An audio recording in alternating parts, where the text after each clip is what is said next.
Remembering we shall overcome and walk right into a new start. Welcome to the brand new world. Give the children of our Mother Earth. Reach out your hands. Let us heal our earth together.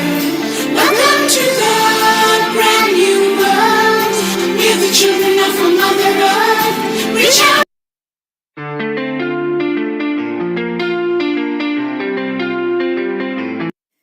Global Namaste.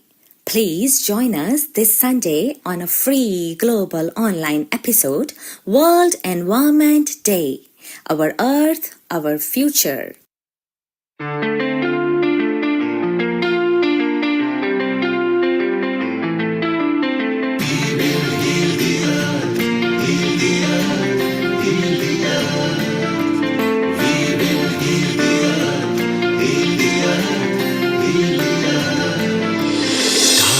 They can tell you stories which are brighter than yesterday. The streets have never been so quiet. The squirrels found a new hideaway. Tomorrow will never be the same. There is so much hope in our hearts. Remembering we shall overcome and walk right into a new start. Welcome to the brand new world. Give the children of our Mother Earth. Reach out your hands. Let us heal our earth together. Welcome to the brand new world. Give the children of our Mother Earth. Reach out.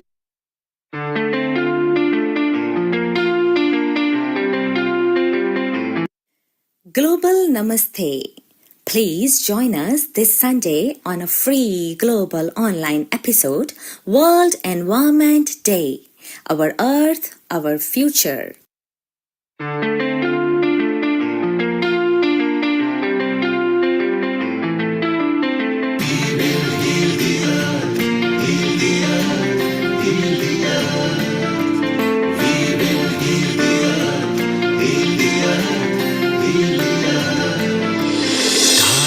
They can tell you stories which are brighter than yesterday. The streets have never been so quiet. The squirrels found a new hideaway. Tomorrow will never be the same. There is so much hope in our hearts. Remembering we shall overcome and walk right into a new start. Welcome to the brand new world. Give the children of our Mother Earth. Reach out your hands. Let us heal our earth together. Welcome to the brand new world. Give the children of our Mother Earth. Reach out.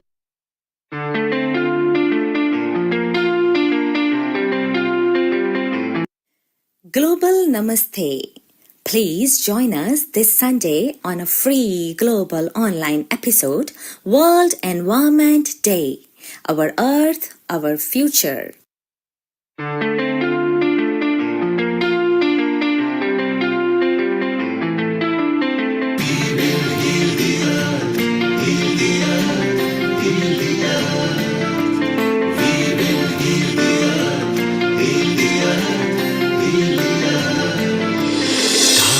They can tell you stories which are brighter than yesterday. The streets have never been so quiet. The squirrels found a new hideaway. Tomorrow will never be the same. There is so much hope in our hearts. Remembering we shall overcome and walk right into a new start. Welcome to the brand new world. Give the children of our Mother Earth. Reach out your hands. Let us heal our earth together. Welcome to the brand new world.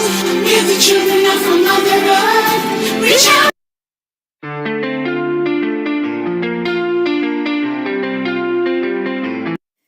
Global Namaste.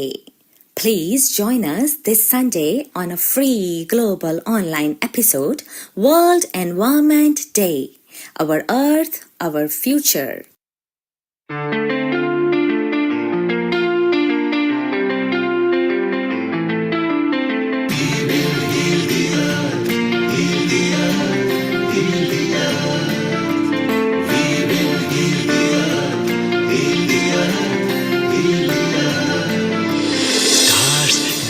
tell you stories which are brighter than yesterday. The streets have never been so quiet. The squirrels found a new hideaway. Tomorrow will never be the same. There is so much hope in our hearts. Brick by brick, we shall overcome and walk right into a new start. Welcome to the brand new world. With the children of our Mother Earth, reach out your hands. Let us lead our earth together. Welcome to the brand new world. With the children of our Mother Earth, reach out.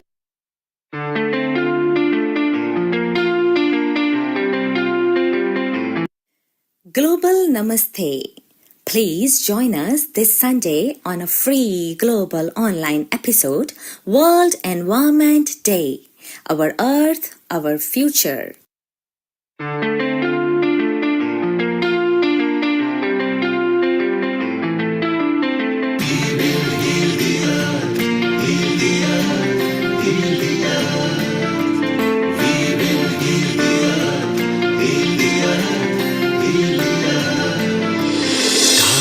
They can tell you stories which are brighter than yesterday. The streets have never been so quiet. The squirrels found a new hideaway. Tomorrow will never be the same. There is so much hope in our hearts. Brick by brick, we shall overcome and walk right into a new start. Welcome to the brand new world. With the children of our Mother Earth, reach out your hands. Let us lead our earth together. Welcome to the brand new world. With the children of our Mother Earth, reach out.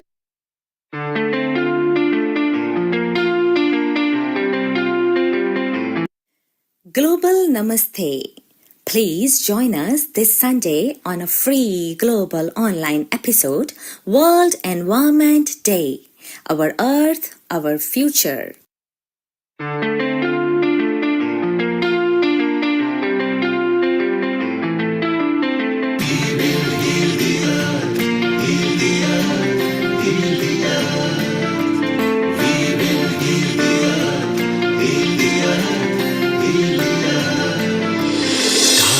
They can tell you stories which are brighter than yesterday. The streets have never been so quiet. The squirrels found a new hideaway. Tomorrow will never be the same. There is so much hope in our hearts. Brick by brick, we shall overcome and walk right into a new start. Welcome to the brand new world. With the children of our Mother Earth, reach out your hands. Let us lead our earth together. Welcome to the brand new world. With the children of our Mother Earth, reach out.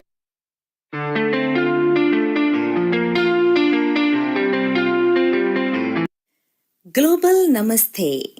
Please join us this Sunday on a free global online episode, World Environment Day. Our Earth, our future.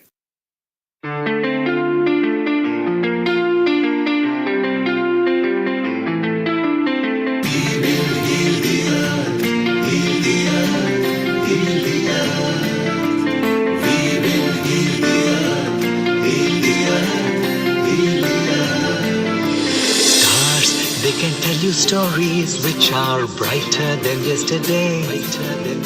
The streets have never been so quiet. The squirrels found a new hideaway. Tomorrow will never be the same. There is so much hope in our hearts. Brick by brick, we shall overcome and walk right into a new start. Welcome to the brand new world. With the children of our Mother Earth, reach out your hands. Let us lead our earth together. Welcome to the brand new world. With the children of our Mother Earth, reach out.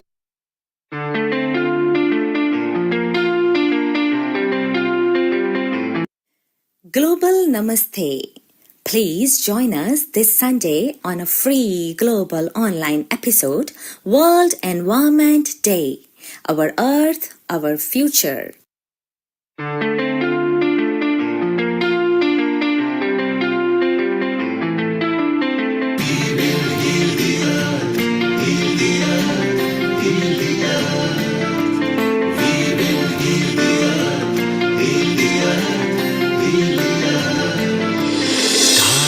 They can tell you stories which are brighter than yesterday. The streets have never been so quiet. The squirrels found a new hideaway. Tomorrow will never be the same. There is so much hope in our hearts. Brick by brick, we shall overcome and walk right into a new start. Welcome to the brand new world. Give the children of our Mother Earth. Reach out your hands. Let us heal our earth together. Welcome to the brand new world. Give the children of our Mother Earth. Reach out.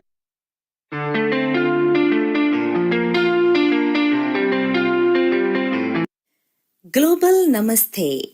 Please join us this Sunday on a free global online episode, World Environment Day. Our Earth, our future.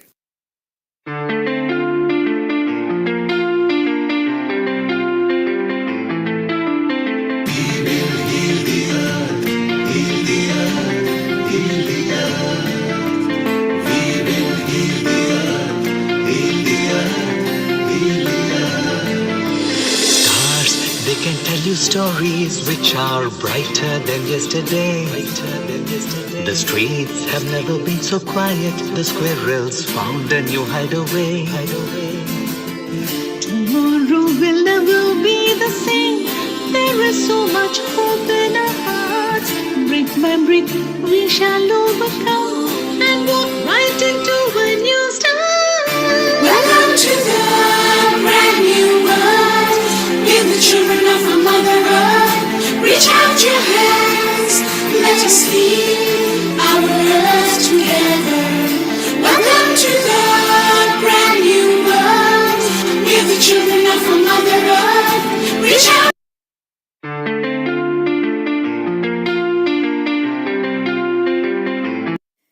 Global Namaste. Please join us this Sunday on a free global online episode, World Environment Day. Our Earth, our future.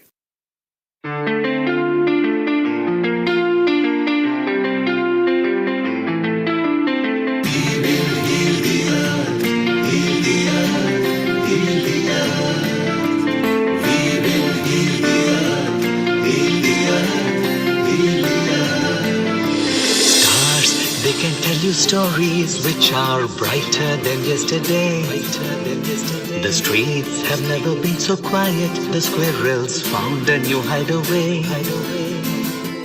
Tomorrow will never be the same. There is so much hope in our hearts. Brick by brick, we shall overcome and walk right into a new start. Welcome to the brand new world. Give the children of our Mother Earth. Reach out your hands. Let us heal our earth together. Welcome to the brand new world. Give the children of our Mother Earth. Reach out.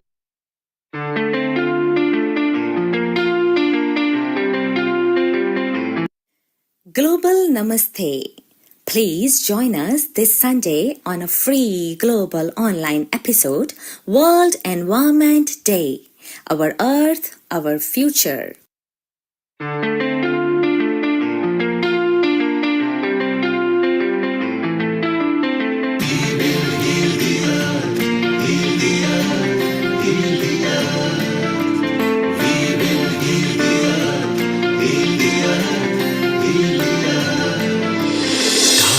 They can tell you stories which are brighter than yesterday. The streets have never been so quiet. The squirrels found a new hideaway. Tomorrow will never be the same. There is so much hope in our hearts. Brick by brick, we shall overcome and walk right into a new start. Welcome to the brand new world. We're the children of a mother earth. Reach out your hands, let us heal our earth together. Welcome to the brand new world. We're the children of a mother earth. Reach out.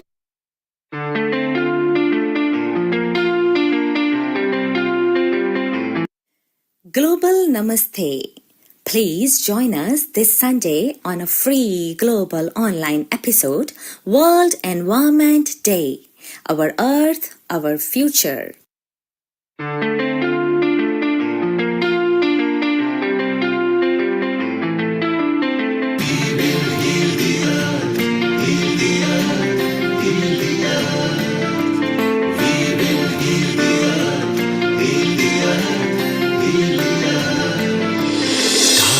They can tell you stories which are brighter than yesterday.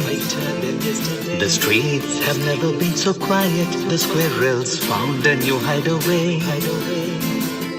Tomorrow will never be the same. There is so much hope in our hearts. Brick by brick, we shall overcome and walk right into a new start. Welcome to the brand new world. We're the children of a mother earth.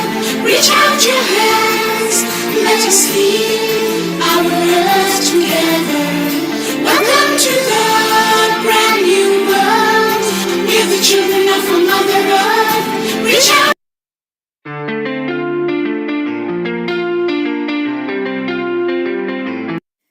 Global Namaste. Please join us this Sunday on a free global online episode, World Environment Day. Our Earth, Our Future.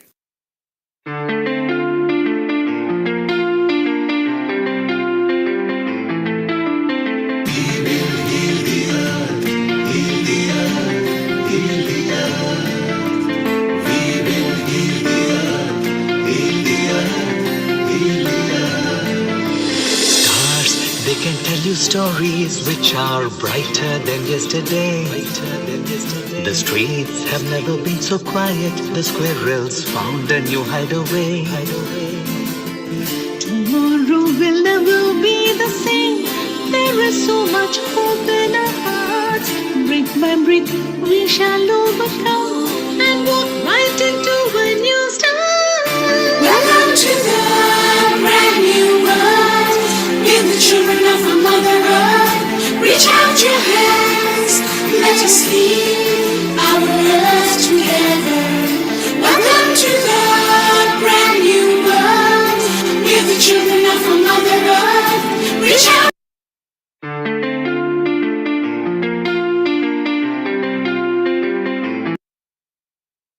10, 9, 8, 7, 6, 5, 4, 3, 2, 1. Global Namaste. A very good morning, good evening, and good afternoon to all the viewers of Healing Our Earth. I, Amrita Sharma, welcome you once again to another episode at Healing Our Earth with the hot topic of today as the world will witness another World Environment Day on 5th of June. And that hot topic is the theme of today's discussion that we'll be live streaming to you all. Before we move to today's episode, it's time for some prayers. My affirmation is Gayatri Mantra. You can hold any as you like.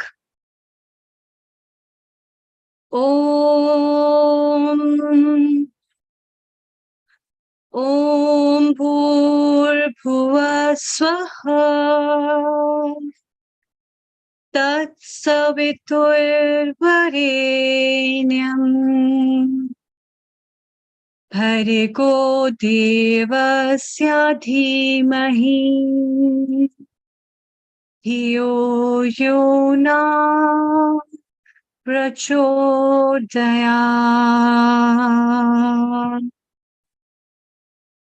Om Bhurbhuva Swaha Tatsaviturvarenyam Bhargo Devasya Dhimahi Dhiyo Yo Na Prachodayam.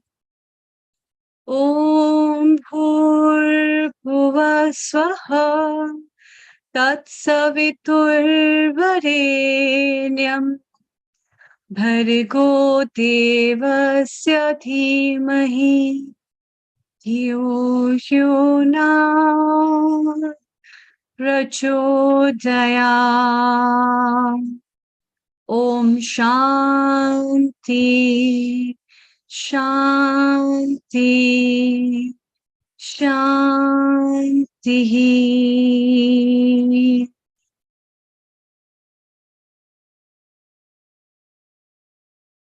Welcome once again. This year's World Environment Day's theme is based on one of the very important elements of the earth, which is related with water and land.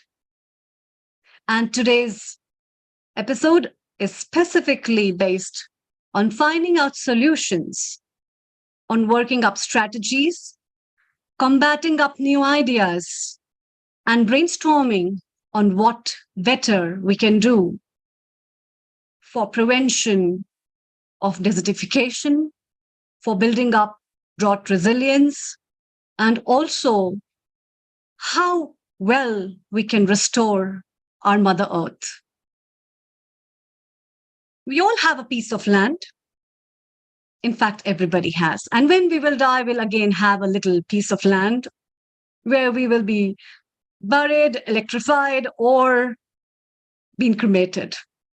But still, this Mother Earth, as it has given us the space where we all are sitting and witnessing these changes, it's time again to think on all these things. And that's why today's episode is specifically about our Earth, our planet. How much we can do. I'm not saying how much do we think. I'm saying how much we can do. It's very important to do karmas. And this is also part of Karma Yoga, a social service that you can do, which will be witnessed in your deeds, nowhere else.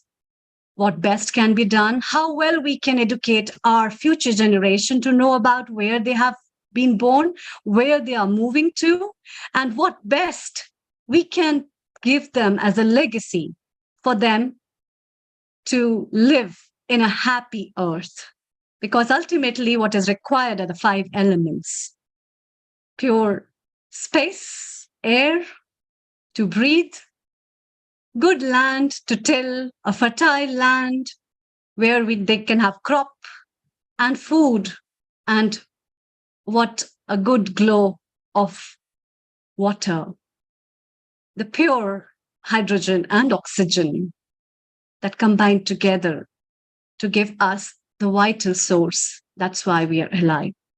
So it's time also to thank Mother Earth, and it's also time to acknowledge what changes are important. And that's why we have various experts, very renowned personalities in today's time who will be joining us. So don't go anywhere, stay around, fix your seats, have some good tea, coffee, beverages, snacks, breakfast, lunch, and make your dinner ready and tie up your seat belts off your bed, couches, and chairs to know and find solution. And yes, if you have any question and answer, you can just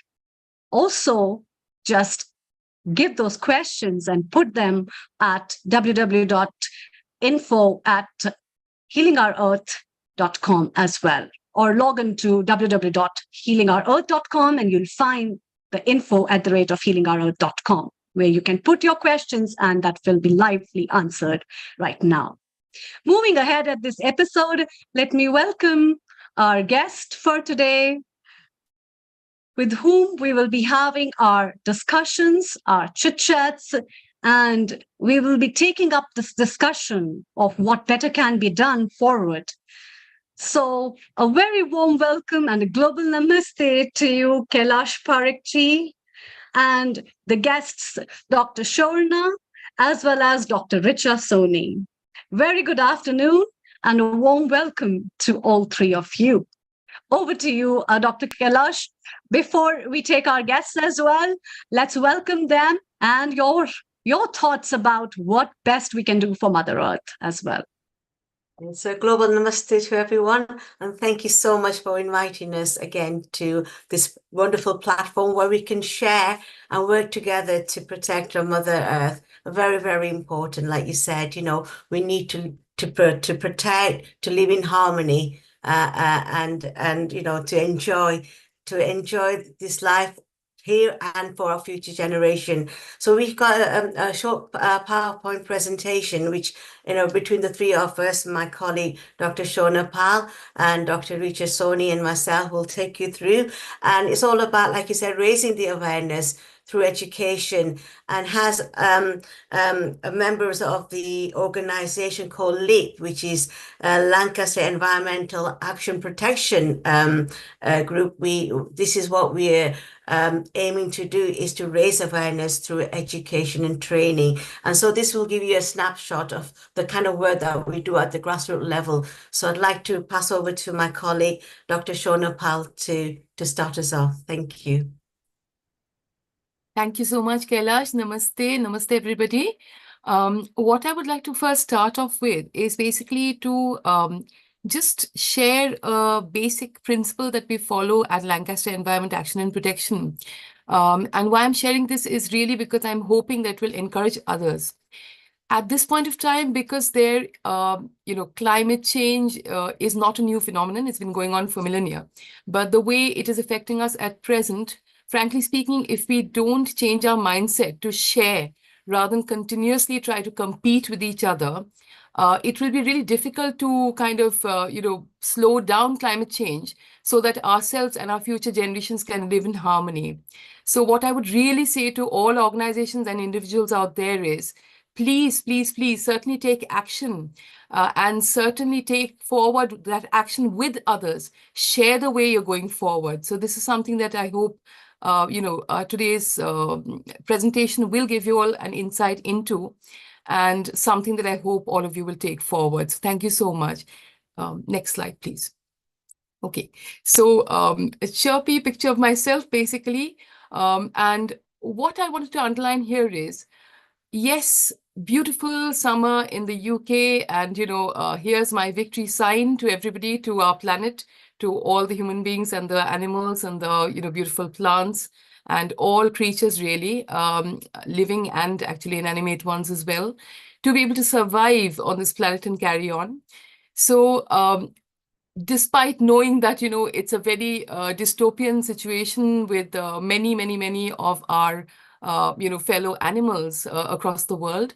So you have monkeys who are dropping dead right now as we speak from trees in Mexico, because basically because of the heat, through, of course, no fault of theirs, due to this evolved animal that human beings are. You also have, people, you have the gunas who, again, basically are being forced to leave their islands and move inland. Again, not particularly due to their fault, but due to the lovely people who are basically not taking action to be sustainable and live in harmony with others. But despite these rather, extremely sad happenings that we may or may not be conscious of all the time, I still say that, here's a V to victory. We can, overcome the issues that we are facing. It's just a question of collective grassroots action, taking things forward, not leaving it to governments and to industries to, basically say, oh, well, they're supposed to do it, but to say, yes, of course they'll do it, but not to be judgmental about, oh, this is what the government can and can't do or shouldn't do. It's a question of what are you doing? So can you please do something about it? So next slide, please, Richa. So with Lancaster Environment Action and Protection, what we serve to do is we serve as an environment partner for communities. And because we really think the action is happening there. So we support communities to take forward grassroots actions with their, whoever, for example, faith organizations, to take forward whatever kind of sustainable action and change in mindset that they can. So we enact this through four, kind of areas. One is, of course, research and policy. So there is a lot of research going on in the background. So right at present, for example, we are talking about, we are kind of researching, looking into what's happening with the clothing fashion industry, fast fashion and its impact on climate change. We've got schools action. So schools action is working with schools to support their green teams, to help these flourish, as well as, for them to take it forward. Because like faith organizations, schools have a huge impact in being able to reach not only their pupils, but the families of the pupils. And that's how we're trying to reach out. And of course, youth action. So we have a wonderful Lancaster Environment Action and Protection Voices of Youth. So quite a, mouthful. So I'll just call them Leap Voy, who are doing some wonderful work, which I'll share briefly on the next screen. And of course, we have the community organizational action, which is, you might say, a very big part of our forte, which is working with faith and non-faith communities through their community organizations to take forward environmental assessment and management. So thank you so much, Richa. So again, to just very briefly touch on this, so my favorite, which is basically Lead Voice of Youth. You can see, I think, from the kind of work that they're doing, that they are really taking forward something very fantastic. So just very briefly, the Eco Festival booklets are things that you can download from our website. And our website is there at the bottom of the slide. So please do go ahead, share them as widely as you like, because as I was saying, this is not about competition, this is about sharing. And what these do is basically anybody, any person, any child, along with their family, even very young children, can take forward the activities in these festival booklets to celebrate festivals very, very, very economically and very, very, very sustainably. So that's something that we're particularly proud of. Of course, we have other, partnerships with UNESCO and with the Art of Living. And, we've had some wonderful national sustainable quizzes, which have been spearheaded by the Art of Living. And we've worked alongside with them, where our Lead Voice of Youth have basically been a part of that.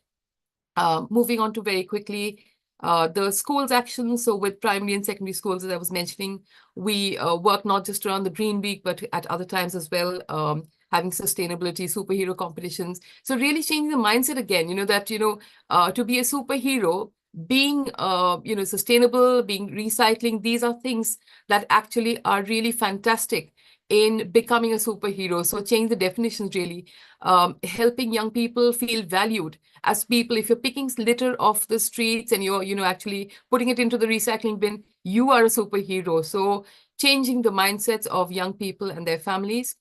And basically also, as I was saying, the energy at home, that really links into the larger environmental assessment and management that we are taking across, that we conduct training for, which Kailash will be going into great detail about. Just to speak in terms of community organizational action, we have been massively supported by the Hindu Forum of Britain. So this is what we need. We can, certainly cough up the goods. We can make these wonderful toolkits, but unless community organizations take it forward, they're not going to go very far. And the Hindu Forum of Britain, basically led by President Mrs. Trupti Patel, has been massively supportive in, rolling out this environmental assessment and management training across to, many, many temples and organizations. So to take forward, look at their activities, celebrate what they're doing well already, and take forward or think about what other activities they can do. Again, the toolkit is absolutely something you can download free of charge from our website. Again, it's about sharing and not about keeping all the goodies to ourselves. You can always come up with new and good ideas to, take it further forward. You don't need to compete. And I think basically with that, I'll kind of wrap up. There's also some exciting stuff going around with Preston City Council with the climate jury that Dr. Parekh served on very recently. But I'm not going to go into all the, LEAP actions, because I think at that rate, we won't leave space for others to speak. So handing over, I think, Richa, I think the next slide is straight onto yours, probably, to Dr. Richa Soni. So a very wonderful, director who is an environmental engineer, and she will speak to you about climate change and why it's so important to all of us. Thank you so much. Namaste. Thank you, Sharna, and namaste, everyone. Quick introduction. Thank you for that, Sharna. So my name is Richa. I'll not go into much details about that. I would like to talk today about this year's Environmental Day theme and some action points from COP29. The purpose of Environment Day celebration is to raise awareness and promote environmental conservation. Now, this year's theme is land degradation, the restoration, desertification, and drought resilience. So all this bad things, maybe degradation, desertification, and droughts, why this is happening? I think this all is happening because of some human-led activities. And what we need to do is we need to stop them and stop actually the drivers which are causing that. Stop deforestation, reduce the waste, reduce pollution, because all these activities are actually leading towards climate change. I would say a lot of awareness is ongoing and people, they know what are the harmful effects. But at this point, in my view, what we need is to counter the climate change. So awareness is there, people are doing it, but now is the time to actually act. And for actions, we need to change our habits. We can't turn the time, we can't undo what has been done, but what we can do now is actually change our habits, because it is possible to restore the lands, undo what we have done, at least reduce the effects. But all this can be done if we have the urge to tackle to the climate change and have an urgency to understand that we need to change our habits. So some of the highlights from COP28 is that phase out the fossil fuels, enhance the global efforts. And I think here is when I talk enhancing the global efforts, and a very right way when Shona said that we should not all rely to governments, industries, what they are doing, but I would say every step count and every person matters. So all we should give is what is our contribution to bring this global change. We need to take the actions and see how we can help in nature conservation, think of practical solutions, share with our communities, and then find out how those ideas can be implemented. Now, as Sharna has already touched base, and Kailash would later on talk about LEAP's initiatives, I would like to point out that we at LEAP have got onto the job of playing our role and getting this work to counter climate change, roll further. We partner with communities across the UK to take small steps to bring this bigger change in people's habit and working towards countering climate change. And I'm sure that as we grow, our bigger strides will be visible to entire world. So we at LEAP are working towards having those ideas, those implementations where we can interact with communities, bring out that change. And I would like to hand over now to Kailash to talk about LEAP's recent work and initiatives in which we have tried to collaborate and work towards countering climate change by introducing a new toolkit for organizations. Over to you, Kailash. Thank you so much. Thank you, Dr. Richa. Thank you so much. So as you all know, my name is Kailash Parekh, and I'm one of the directors on the LEAP as well. And we work very closely with the Hindu Forum of Britain. So next slide, please. So I'm going to talk about the Environmental Assessment and Management Toolkit, which is part of the training that I mentioned earlier. As LEAP, we try to raise awareness through education training. So we rolled out a program almost 18 months ago, 2 years ago, providing the training on two modules. Module 1 was all about climate change, which Dr. Richards has explained about us, looking at, what is climate change, and how we can all work collectively together to help raise awareness and make those small changes. Collectively we can make a huge difference to our climate. So we provide that at 8th session, and the next module is all about the Environmental Assessment Toolkit, which has been supported by our president, Mrs. Tripti Ben Patel, the president of the Hindu Forum of Britain, who's been a very active and very supportive individual who's actually provided all the support. So we provide this training, and this toolkit is, I'm going to talk a little bit more about it, but it was actually designed by our co-director and founder of LEAP as well, Dr. Shona Pal. It is her brainchild, and it's a very wonderful toolkit where it's a live living document. So and it includes a versatile environmental assessment and management plan, which comes with the detailed guidelines, including understanding and formulating environmental policy from the plans, which I will explain more about in my next slide. So what is the impact of this grassroots climate action enabled by the Hindu Forum of Britain and supported by the LEAP? So temples all over the UK will start to use this environmental assessment toolkit. And it's basically to help us to look at the good practices that's already happening within our places of worship and how we can improve that. And it's a document that helps us to then focus on what we need to do, basically, what's happening and how we can make those small changes. So it's like I said, it enables us to reflect. So next slide, please. Sorry.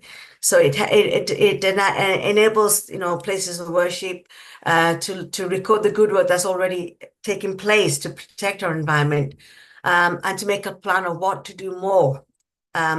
And like I said, it's a living document, so you can change the plan when you need to. So it's live and it's flexible and it's a working document.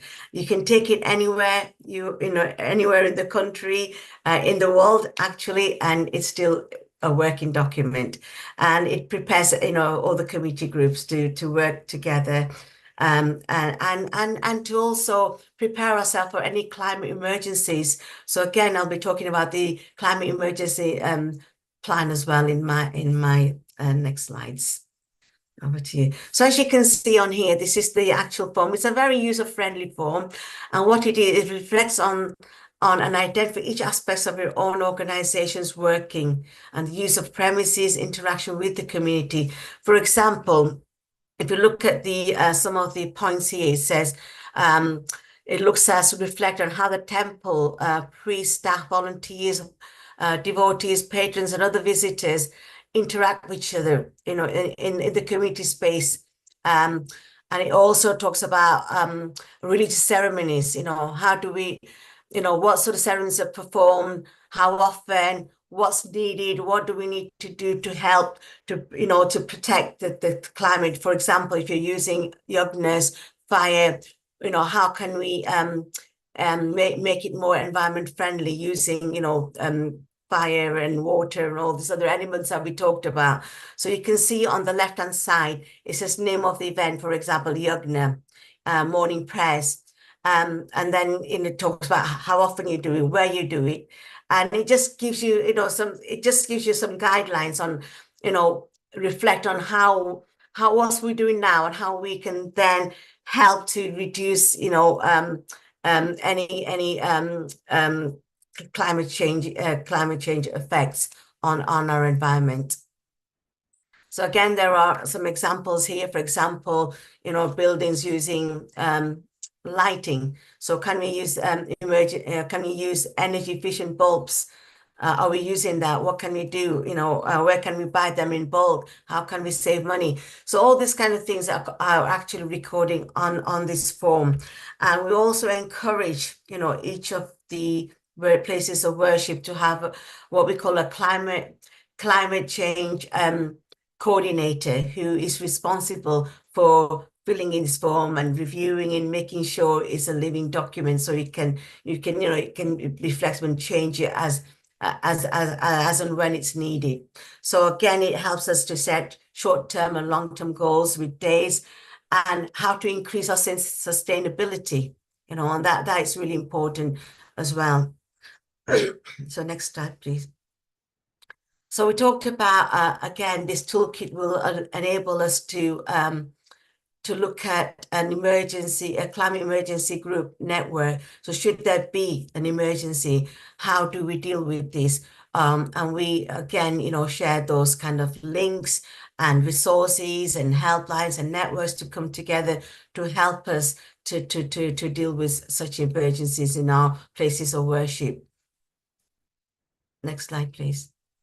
So here are some of the feedback from our participants. We've had 2 cohorts of participants from different places of worship across the UK attending this course, and they found this really helpful, especially the networking, working with other people from different parts of the country, coming together. What are they actually doing in their own places of worship? How can we use that best practice and share? And one of the good examples we talked about was, when we use plastic plates, for serving food. Well, there are biodegradable plates that we can now order, and it's much more cost effective to work together as a network and to order it in bulk so we can save money. And this kind of initiatives that are coming forward through these groups that we've been delivering this training to. So as you can see, there's been received a very positive feedback, and we'd like to build on this in the future.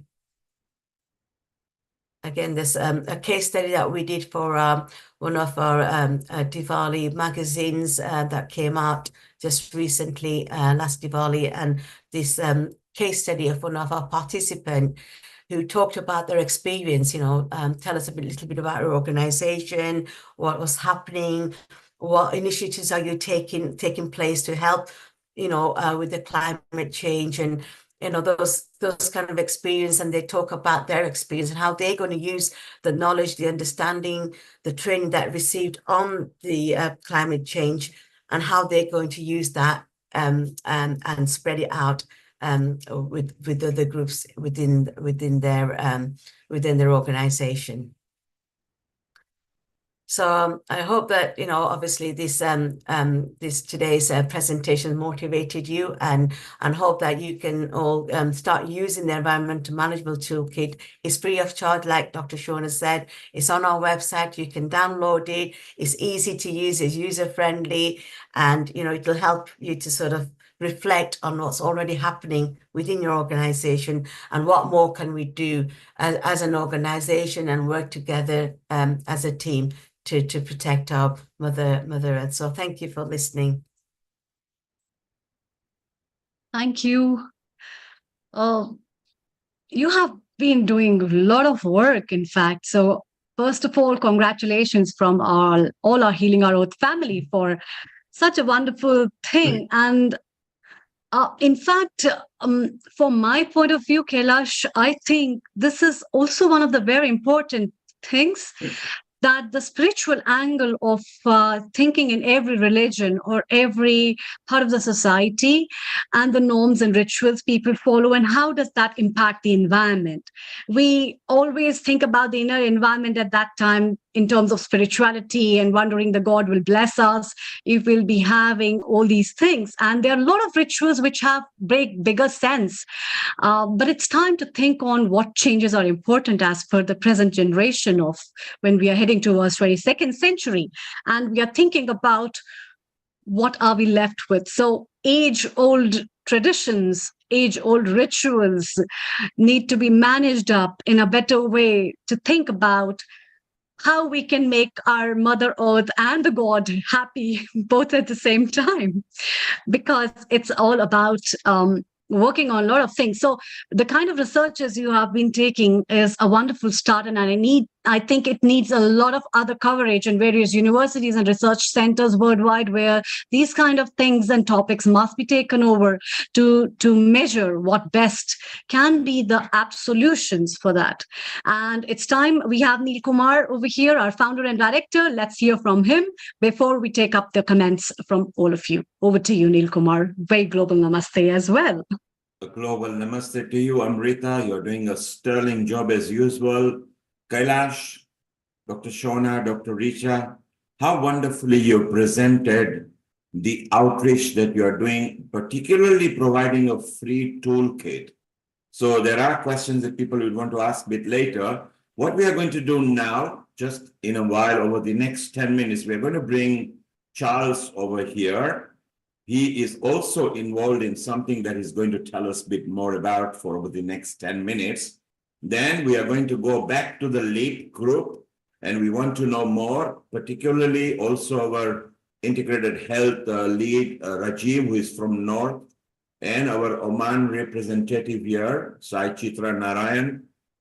So we'll have a discussion and how we can share this toolkit, like how Shona and Richa said. It's not about competition. It is just sharing with you. And that's what Healing Our Earth likes. Free share, free education, unite, love, and liberty. So stay around, ladies, digest yourself, have your cup of tea and something. We'll be back with you. And over to you, Dr. Amrita Sharma. Let's bring in Charles. And Charles is our regular contributor over here. So over to you, Dr. Amrita and Charles.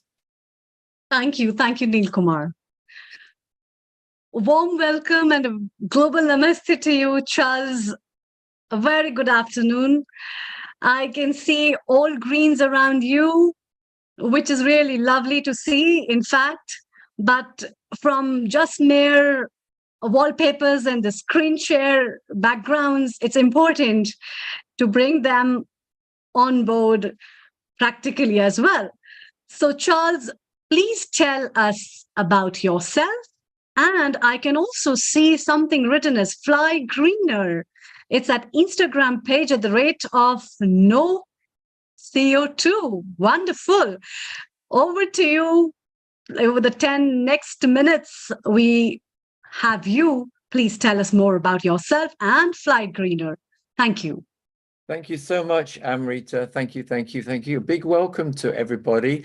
I'm really pleased to have this opportunity to speak with you all. So I'm here in the UK near London, and maybe today we've actually got the first day of proper summer. I mean, after all, it is June, but it is the UK, so anything can happen with the weather. So because it's so sunny, this is a great time for everybody to think, well, summer is here, therefore we need to think about holidays, going away, going on holiday, and me too, right? But air travel, whether you're traveling near or far, I think these days we all have a worry in the back of our mind about what's going on. We have a nagging worry, which is, we know that air travel creates CO2 emissions, which causes harm to our planet, to other people, and to other living beings. And this is on the news all the time. So basically, what can we do about this? What can we do about the problem of the CO2 emissions that we create? So I started thinking about this problem a long time ago now, and in 2015, I really got more interested in this and decided I decided to do something about it. But the reason is that what's happening, and we can now see it just over the last 2 or 3 years even, we're seeing it much more. It's all over the news. So what's happening is that the CO2 emissions we're all creating are creating global warming. And the way this manifests in parts of the world, it manifests in heat, drought, fires, floods, worse hurricanes, and particularly frightening is melting ice and rising sea levels. Now, in the UK, you look out the window and you think, well, there's not too much happening here. It seems okay. But the point is that in other countries in the world, and I know that in India, you're getting crazily high temperatures of 50 degrees in places, 50 degrees centigrade. And this really means that people can't hardly go outside. People certainly can't work. So it's a big problem for us all. So what's happening here is that really I felt back in 2015, I felt that I really needed to try and do something about this. And so what I did, it took a while. It took a while to really understand what's going on. And I think really this is where I can relate to everybody here, that global warming is a complicated problem. It took me a long time to understand what it was really all about. And after that, it was in 2018 that I finally got around to launching No CO2. And No CO2 is about planting trees. It's about making it easy for people to do something and take action. So now we've planted a total of 1.75 million trees. And these have all come from donations, and they've all come from people like ourselves who want to do something about global warming, want to make a difference, not quite sure what to do, and thinking, well, hey, planting trees really does make a difference. So since then, you may have seen me on some of the webinars. We've run live webinars from the COP meetings. This is the COP26 meeting in Glasgow, from COP27 in Egypt, COP28 more recently in Dubai. We've ran webinars from these meetings, had live speakers from the events. And just more recently, for Earth Day 2024, we've launched a campaign, One Person, One Ton, and this is a campaign in partnership with IAHV. This is the International Association for Human Values, and my friend and colleague, Shailen Mittal, will be speaking later today with here, and also with Rotary. And what we're doing here, we're inviting people to remove a ton of CO2 by planting 120 trees. Okay, so that's what it's all about. So Amrita, back over to you. Thank you, Charles. That's really a great initiative. And my question to you is that why fly greener? And what does it, how does that impact? And what basically is this project about? Sure. Over to you. Okay, thank you for your question. Okay, well, the heart of this is really about flying. We all want to travel. We want to travel to see friends, to see our family, and just to go on holiday. As I say at the beginning, it's summertime, so we want to get away, want to go somewhere different. Now, we know that air travel actually harms Mother Earth, it harms other people, it harms other living beings by the heat, the drought, the floods, all the rest of it that it causes. So the question we have, the nagging question in our mind really is, well, look, actually, what is the right thing to do? So what's the right thing to do for us? So the options are, well, first of all, you think, well, maybe not go at all, maybe not go this year, maybe go another year. And then your friends and family say, well, look, hey, you know, really, we need to see you, what this is all about. Why are you doing that? So very often it's not going to be realistic just not to fly. And then the second option is to say, well, look, it just seems easier to leave it. I'll sort of think about doing something about it. And then you leave it and you end up getting on the plane. And when you're on the plane, you think, oh, perhaps I should have done something about the CO2 emissions. But it's by that time you sort of think, well, it's a bit late. But the other thing is to actually remove your CO2. So you've got an option with ourselves, which is to remove your CO2 emissions. So what we do, we help you by making it easy for you to plant trees. We plant the trees for you, we remove the trees. So obvious question then is, well, how many trees do we need? So simple calculation is that 1 hour, one ton of CO2, which is sort of measure for all this, 1 ton of CO2 is created by flying for 8 hours. So just look up where you're flying to. You probably know if you're flying from London to India, to Delhi or Mumbai, it's about 8 hours, 40 minutes. So that's about a ton of CO2. And that's each way, 1 ton to go there, 1 ton to come back. And that's for each person. So if you're traveling with 2 of you or 4 of you or more, okay, that's a ton each way. Okay, so if you're going on holiday in Europe, so to go to Cyprus, for example, that's 4 hours flying, 4 hours there, 4 hours back. So that's again a ton of CO2 emissions. So to remove that CO2, what we do, we plant for you, we plant 120 trees. Now those trees on average will remove a ton of CO2 for every year they're growing.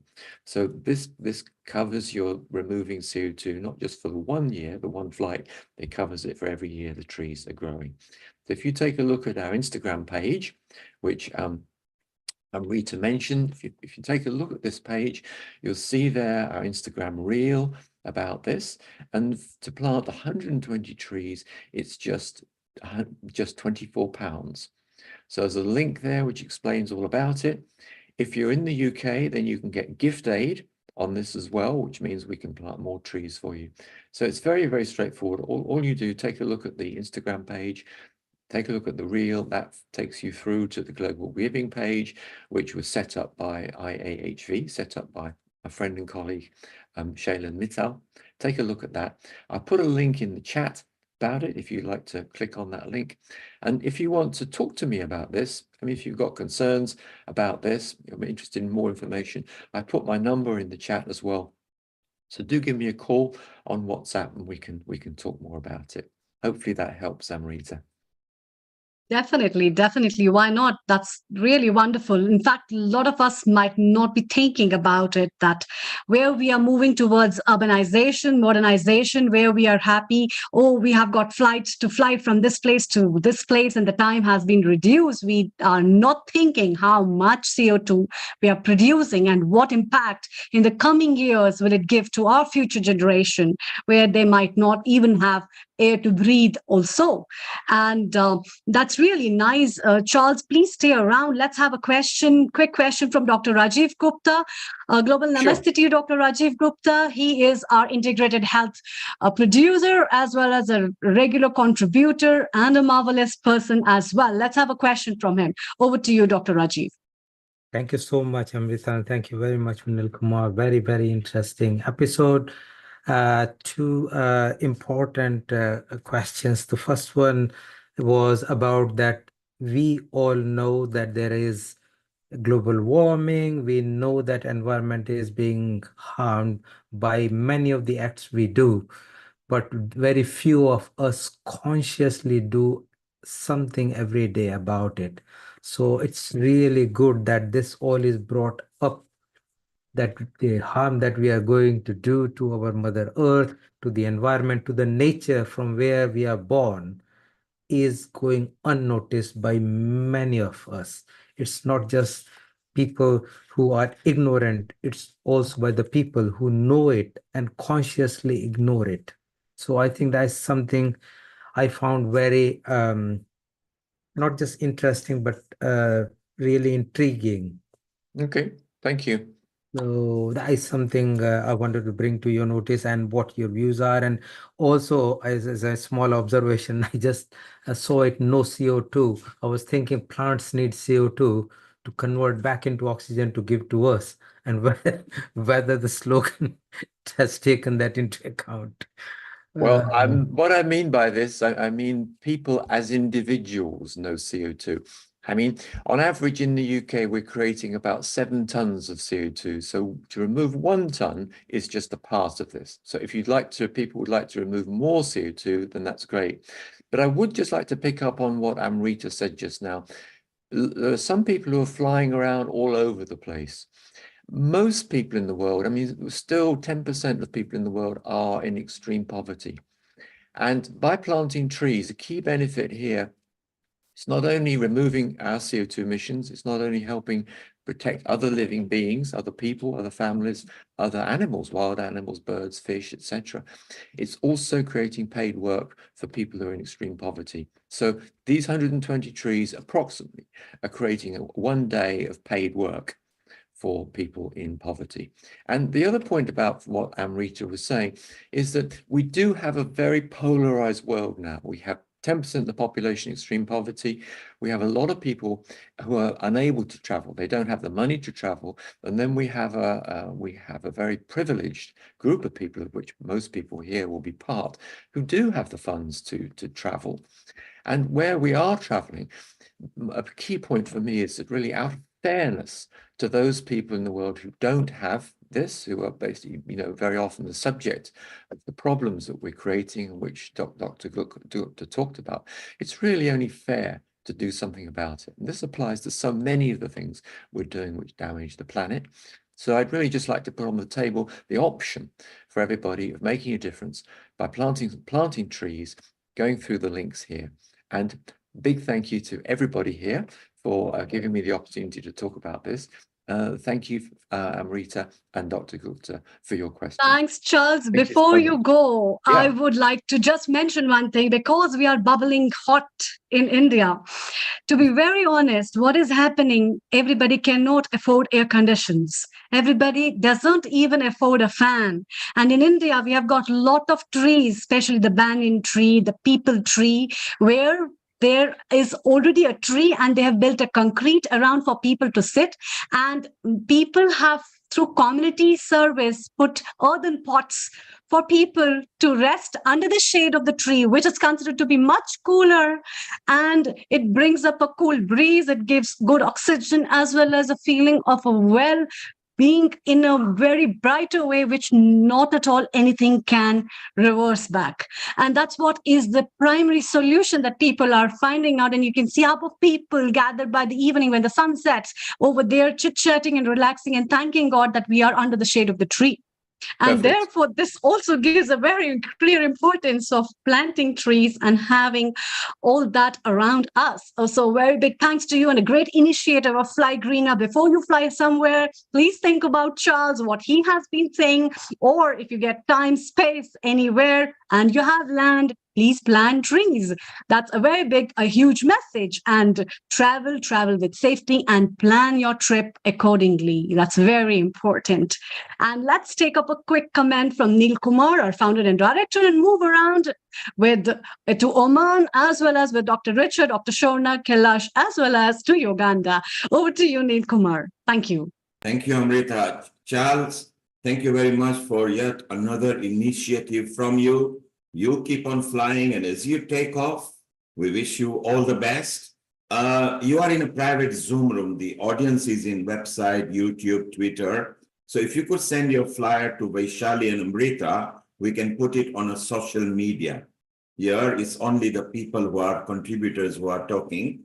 So if you could send your flyer, let's make it viral on the social media so we get better exposure. Charles, thank you very much, and we'll see you shortly in some other episode. Thank you. Thank you, everybody. Thank you. Thank you, Charles. Thanks And what for we'll coming. do now, Amrita, what we'll do, Rajiv has got a comment, and as has Robert from Uganda. So we will bring them, and we want to go back to our LEAP organization because, you know, they are offering toolkit and it's free. And we want to take a comment from Sai Chitra Narayan, our Oman coordinator there. Global Namaste, Sai Chitra ji. You were listening very intensively what the LEAP ladies were talking about. What are your comments? Global Namaste to everyone. I'm very happy to share one beautiful thing. Got around 300 students in my nursery, and we made each one of them to plant one sapling. And we had poster making competition where around 300 children participated. One plant, one earth, one future. This was the topic, like each one of us, if we can plant one, we can save one. I just wanted to just share one small song on 5 elements, which we used to teach to all the children, like from kindergarten to 5th standard. So can I go ahead? Yes, please go ahead. Yes. Oh, space, dear space, how can I live without you? Oh, space, dear space, we pray and bow to you. Oh, air, dear air, how can I live without you? Oh, air, dear air, we pray and bow to you. Oh, fire, dear fire, how can I live without you? Oh, fire, dear fire, we pray and bow to you.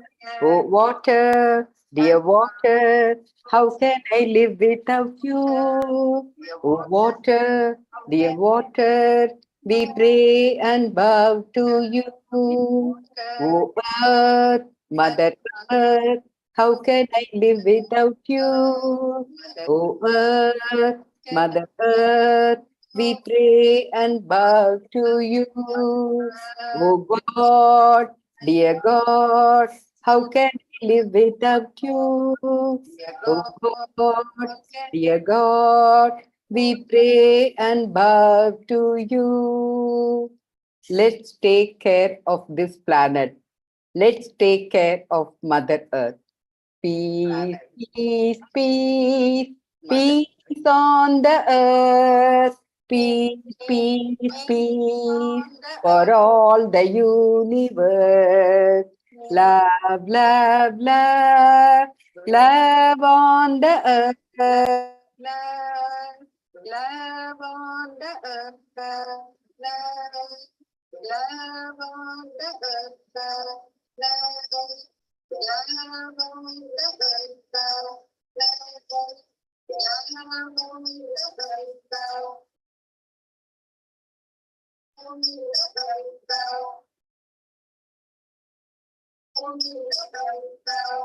How wonderful. I think we've got an echo because there is a, I think there is, okay, we are, I think there is, when somebody has got some instruments on, if you could switch off, please. Somebody has got some instruments on, if you could switch off, please. Somebody has got some instruments on, if you could switch off, please.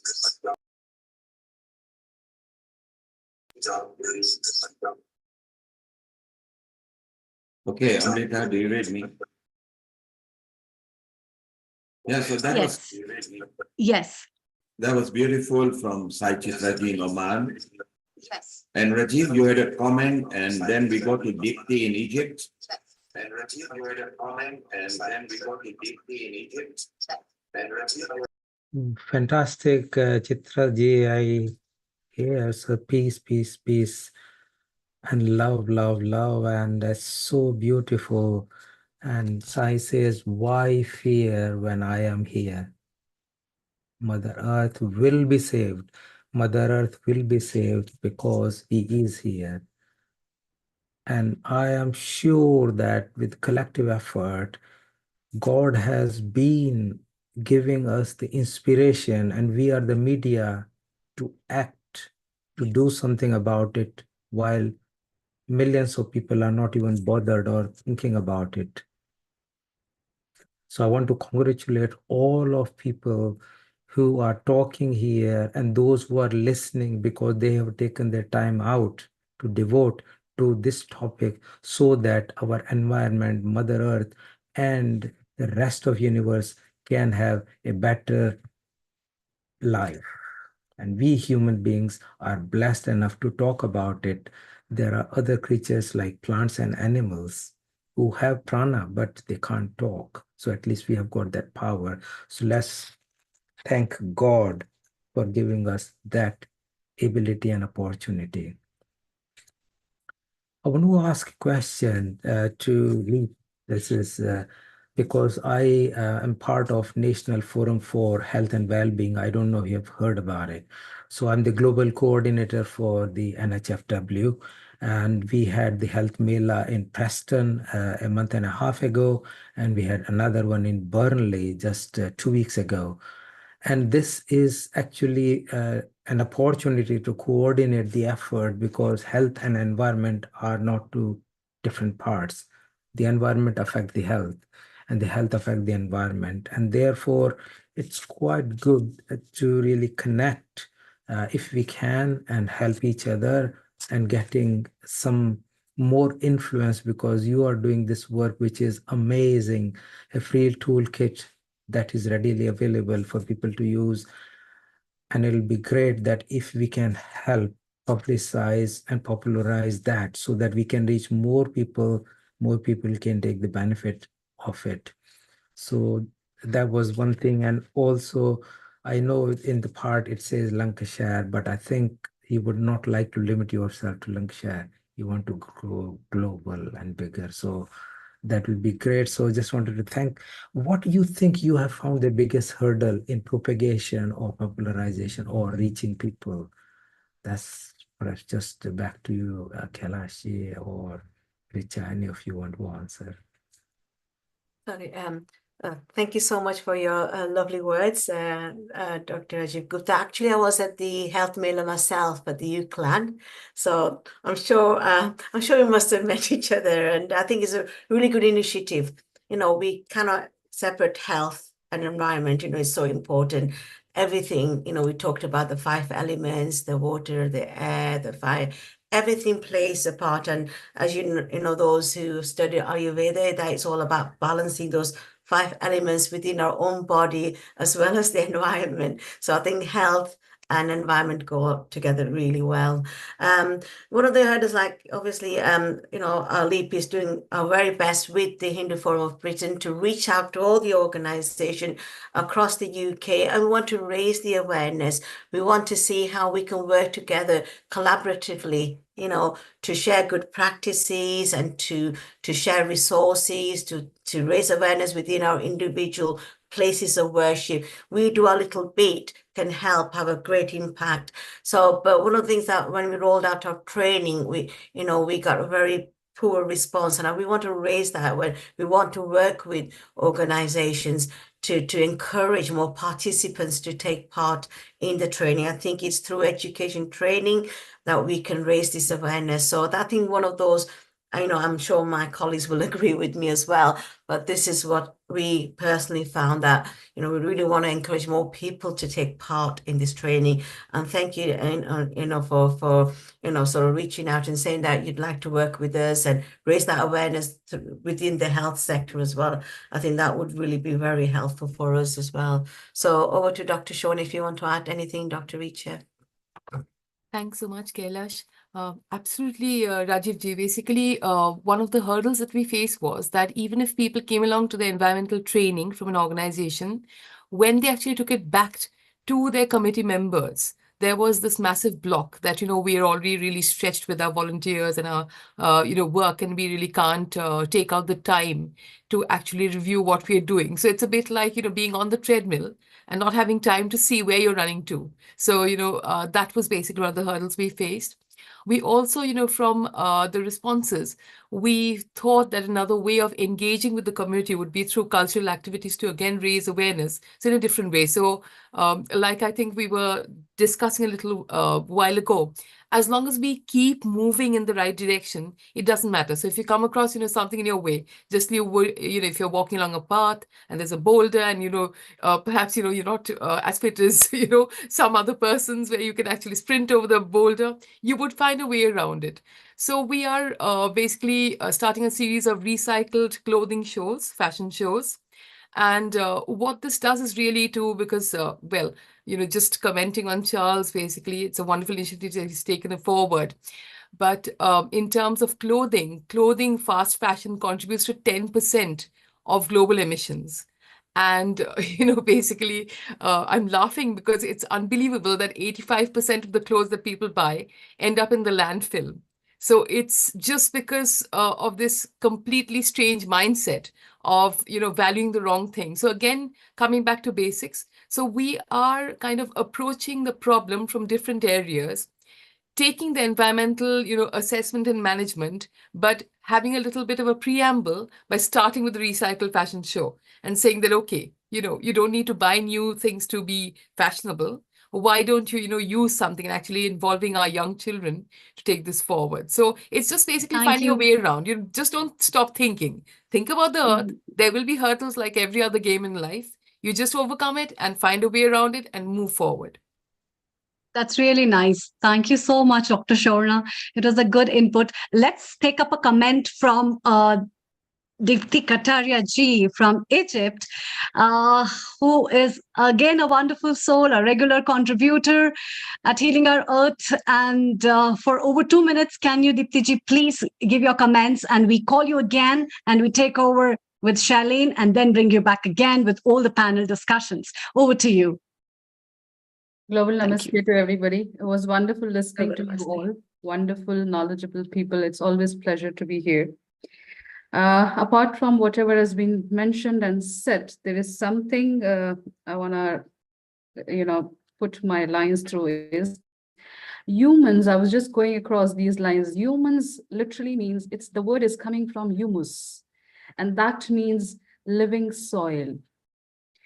So we are living soil ourselves. And actually, if we talk about, if we just consider our civic issue, if you look after our civic issues, most of the issues, many of the issues would be resolved, like the basic pollutions, I would say, instead of, making leaps of things at particular places. If we look after our civic issues, things will be taken well care of. I was also reading rivers, if we look after well, can be reformed in few years, but we have to we have to think very seriously about the soil. We just have 80 to 100 crops left on this planet, which is like 45 to 60 years more left on this planet to grow crops, because soil is being destroyed so badly. As well as along with this, this, since in Bharat and elections are on, and every country elections are constantly on. So I always feel that ecological issues should be raised as an election issue as well. Along with this, as per our Indian culture or Indian Sanskriti, I would say, there's a word in Hindi or in Sanskrit, it means aparigraha, which is very much popularized these way by the name of minimalism. So I personally feel this is the only way towards the environment, save the environment. Everything else will fall into its places when everyone thinks and everybody starts to live as minimalistic life. And I mean, as one of the previous speaker was talking, the clothing issues, I've been to that place in Chile, there's a desert, Atacama Desert, where the piles of used and unused clothes are there, and they are creating big pollutions. I mean, I'll not talk about the pollutions because we have many experts here. I just want to say that we need to work hard on saving the soil. One of the speakers was talking that how many trees he has planted. This is the new way further. We have to start the vegetation in our planet. Otherwise, this land is going to, the biomass, I just wrote down this 80% of biomass insects have already been disappeared. And we are going to see a very painful and serious food crisis in coming ways. And only the powerful person or powerful country will have the food. You can think about it. I mean, how dangerous it sounds, how scary it sounds. Soil is not just producing food, it's also a carbon, it sinks the carbon. It's a big water soak. It's a basis for 35 to 40% of topsoil is basis for 80% of life on planets. So along with others, the vegetation and minimalism, which is aparigraha, is the next move forward. And at the same time, we always say we have been doing, somebody is doing, but nothing has been happening. I have so much faith in our culture and our transcripts.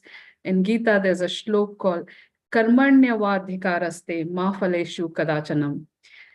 Doing your job is only thing which is in your hand. What phal would come, leave it for the time to decide. So let's continue our work. Namaste. Thank you. Thank you. Thank you, Deepti. Stay around. And we'll have your comments again. Let's move over. It's time to welcome another guest from UK. A very good afternoon to you, Shailene. Global Namaste. Global Namaste. Thank you, Amritaji, for having me over. And thank you, Neilji, for the opportunity. Thank you. Thank you very much. What have you lined up for us today on this topic of World Environment Day with the theme of land restoration and drought resilience? Over to you for over next 15 minutes. Thank you. Thank you. So I'm going to speak about tackling poverty and global warming through volunteering and Seva project. So before jumping into that quick introduction of myself, during the day, I work for HSBC Bank as part of their wholesale risk compliance. And I'm also part of the bank's climate action committee. My second hat I wear is I'm the board member for 13 years for International Association for Human Values, which is a global nonprofit that has service projects around the world. They're all humanitarian service projects for community intervention. They are based on volunteering and for uplifting human values such as compassion and love and respect. I'm also a trainer for Art of Living Foundation for individuals, for Sudarshan Kriya, for courses and all of that. Personally, I have a 14-year-old daughter. I live in London in Uxbridge with my wife. My hobbies, I like to write poetry when the emotion gets intense.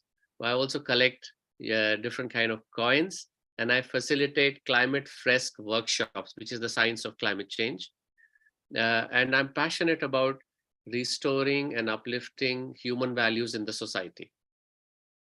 Yeah, so that is in a nutshell, but we're going to jump into what is our organization, International Association for Human Values, doing and what it can offer to the audience, yeah, in terms of climate change and global warming.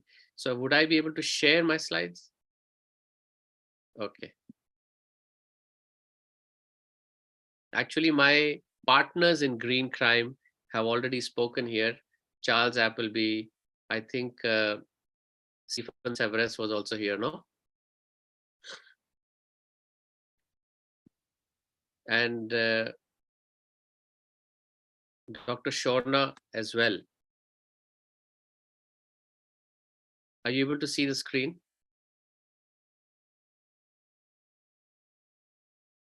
So the organization, this has 13 service projects in the UK, but globally we have over 100 service projects. Yeah.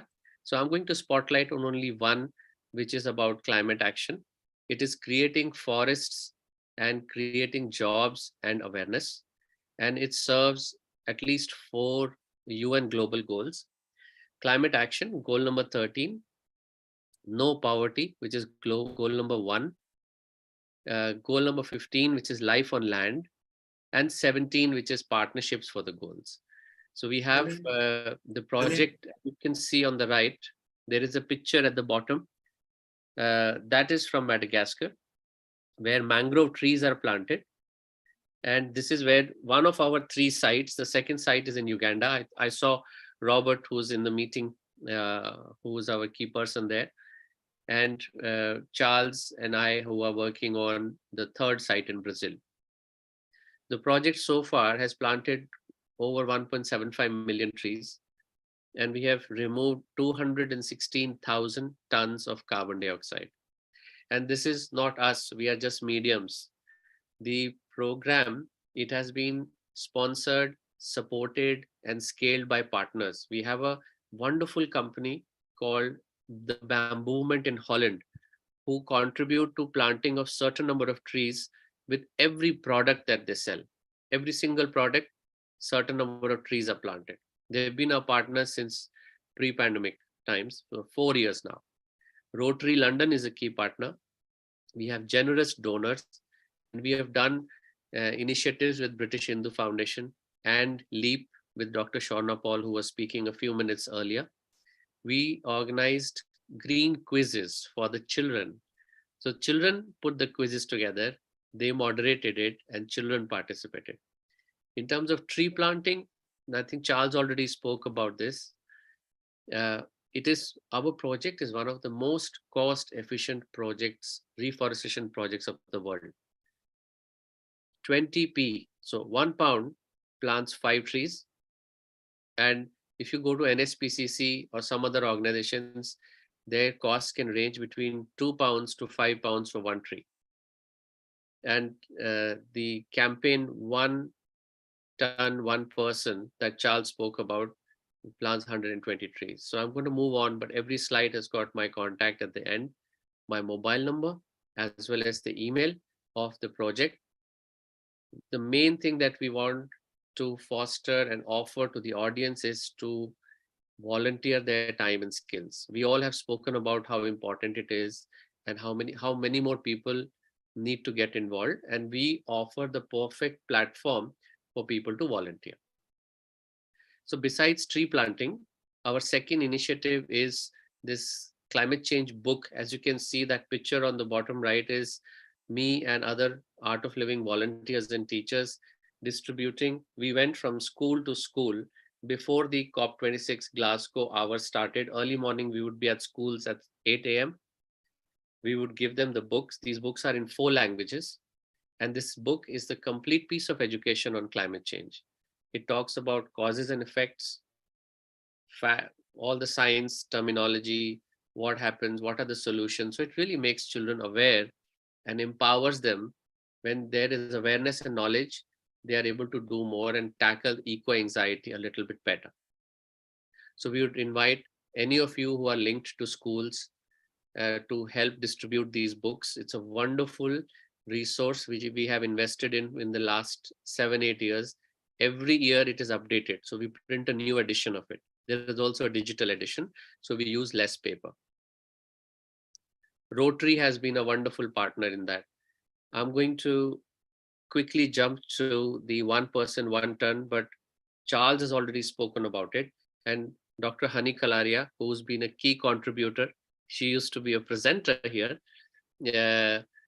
She is she as a partner. Rotary is a key, one of the 4 organizations in this campaign.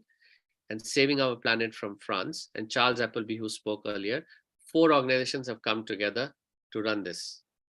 So whether it is Fly Greener or Drive Greener, the idea is let us remove the carbon dioxide as our footprint is created, right? So we are also spotlighting this on actual World Environment Day on 5th of June on Wednesday. We are running 2 sessions at 5 p.m. and 8 p.m. You're welcome to join, and I'm happy to circulate the details for those who would like to listen in. We are going to focus more and more on these campaigns, how more people can get involved. Yeah. Any questions thus far? I'm happy to, only I've been speaking. I thought I'll take a little break.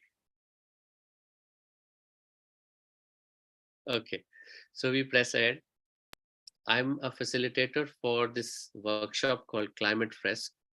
It is based on the IPCC's Science of Climate Change, which is IPCC, for those of us who don't know, is the UN body of 2,000 independent scientists. It expands as Intergovernmental Panel on Climate Change. And this workshop, it's basically a game of cards. There are 5 rounds in it. A small group of 6 to 8 people play this.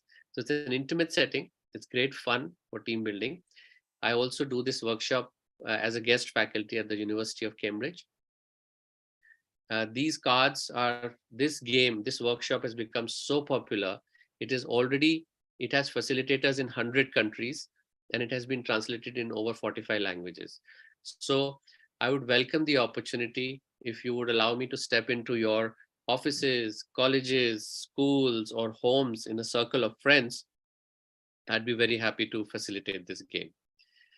And we have, I don't know if we'll get the opportunity to share this, but there is a wonderful song of the change of climate, which is very peppy. I'll put the link here.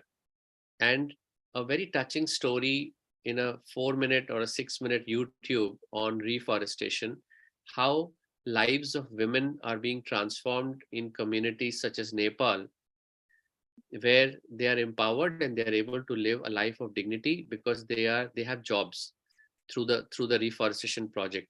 So the reforestation is adding so much value to the community. It is very noble. It is just very touching. And it's things like these that inspire me to continue to volunteer and support these kind of projects. I would also highly recommend watching this series called Getting Warmer with Cal Penn. It's a Bloomberg original series, 20 minutes of podcasts.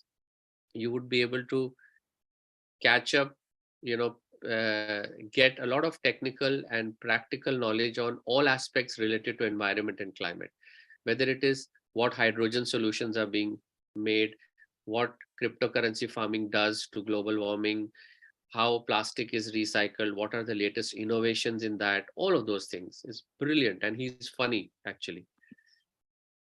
Finally, youth internship. So our project from International Association for Human Values, it has a youth wing. We are offering 13-week internship program for the youth in the age bracket of 18 to 30. If they would like to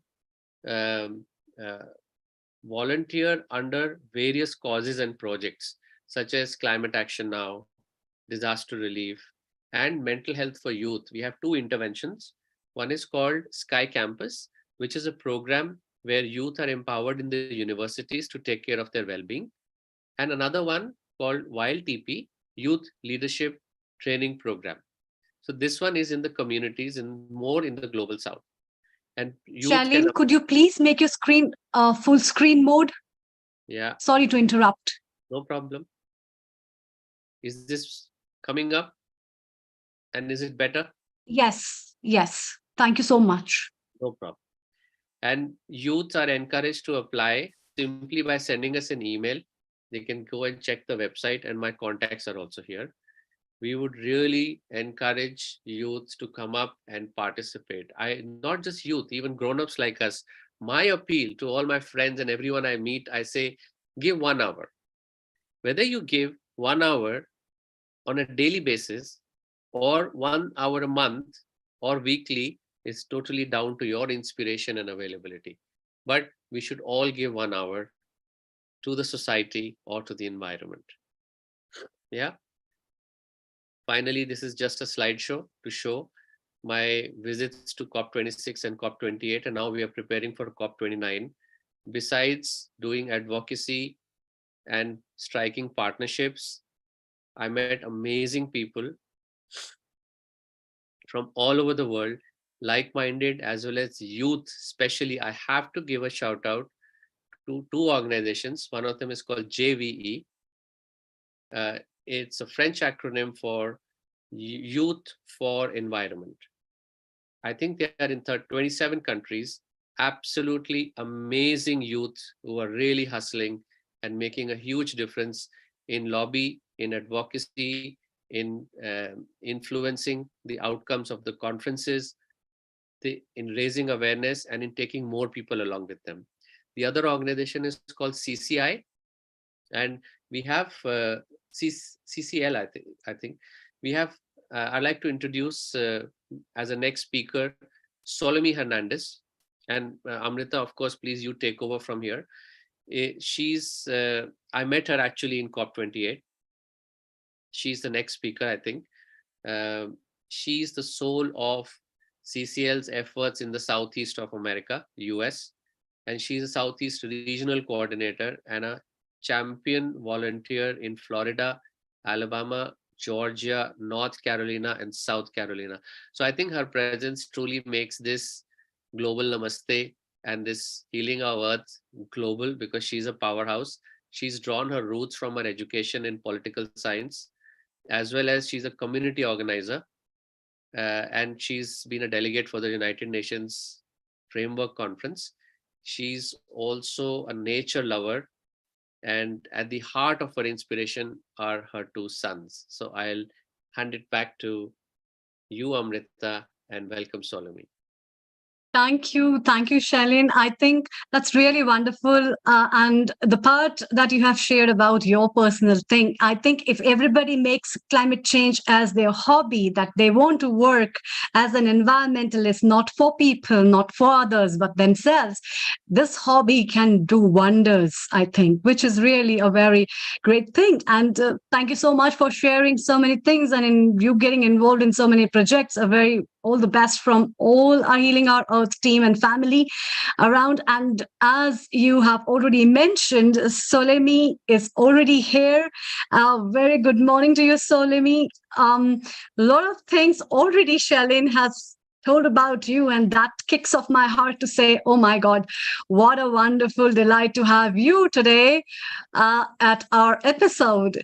So talking about from your personal journey, what has inspired you to take over with so many things, that you have been a part of so many parts of environment of COP28, and therefore talk to us about your inspiration and your message for people on today's episode. A very warm welcome to you, to Healing Our Earth family. It's your first time over here. We are really glad to welcome you, and a beautiful morning as well. Over to you for next 15 minutes. Thank you.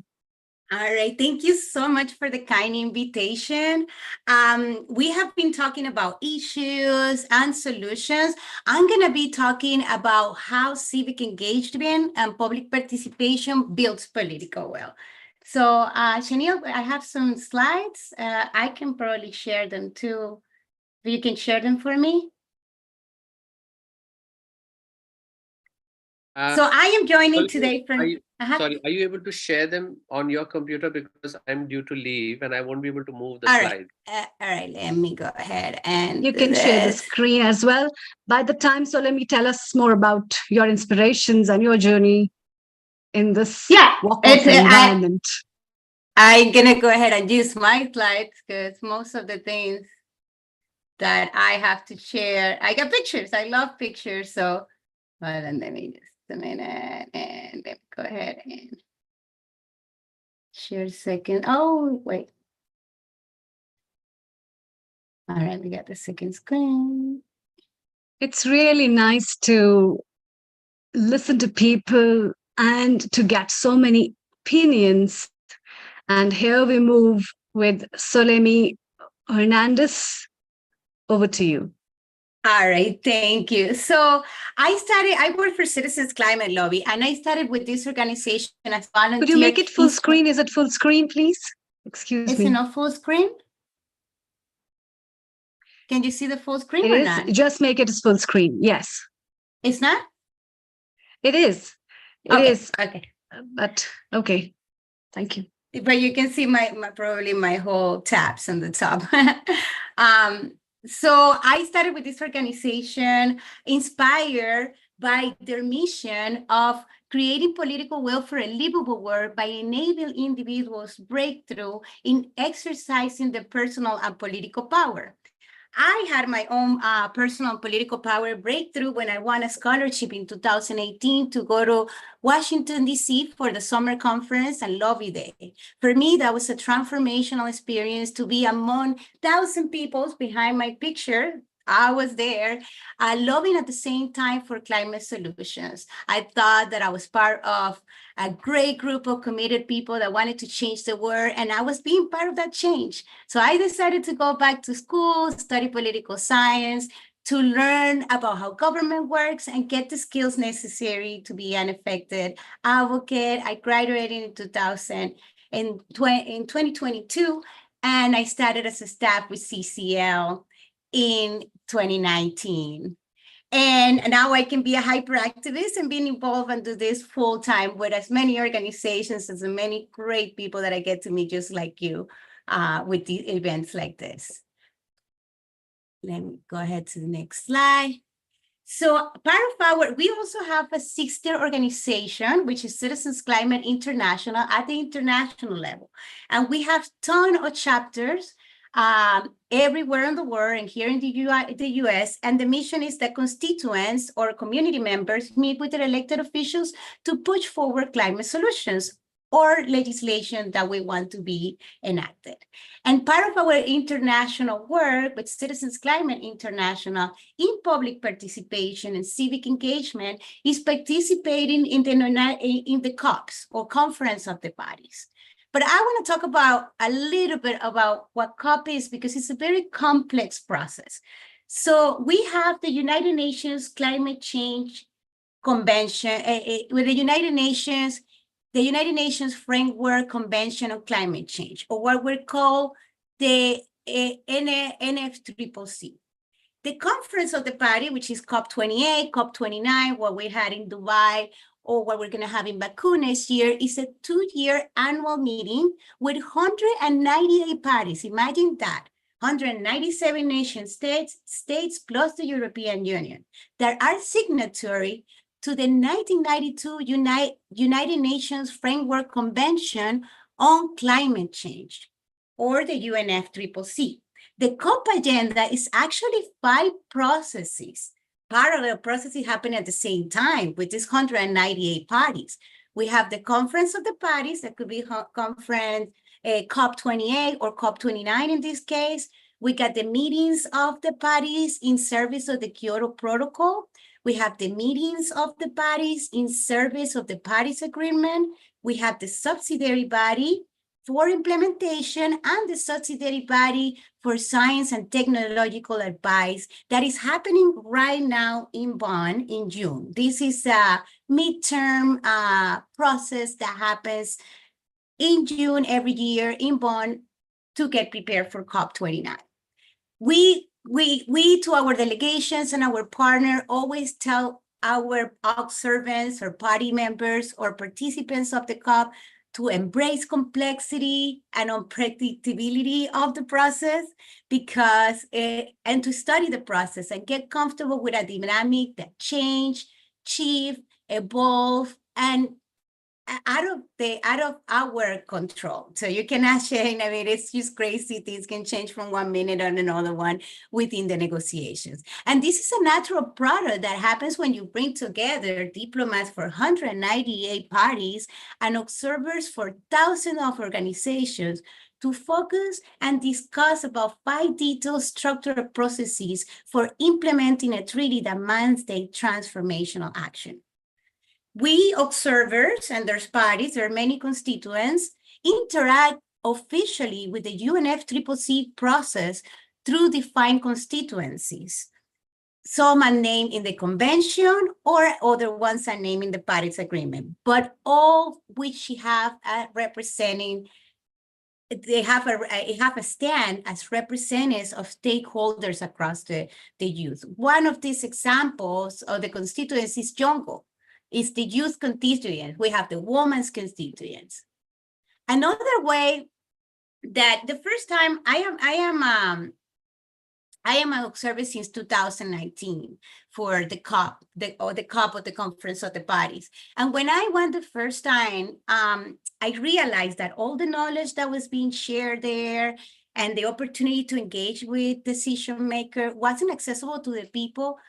My people in my community that someone mentioned before don't have the financial capacity to participate, but they are the ones in the ground doing the work. So we and a couple of the friends decide to organize to build a platform where people could access through their phone, through their computer, anywhere in the world, and they could tune in to all this new information because they also have climate finance opportunities, new technologies. Oh, I learned so much with the new things that they can do now with the AI to accelerate climate solutions. And all of those things, transfer of technology, are things that, you know, our people in our countries that cannot do the travels can be there. So our first try, it was a failed thing. We just can like live stream one event. The platform was terrible.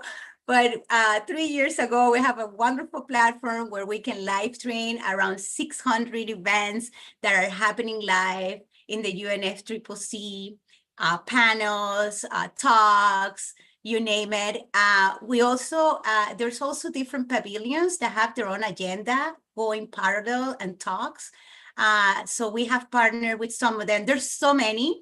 In the future, we want to work with all of them and bring all the information that is being shared to everyone in the world.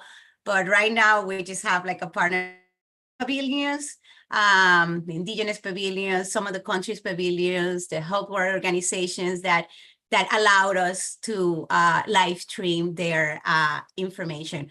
Whenever, let me see if I can, I'm going to put the link on the chat. Please welcome to join us. The People Pavilion is also a platform that works like, I'm sorry. Are you still seeing my slides? Yeah? Yes, we can see People's Pavilion. Okay, so I put it on the chat. It's also like a platform where you can share whatever you're doing. I heard so many wonderful things you guys are working on, make new friends across the world. And whenever the COP is happening, you can be there with us, tuning into all those amazing workshops and events that are happening during the COP. So another thing that we have done with our sister organization, Citizens Climate International, is that we have partnered with the Fletcher School at Tufts University to create some diplomacy earth workshops, leadership workshops. So we train about the process, we train about the stakes, we think about opportunities for cooperations and implementations. We also do this before COP. This is completely free. Again, we just did it for the what is happening right now in Bonn. So it just finished, unfortunately, last week, but we're going to have this ones for for COP29, expressing, talking about what the process is, what are the stake, how can we push forward for international cooperation and implementation and ambition. I wanted to mention a little bit, the road for Baku should also take us to the road to resilience. We're looking a lot to multilateral agreements to accelerate action towards the Paris Agreement goal and prevent dangerous climate destabilization. And we have opportunities to evolve international arrangement to value and respect vulnerabilities. We know that there is for developing countries, we wanna reform the whole debt system to make it easy for them once there are, after a natural disaster, they don't have to borrow with so much interest because they're a developing country and they have a worse credit.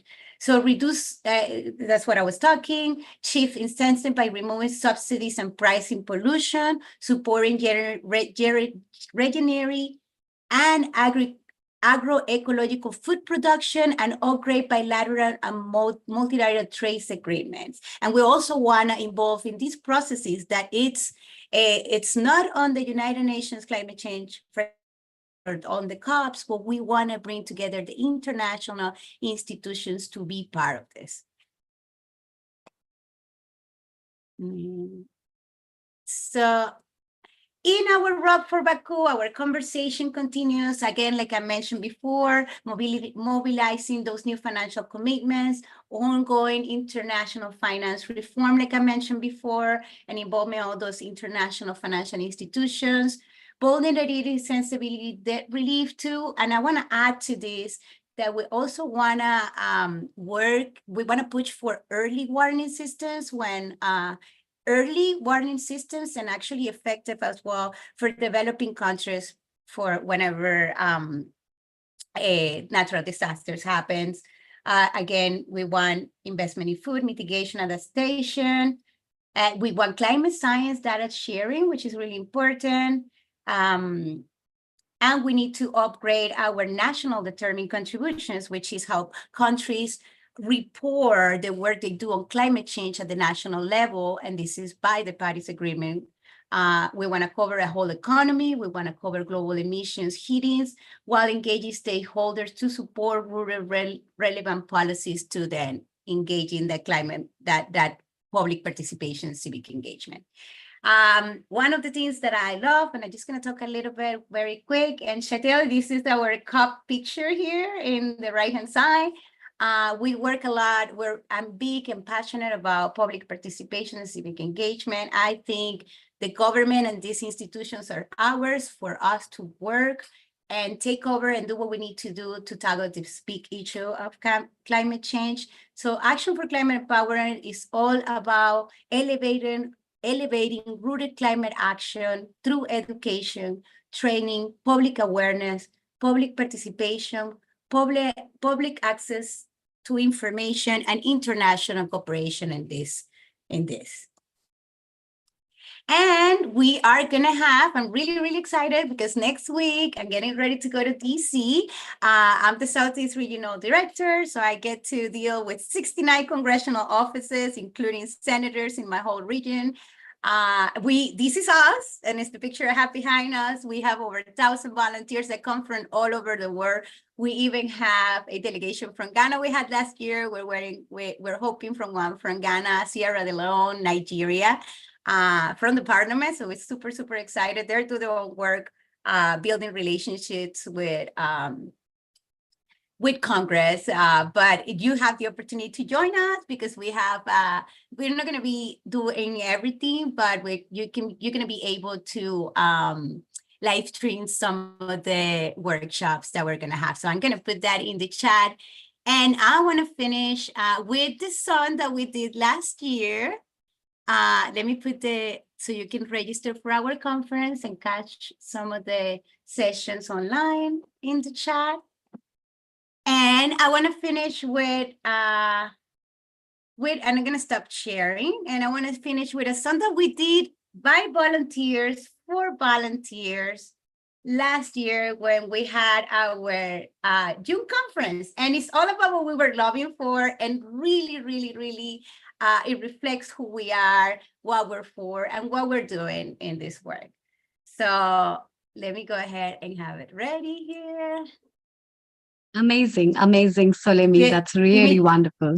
Give me just a minute, so sharing this real quick.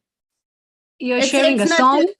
Yeah, I'm sharing a song. You're gonna love it. I hope it's not copyrighted, because we cannot play any copyrighted material. No, it's original. It was all of us doing it. We did this song last June about what we were lobbying for, and it's made with volunteers, for volunteers, for our last year conference. So it's pretty cool. And it's less than 2 minutes, so don't worry about time. No, we would love listening to you for a longer time as well. So many things in that little time of yours. Here, gotta make this. Okay, I'm gonna share. Let me share my sound and optimize video. Here we go. All right, these are all volunteers, guys. And this song just melts my heart every time I get to hear it.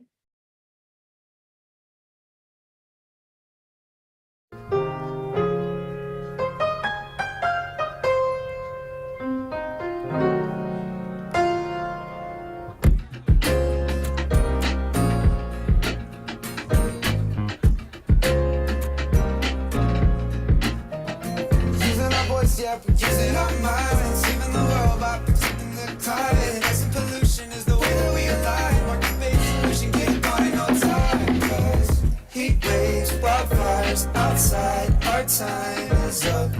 Hurricanes, no change today. We won't hide from it, 'cause we're gonna live, laugh, lobby. Live, laugh, lobby.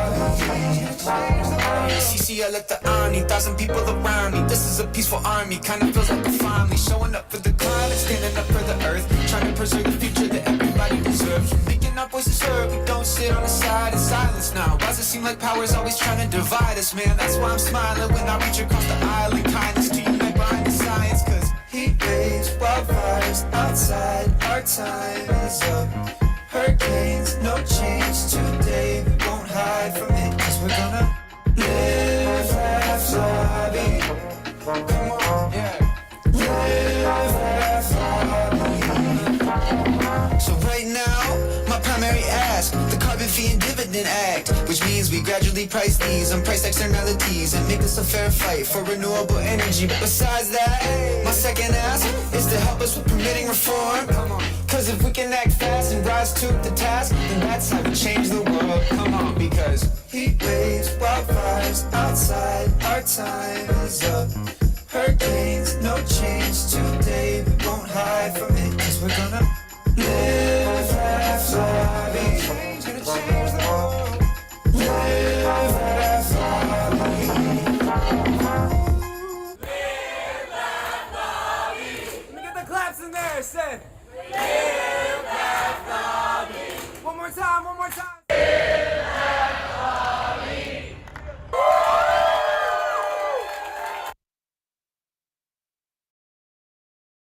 Thank you. That was beautiful, Solemi. You are now part of Healing Our Earth, and you can bring this kind of outreaches. We love it. You need to keep in touch with Amrita and Vaishali so we can put it in social media for you. In fact, say hello to Vaishali here as well. She's our resident beauty expert and an anchor and a host here.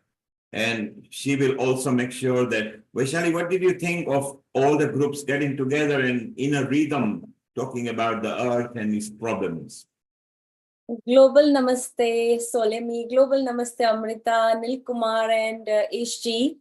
What a beautiful song, and the energy, and live, love, lobby, and I absolutely loved it, and the way communities are coming together in the whole world. This is called evolution, true evolution. We all know that we want change. And in order to bring the change, we have to be the change. And people like you, people like us, It's our responsibility, isn't it? And I loved it. Absolutely. What a community you have and outreach.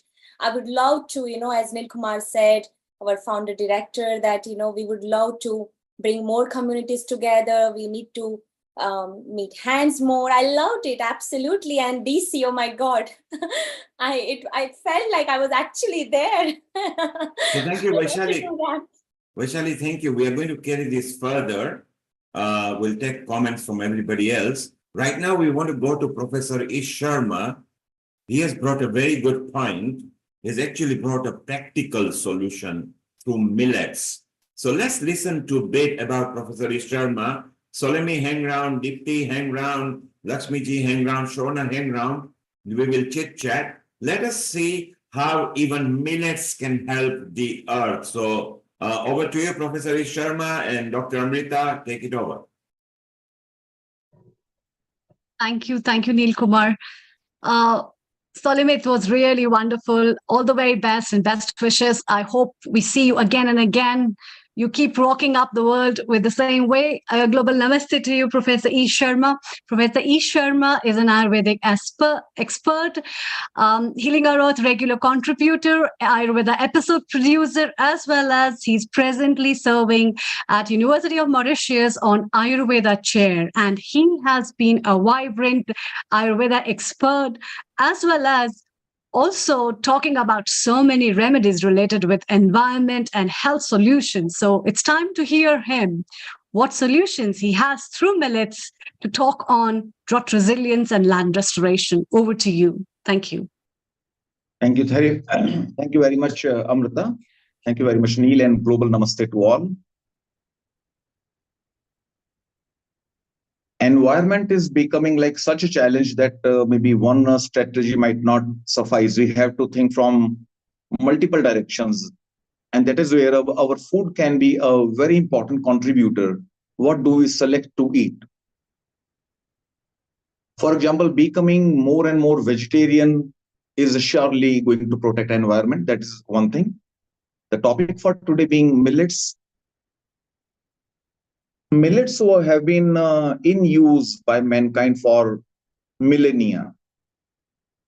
There have been excavations like from civilizations which are like thousands and thousands of years old, and excavations could find pots filled with millets, proving that millets were very much in use ab initio, since very beginning.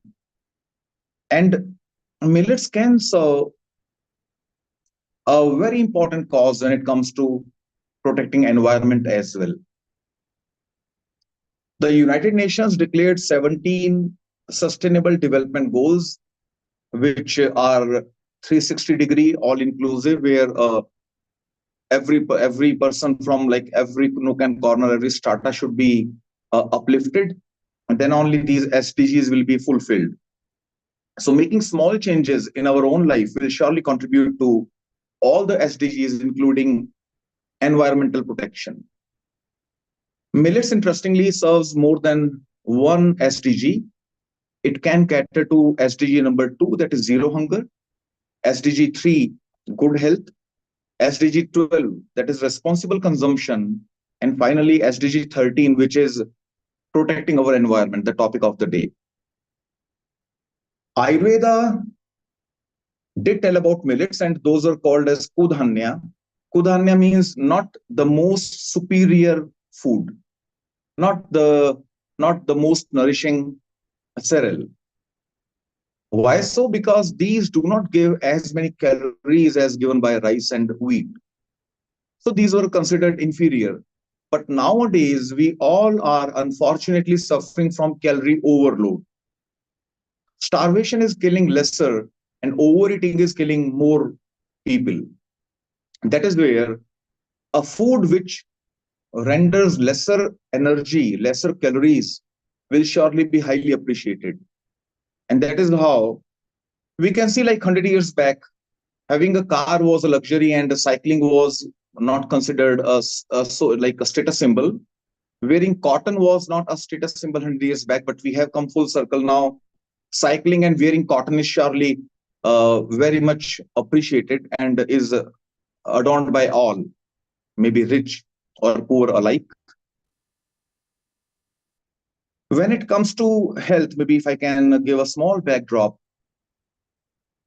environment is the biggest health risk factor as per WHO. This climate change is number one, and non-communicable diseases are listed at number two by World Health Organization. So climate change is a bigger health concern even than non-communicable diseases. This is by the WHO report 2019, where they have enlisted like top 10 health risk factors. And climate change is number one. How can millets serve against this climate deterioration? Millets are seedy grasses, and these do not require watering or cultivation. Whereas wheat and rice are very water intense crops. Rice, for example, will be requiring 3,500 liters of fresh water for growing just 1 kilogram of rice. Now we are left with very little fresh water. From the total water available on planet Earth, 97% is in the oceans, 2% is permanently frozen in glaciers, and only 1% water available for all life form, plants, animals, humans. Only 1% is available for all of us. And from that, if we all keep eating rice, and rice only, you can imagine with 1 kilogram, you are consuming, if not wasting, 3,500 liters of fresh water. Millets will be saving water. They save time. Millets take half the time than what is taken by wheat or rice. Millets classically develop, mature somewhere around 60-70 days, which is half the time. We can take more crops and we can ensure zero hunger, the SDG number 2. Millets are C4 kind of photosynthesis crops. Now C4 is a special photosynthesis. The plants will be consolidating, absorbing more and more carbon dioxide, and will be releasing more and more oxygen. So this is the biggest change millets can make to the environment by adding more oxygen and absorbing more carbon dioxide. Carbon footprint will be reduced. Now this will only happen when the whole world is not growing rice and wheat only, because if we all start eating millets, then surely more farmers will grow millet. And when there are more millets growing, then surely environment will be protected. Millets are very thermophilic and xerophilic. That is, they do not require water and they grow very well in hotter climates. But millets were grown in the USA, Korea, China, Japan, Australia, Germany. Almost every geography was and is growing millets. Now surely it has come down largely. India grows like 40% of world millet production, and Africa consumes 70% of the world production.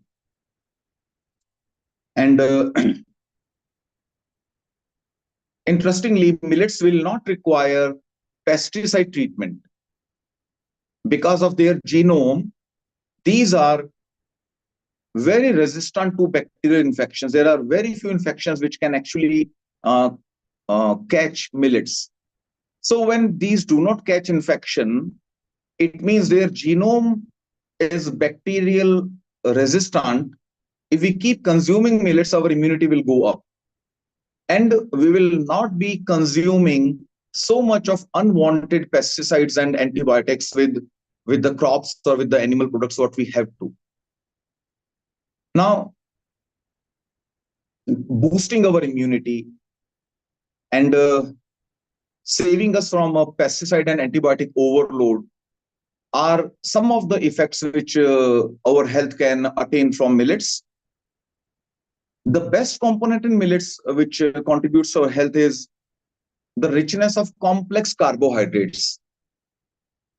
They have got very high quality complex carbohydrates which do not give a lot of energy, and that is why Ayurveda calls them as kudhanya. Kudhanya means not the most superior cereal, because these are giving lesser energy, lesser calories. And now this has become the beauty, being dry, hot, not contributing a lot of calorie. These are very protective against almost every non-communicable disease, including diabetes, cholesterol. These are two very direct benefits, then indirectly serving against cancers and obesity and whatnot. And we see that millets are not like, there are 10 types of millets which are the commonest. And we can prepare everything with millets, whatever you prepare with your wheat or rice, everything can be prepared with millets also. Like you can make a pizza, burger, khichdi, poha, whatever you want, biscuits, cakes, everything can be prepared. And the taste being wonderful and such a huge variety, you can use like at least 10 types of millets. Your kitchen can have altogether a new flavor. Your like culinary skills can surely go up, because wheat and rice will not be having that much of variation what we can attain through millets. Millets will be requiring less than half the cost when it comes to plantation, transportation, and processing as compared to wheat and rice. Because these do not require cultivation, they grow by themselves. These are seedy grasses. So maintenance is much lower, and total processing is half when we compare to wheat or rice production costs and the transport costs. So So Professor India, Ish, yes, please. Professor Ish, you very much demonstrated that millets are not just healthy, but they are super environmental friendly, because water is becoming less on the earth. So we don't have to use that much water as maybe rice, which is a staple diet in many countries. Not only have you demonstrated that millets are healthy, but a super environmentally friendly grain. And this is what we need to get to everybody over there. And let's ask our Chef D, who is our kitchen expert down here. Maybe she can even say why she likes millets and what recipes she recommends, which are easy to make. Chef D, global namaste to you. Global namaste, everybody, and global namaste to Dr. Ish as well. Wonderful listening to you as always. And yeah, what a fantastic episode we've got today. I'm so sorry, I'm dipping in and out. I've got visitors here, so I'm running around the house trying to find a quiet place to talk. But yes, as millets, it's become my favorite go-to at the moment for everything. There's so many things I'm making from millets. My only problem with millets here in the UK is the cost. Unfortunately, we don't get it as cost effectively as we would do in India. That if I have any problems, that's my only issue here, is when the good quality millets, the Siridhanya millets, are becoming very costly to get hold of. But aside from that, if we look at the regular millets, the jowar, ragi, and bajra, which is readily available here in the UK, there's umpteen amount of things we can make. We can make desserts, we can make main meals, starters. On Tuesday, I made cookies and I took upma, foxtail millet upma to the Consulate General event, and everybody loved it. Absolutely gluten-free, high in protein, high in fiber, absolutely nutritious. So there's really, so far, I've not found anything I can't make with millets.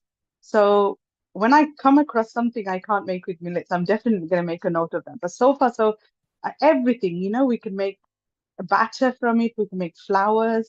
There's just so much, and it's definitely a rice replacer.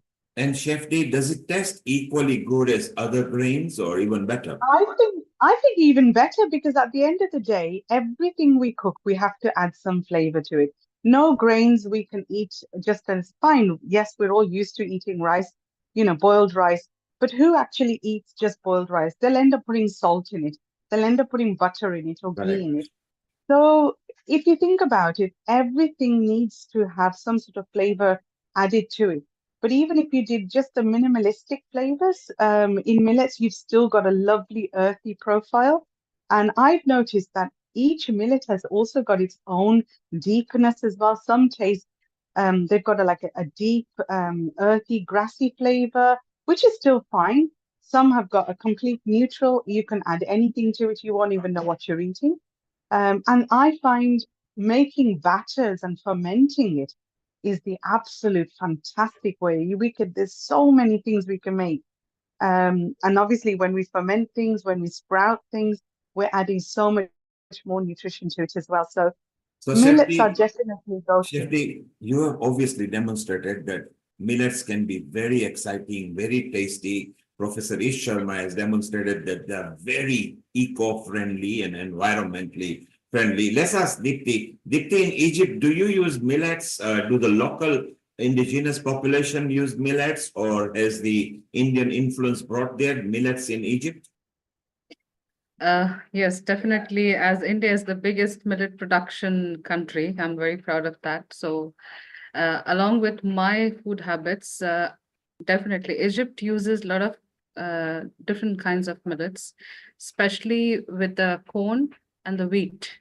The millets of wheat and corn, and of course the cuneo and other millets. They're kind of part of the fashion now. Everybody is on diet, as Doctor Can I mentioned. just stop you? Sorry, I don't want to interrupt rudely, but can I just stop you there? Wheat, corn, and quinoa are not millets. They're not in the millets family at all. Thank you. So we need to correct ourselves there. So those Okay, three but things there are are different kinds of millets who looks like wheat. I'm not sure what's the name of it. It's I don't know what's the name. I know the name, Egyptian name, which is called basaha and all these. I don't know. They look like cracked wheats.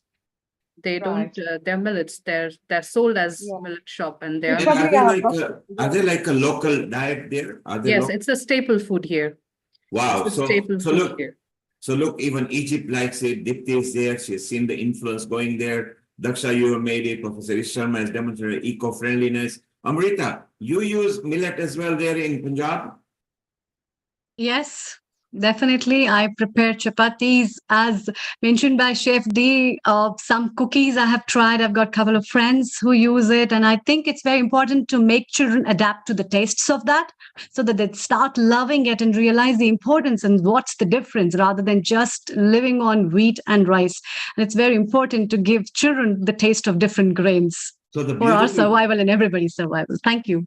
So the beautiful part is it's not just eco-friendly, environmentally friendly grain, but it's tasty and healthy. So I think we should bring this facet out to the public very much. Vaishali, you were very much concerned when you were doing your master's project for future, where you found that water will be scarce and millet requires literally fraction of water as compared to rice. What are your thoughts on it? And then we go to Rajiv, and then we move to our chief guest, Sister Jayanti.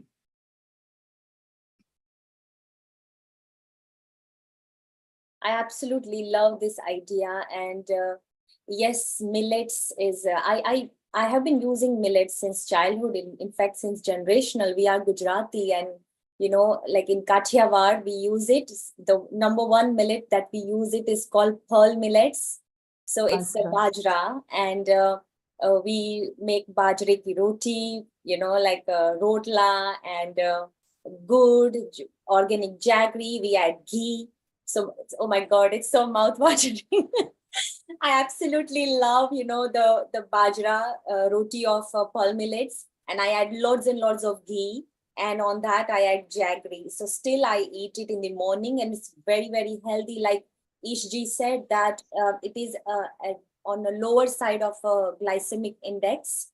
So it will not add carbohydrates much. I'm sorry, I don't know the exact terminology. I didn't remember that you mentioned in glycemic index. Yeah.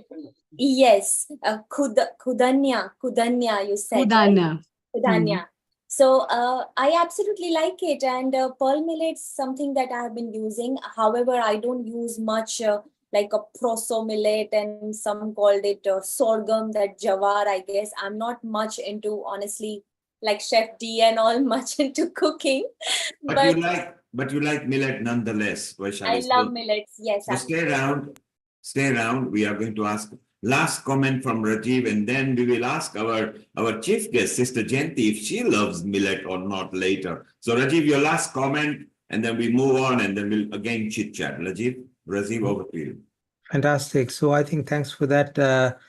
I was born in Rajasthan, and I would say that Ish was also in Jodhpur. So both of us are from Jodhpur some way or the other. And Rajasthan, millet is their basic food. Bajra, they live on bajra because of lack of water. There is not much wheat. So millet is fantastic. It's tasty, but at the same time, it has got a lot of health benefits. It is very helpful for controlling blood sugars because of the low glycemic index, but also it has got both soluble and insoluble fiber. And the insoluble fiber is very good for growth of bacteria. It acts as a prebiotic.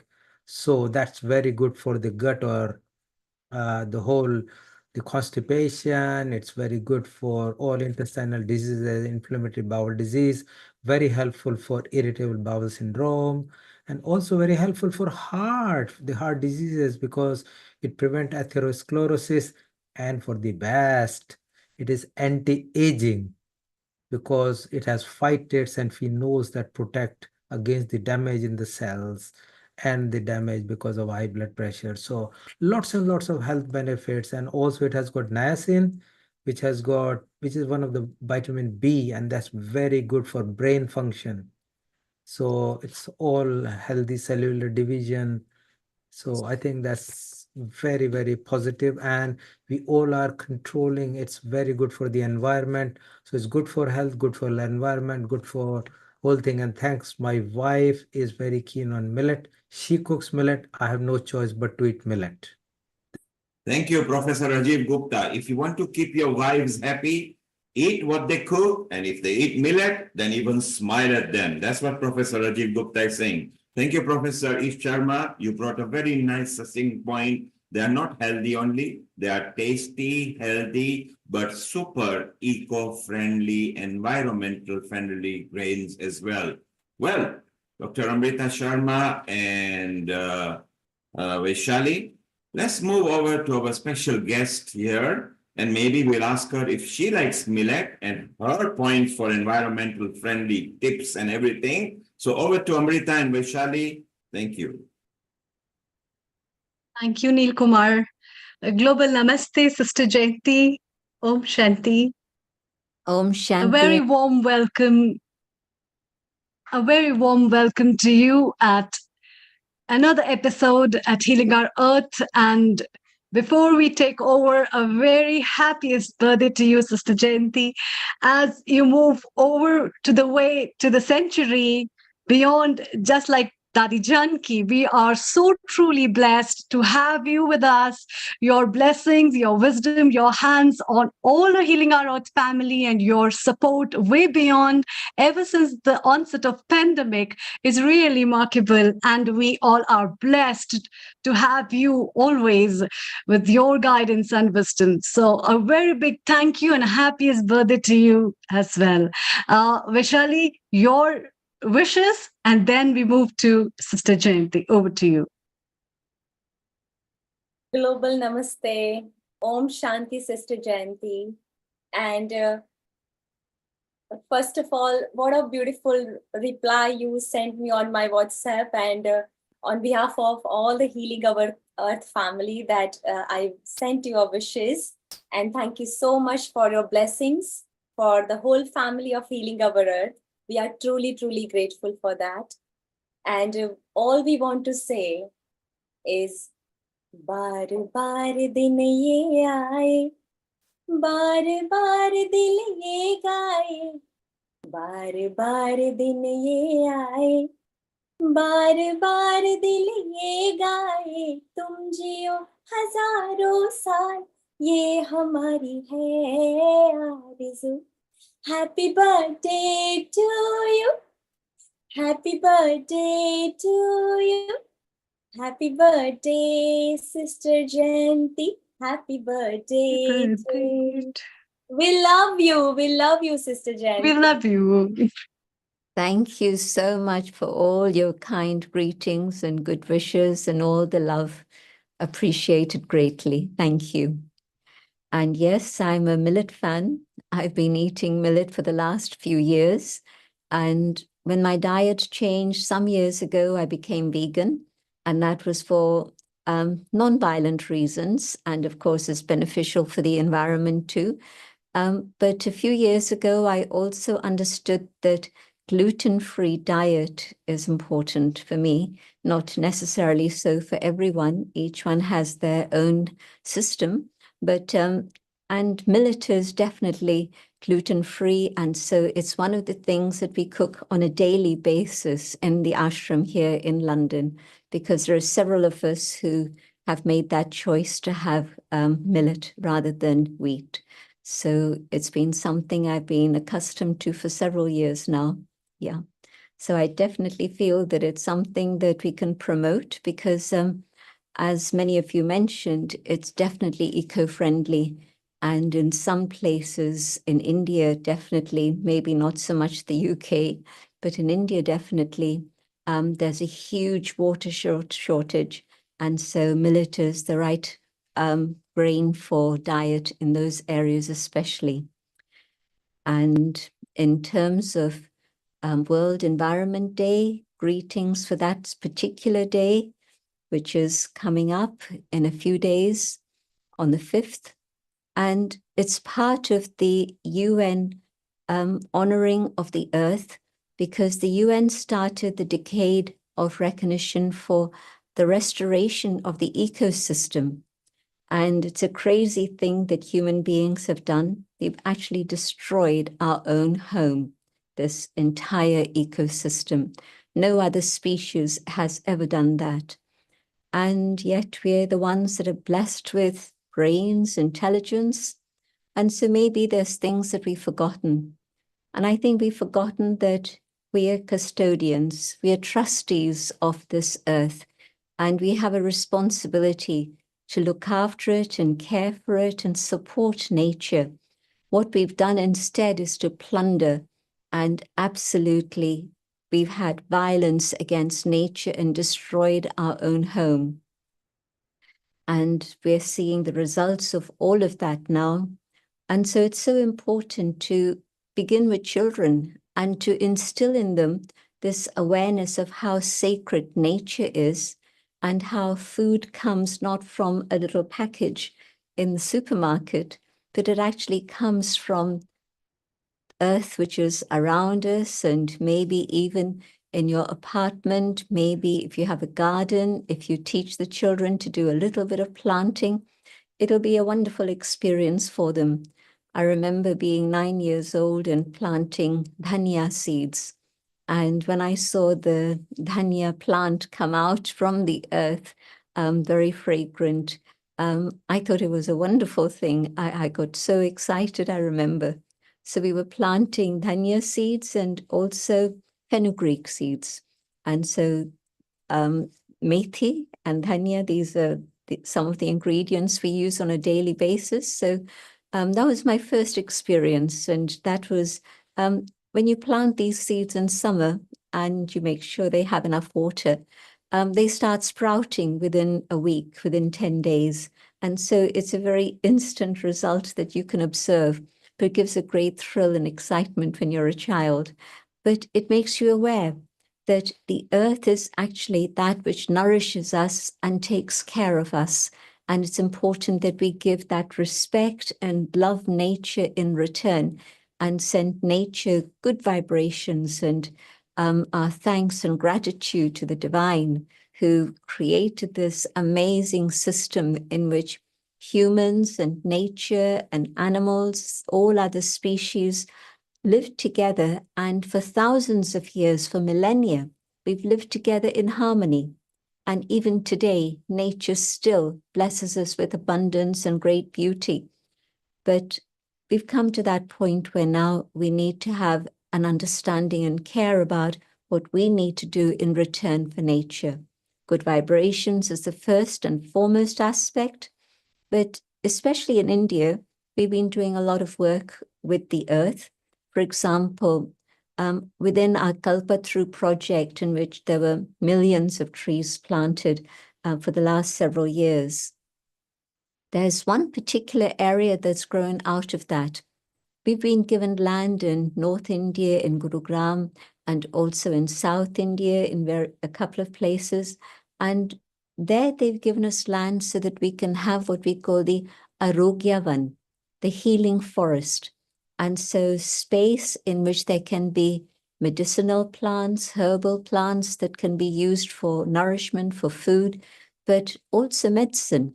And they also have then running tracks. They have spaces for people where they can come and sit and be in silence or meditate or pray.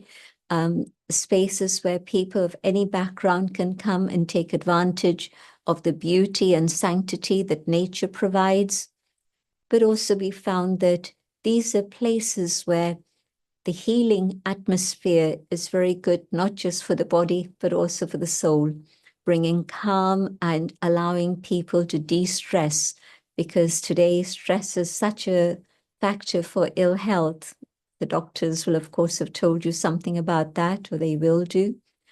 But if we can create spaces where people can come and de-stress, then that is a great service to humanity also. And so we've been doing that. The second thing we've been doing, especially in India again, is to have what we call yogic farming. And so this is organic farming, but together with that, adding meditation. In early days, of course, the family used to sit together, pray together, and whatever seeds were going to be planted, they were carrying those vibrations of prayer. Well, we've reinstated that, and we found that it works very, very well, not just pre-plantation, but also with the preparation of the ground. The whole family go into the field and they're able to have meditation in the field. And then further, at every step along the process, right until the point of harvesting, there's meditation and more meditation going on. There are 4 different universities who have been investigating and researching the results of all of this. And what they found is that compared to ordinary food that's grown, the food that's grown in this way with meditation also has nutritional value, that has added dimensions, but also it's beneficial for the soil. And so the bacteria that are the healthy bacteria multiply, and the bacteria that cause pests, etc., those get removed. There's a system in which meditation allows this to happen in a very natural way. And so the soil definitely becomes healthier, but the food also is of greater value. And so that's the second thing we've been doing. The third thing is here in the West, in the UK in particular, in London, there's a program that St. Ethelberg Community, Church Community, have invited people of all faiths and traditions to participate in. And they've been having groups go out to different places across England. And what they do is plant native trees to allow the hedgerows again to flourish. And I think around 600 trees were planted within the last couple of weeks, few weeks since March and April. And so these things are all happening in different ways around the planet. But I think that the basic understanding that human beings are part of this eternal cycle in which nature and humans work together under the awareness of God's love.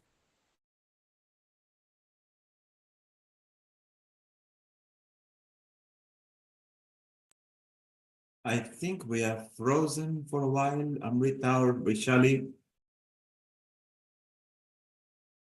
Yeah, I think we are frozen at the moment, and we have lost the signals, I guess. Yes, we will wait. We will wait Yeah. for sister to come back. Normally, yes, the signal might have gone. So I like the point that Sister Jayanti made, particularly about the diet and her.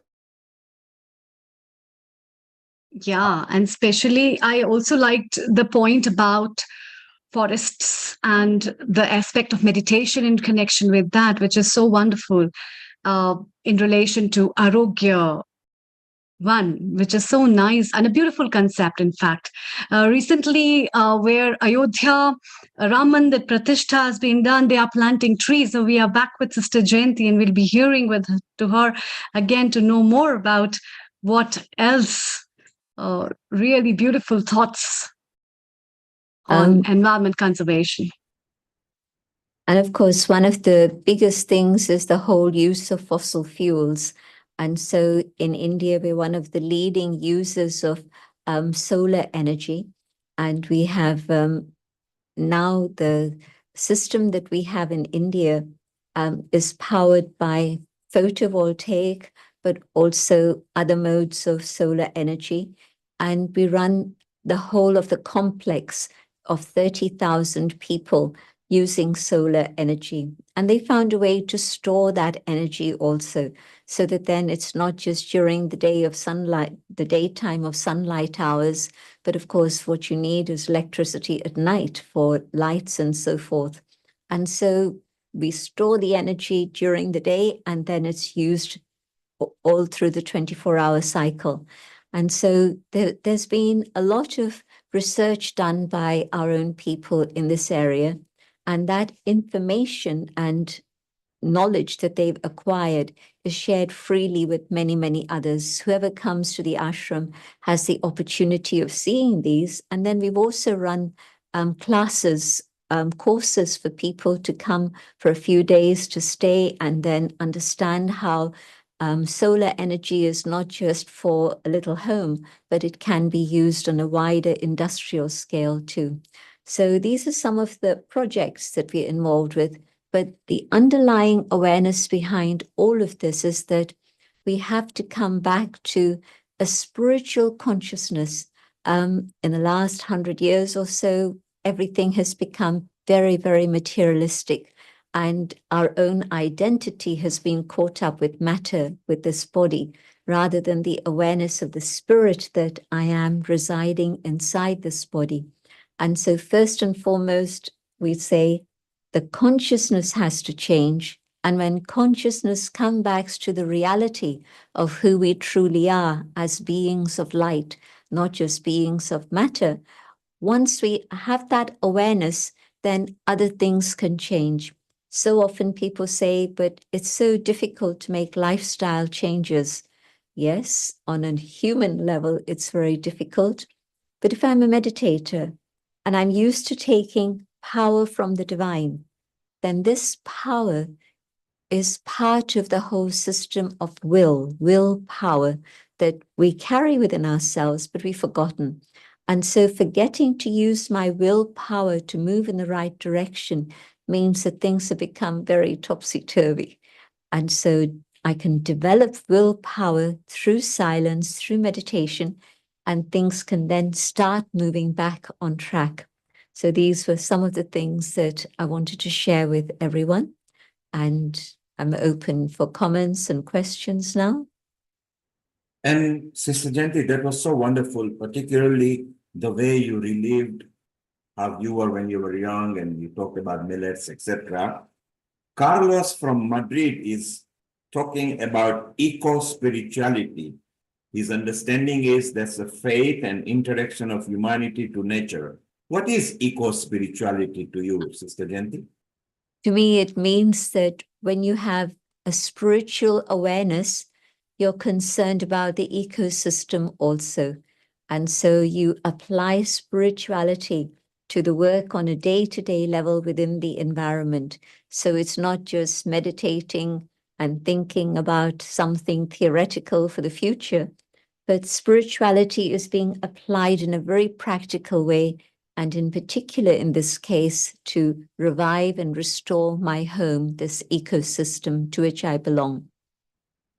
Well, Carlos, I hope it helped you. And Rajiv, you've got a question for Sister Jayanti. Over to you, Rajiv. Thank you so much, Sister Jayanti. It was so enlightening and so refreshing to hear you again. I know we were on stage at some point in time, if you remember, long ago, for Bharat Gaurav Award. And we had a discussion. It's so interesting because today we are on the environmental day. So we have an external environment, but we also have this internal environment for which we don't look after so much. And I would like to take an opportunity to ask you that this ego kick in all the time, despite knowing the fact that we are on this mortal body for a short period of time. Even myself, I experience that, I try to keep thinking that in account, but somehow it just happens that we always, whether it's, I don't know, Maya or something, get entangled into it. So what would you suggest how we can keep that spiritual environment clean all the time, which is our internal body, and keep it free of this so-called junk called ego or Maya, in very simple practical words that people like us professionals or day-to-day living people can do? In the awareness of being, that being of light, the soul, there's a very lovely expression in Hindi, Swaraj. I'm not talking about a political state, but I'm talking about the inner being, the self, being the master, the sovereign of this physical chariot. And in that awareness, I have a responsibility not only to the spirit, but the spirit also has a responsibility for the physical body. And so diet is maybe the most important factor in this. If I eat healthy diet, that for me in a simple way means plant-based diet on all levels, food and drink, absolutely. So in the awareness of spirit, I know that I have to fulfill this responsibility because I'm here on earth at this moment, not only for myself to do good karma, but also I'm here to be part of this transition and this transformation that the world is going through. We're definitely moving from Kali Yuga to Satyug. And so in this transition, each one of us has a very, very important role by bringing about transformation of consciousness. And so I want to keep this body healthy and strong so that it can support me in this task that we all have to share in.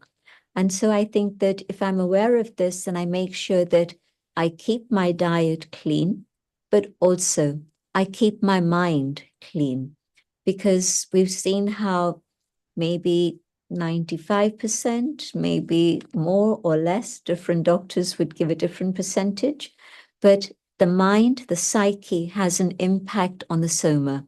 And so the whole area of psychosomatic illness is something that has been studied way back in the early days of the Copper Age, thousands of years ago. But in modern times, it's again been revived, and we're again looking at all the aspects of psychosomatic health and illness. And if my mind, my psyche is kept clean, pure, free from anger, lust and greed and ego, attachments, all these things, then the impact of that on the body is that the body can have strength and last. Dadi Janki is an excellent example of that. She was able to serve until she reached 104. And her physical health had never been strong. So it's not that it was a special blessing, but even with a very fragile physical system, with the power of yoga, the power of good wishes, and most of all, God's love, she was able to continue to serve until that time. So I think that if we're becoming aware of the power of the soul and we become the masters, the sovereigns of this body, then we take care of it, but the body then also supports us in whatever we need to do.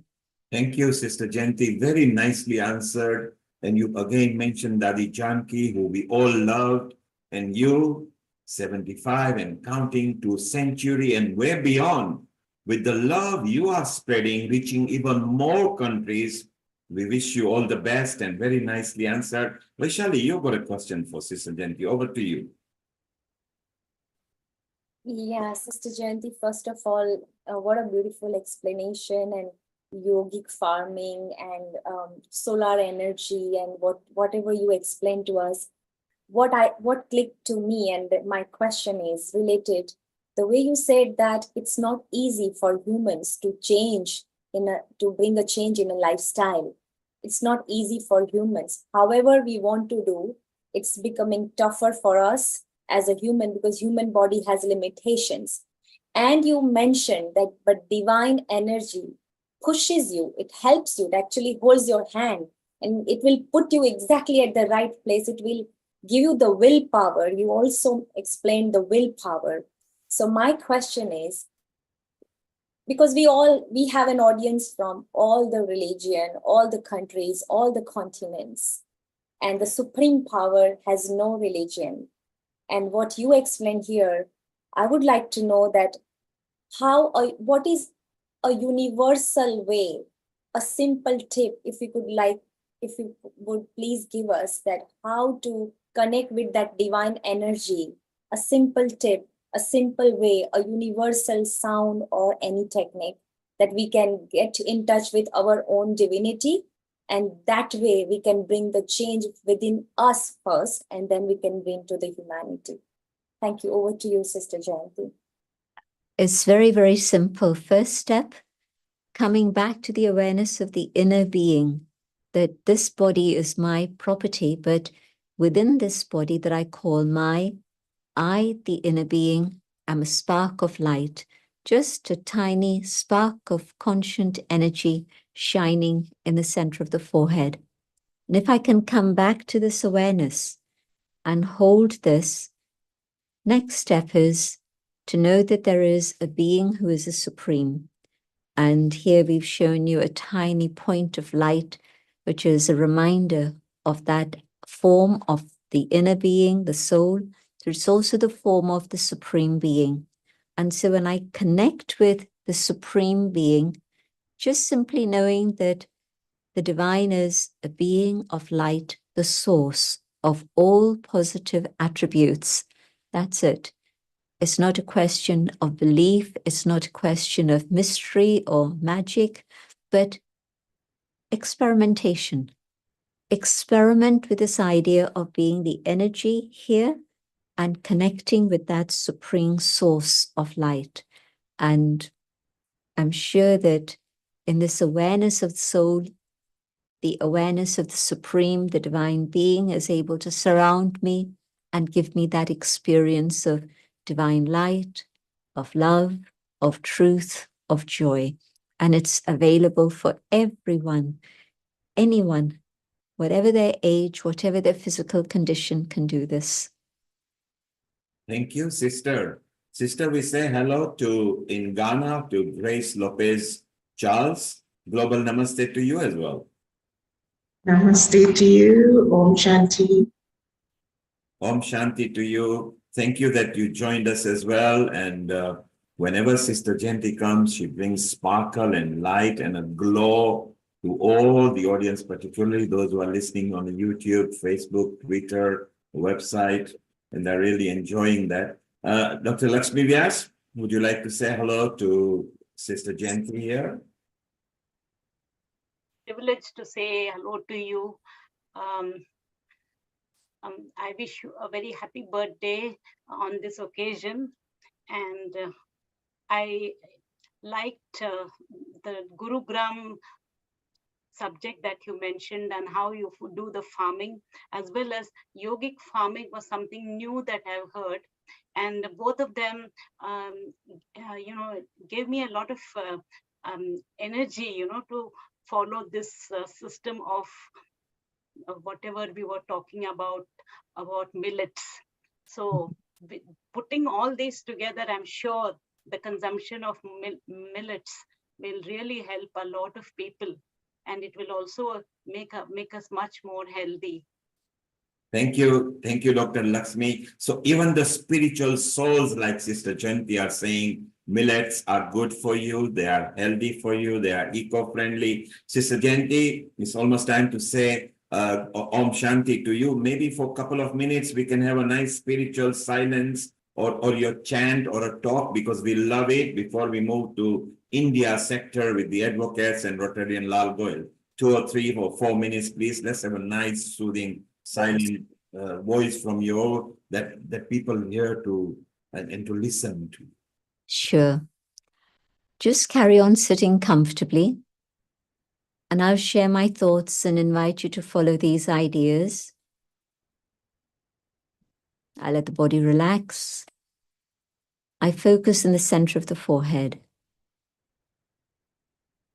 And as the body becomes calm, I become aware of the inner being, the being that I truly am, the being of light, infinitesimal spark of energy. I am a being of peace. This is my natural state of being. I am a being of truth, of living consciousness, a being of bliss. Sat, Chit, Anand Swarup. This is my original state of being. And in this awareness, I connect with the divine, the supreme, the being of light, the source of spiritual power, the almighty authority, the benefactor, the parent of the whole of humanity, the one who removes darkness and brings light.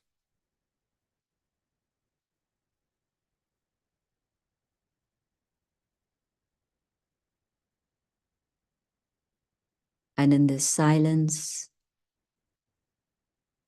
experiencing this divine connection,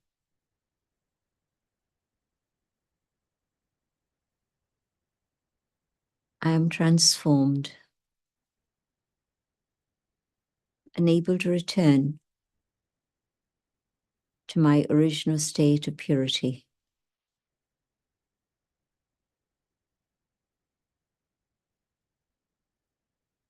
I hold this awareness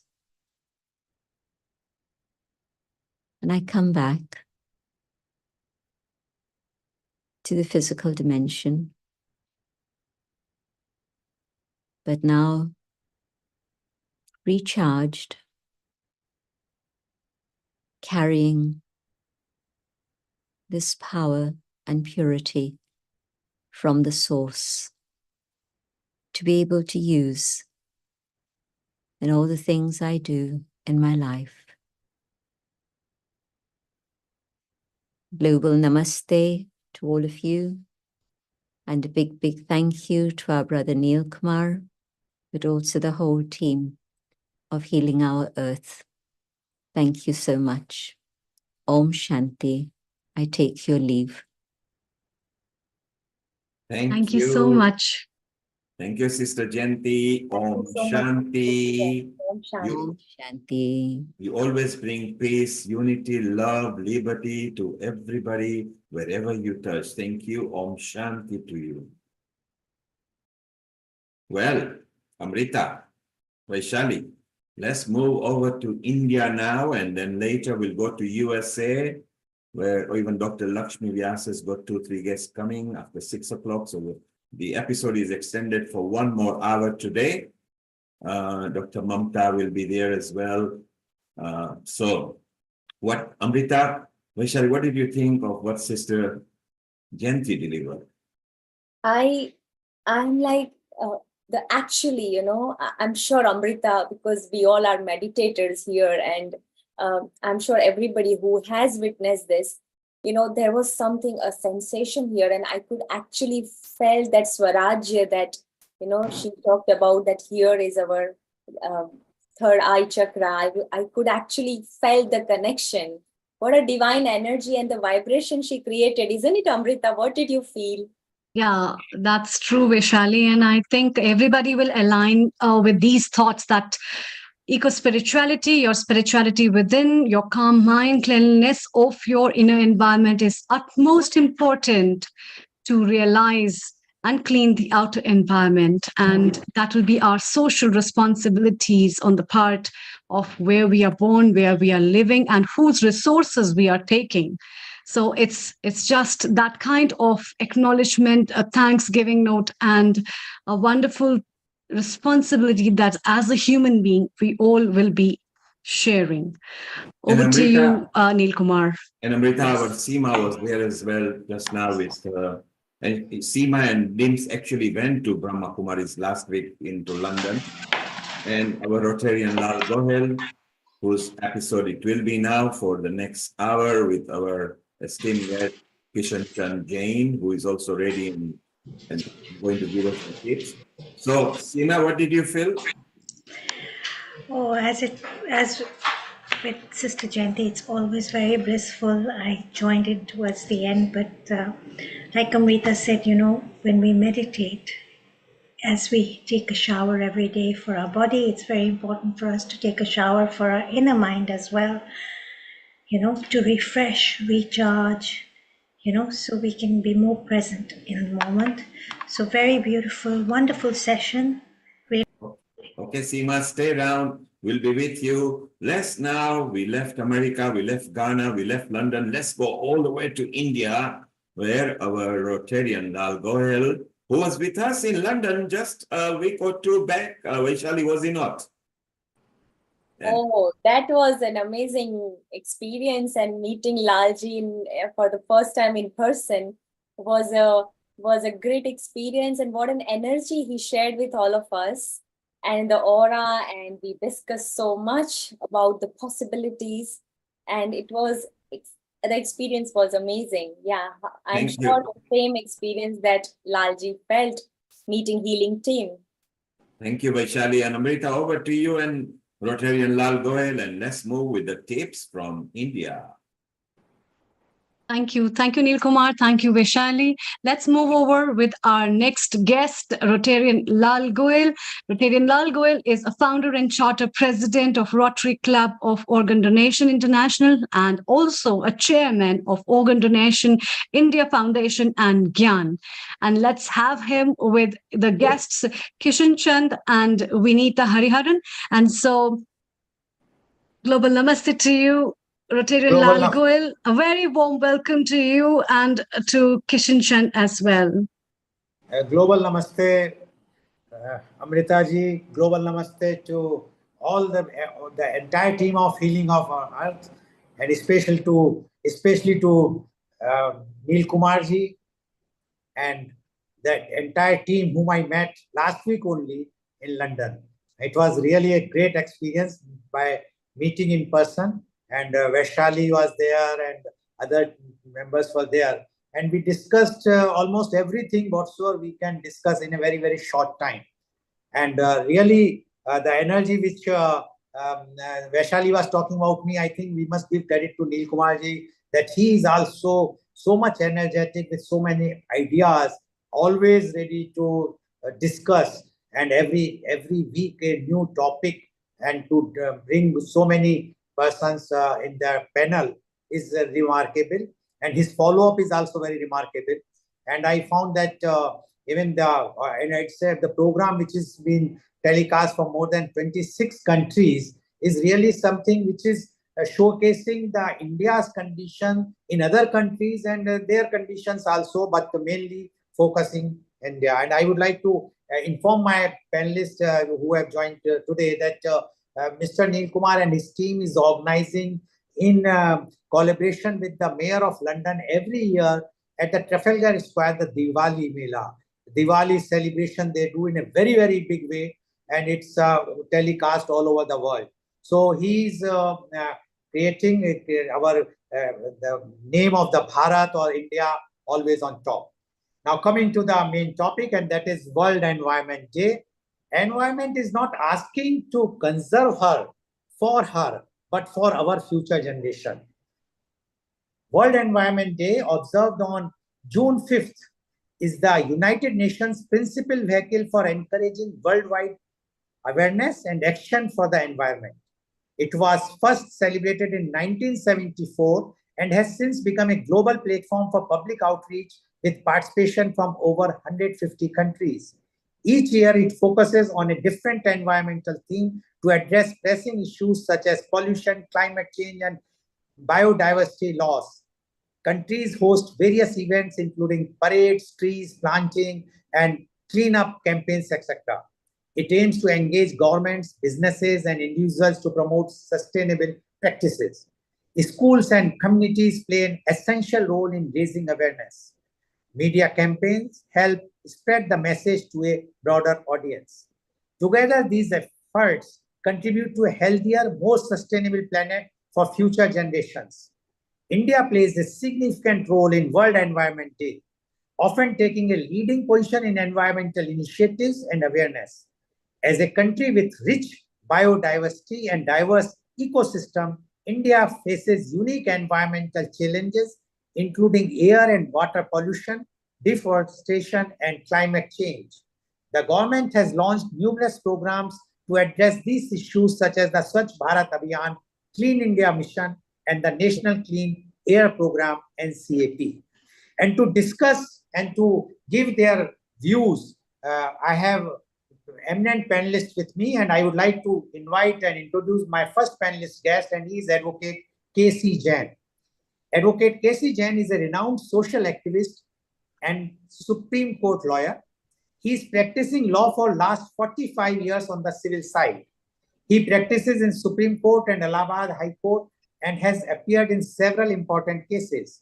He has filed numerous PILs in the Supreme Court and Allahabad High Court. He has succeeded in 5 PILs relating to RTI, which includes direction to the State Information Commissions for online hearing, online RTI portal of high courts and district courts. Has also filed more than 10 petitions involving various issues relating to road safety, and directions have already been issued in hit and run matters and e-monitoring of traffic violations. Has filed PIL for prescription of generic medicines by medical practitioners and also for DNA profiling of unidentified dead bodies. And this has created a sensation, especially in the medical fraternity, because they are not ready to prescribe generic medicine, but he has filed that PIL also. He has also filed a PIL relating to environmental issues, have also been filed, which included petition for removal of silt and garbage from river Yamuna in Agra. His large number of articles were published in law journals and newspapers. He is avid nature lover and has done plantation of native species. Welcome, Advocate K.C. Jain, on this very, very important international show organized by Healing Our Earth, an NGO working for the benefit of this earth. And this is the main thing, that is the environment. And we all know the condition of environment. And as you are based in Agra, and you know more than us who are sitting in that very, very cool temperature. I was in London and I was in Edinburgh City, Lakes and Lake District and the Center Park, where the temperature was between 7 to 15. But here in Agra and Delhi, the record has gone to 52.9 degrees So this is change which has come, because when I was at Mathura, I left Mathura about more than almost 40 years now. At that time, the temperature was touching about 40, but now it is touching 50 or crossing 50. So environment is very, very important. We would like to know your views on World Environment Day. Advocate Casey Jenkins. Thank you, Mr. Dal, for inviting me and giving me a wonderful opportunity to share my views.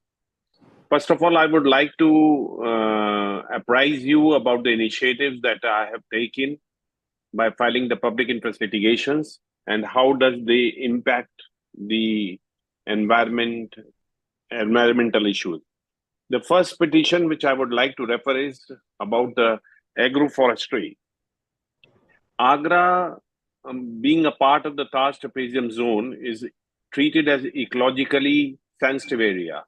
Here, the trees are not allowed to be felled, but it has affected the other way also. Private people are not coming forward to plant trees because they know that they will not be allowed to fell them. Facing this difficulty that even private people won't come forward, and how we would add to the forest cover, green cover, I filed a petition in the Supreme Court and succeeded, where they said that agroforestry should be allowed and those who plant trees can fell the trees. That way we would be adding to greenery and also make a profit. The farmers can earn profit. So this is the first initiative of promoting agroforestry, which is a worldwide practice of growing trees and felling them on the getting right. Another important thing is that online hearing by the information commissions. We are traveling from one place to another for attending the courts. It is leaving footprint. We have to travel by automobile, by plane, or by train, and then staying at one place. This all has its footprints. If we can have online hearings, if we can appear before the judge or the information commissioner without traveling actually and sitting from our home, we can put our submissions to him. It would save the environment. So that initiative that has been taken, that now the Supreme Court has directed that we can appear online, virtually, and appear before the information commissioners who are in UP, they are at Lucknow, and in other states also in the capital towns. Another initiative taken by me was for buying tickets for seeing Taj in night online. Unfortunately, the orders of the Supreme Court earlier passed in 2004 were that you had to go and buy the ticket physically. Now that has been changed with the petition being filed by me, that now you can buy it online.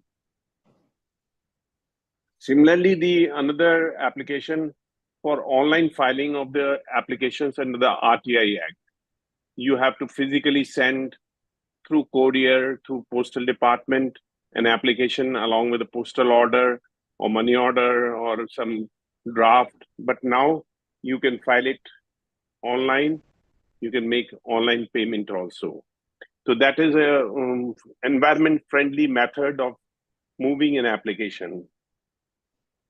Another important initiative is desilting of Yamuna. Agra is situated on the river bank of Yamuna. Taj is also located on Yamuna bank. But unfortunately, the river Yamuna has become very shallow. The riverbed has risen because of the deposit of silt, garbage, and ultimately the depth of the river has gone down. It has reduced substantially. The water storage capacity of the river has it has become very less. Therefore, we need to remove the silt, garbage, and the plastic that gradually got deposited on the riverbed, and ultimately this water body will store more water which will percolate and which would recharge the groundwater. The Supreme Court has given directions that yes, it is required to be carried out immediately. We hope that River Yamuna will become in a better condition. Such a big water body would be able to store more water.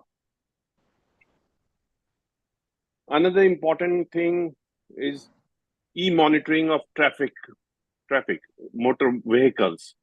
Now the policeman is to stand there in a normal course to create challans, to find out what violations the automobile is causing. But now the Supreme Court has directed that it has to be done electronically. The cameras that would read the number plate automatically would help to find out the violations also in case that concerned automobile so causes. These initiatives ultimately will help to reduce the carbon footprint. Some other initiatives that have already been taken, but we are awaiting the outcome, is the standard operating procedure for plantation.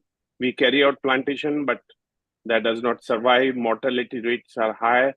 What should be the standard operating procedure for plantation? What should be the standard operating procedure for permission to grant felling of the trees? That is important aspect. And another important aspect and initiative which we have taken by moving the application and petition in the Supreme Court is that the commercial vehicles which are not to load or unload goods in the city should not be allowed to enter in the city either in daytime or in nighttime. So these are the initiatives that I have taken. Coming to the how we can reduce carbon footprint. Again, I would say that judicial proceedings or whether they are administrative proceedings, we should go for online hearings, e-filing, emails, e-messages. Instead of physically attending the courts, we should virtually appear. It would save our traveling, not only expenses, but also it would reduce the carbon footprints. Supreme Court of India has taken initiative. Now we appear virtually before the judges of the Supreme Court.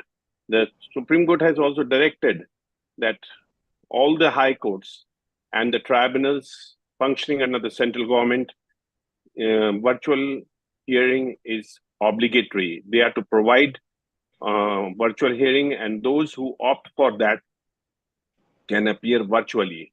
So that would help to reduce movement of automobiles, trains, planes, and we can conveniently appear online. For instance, in UP, we have the capital town Lucknow, where the government people sit. If we are to meet them, we travel by road or by plane. That all is leaving carbon footprints. We should have the meeting virtually. We have meeting for 10 minutes, but for have that meeting of 10 minutes, if we have to physically travel, it takes the whole day. Another thing about plantation, I would like to point out that we should go for native species of plantation. We should find out what are the native species of that area, and only those native species should be planted because they help to grow us easily. The mortality rate is much lesser. Therefore, we should go for plantation of the native trees only. And they also help to attract butterflies, moths, bees, which are the pollinators. And we now have to go for dense plantation. Miyawaki Japanese system is to be adopted to create urban forest, and the invasive species are to be avoided. For instance, in India, we have the Prosopis juliflora, which is from America, and it is causing a havoc. Therefore, we have to be selective to choose species of plantation. rainwater harvesting, we should go for it, because groundwater in India is, in most of the areas, is receding very speedily. We need to conserve groundwater, and for that we need to use drip irrigation, sprinklers, and not the flooding way of irrigation. Moreover, the treated water from the sewer, from the drains, that has also to be recycled and used for washing, for irrigation. Public transport is also to be encouraged. We have to, there is in fact explosion of automobiles on the roads of India and all over the world. Now we have to restrict the use of automobiles. We have now to think of public transport, because ultimately there is carrying capacity of the roads, carrying capacity of the infrastructure. We cannot ignore the carrying capacity and keep introducing new automobiles. The time has come that we are to think of how to restrict the number of automobiles, how to have efficient public transport system.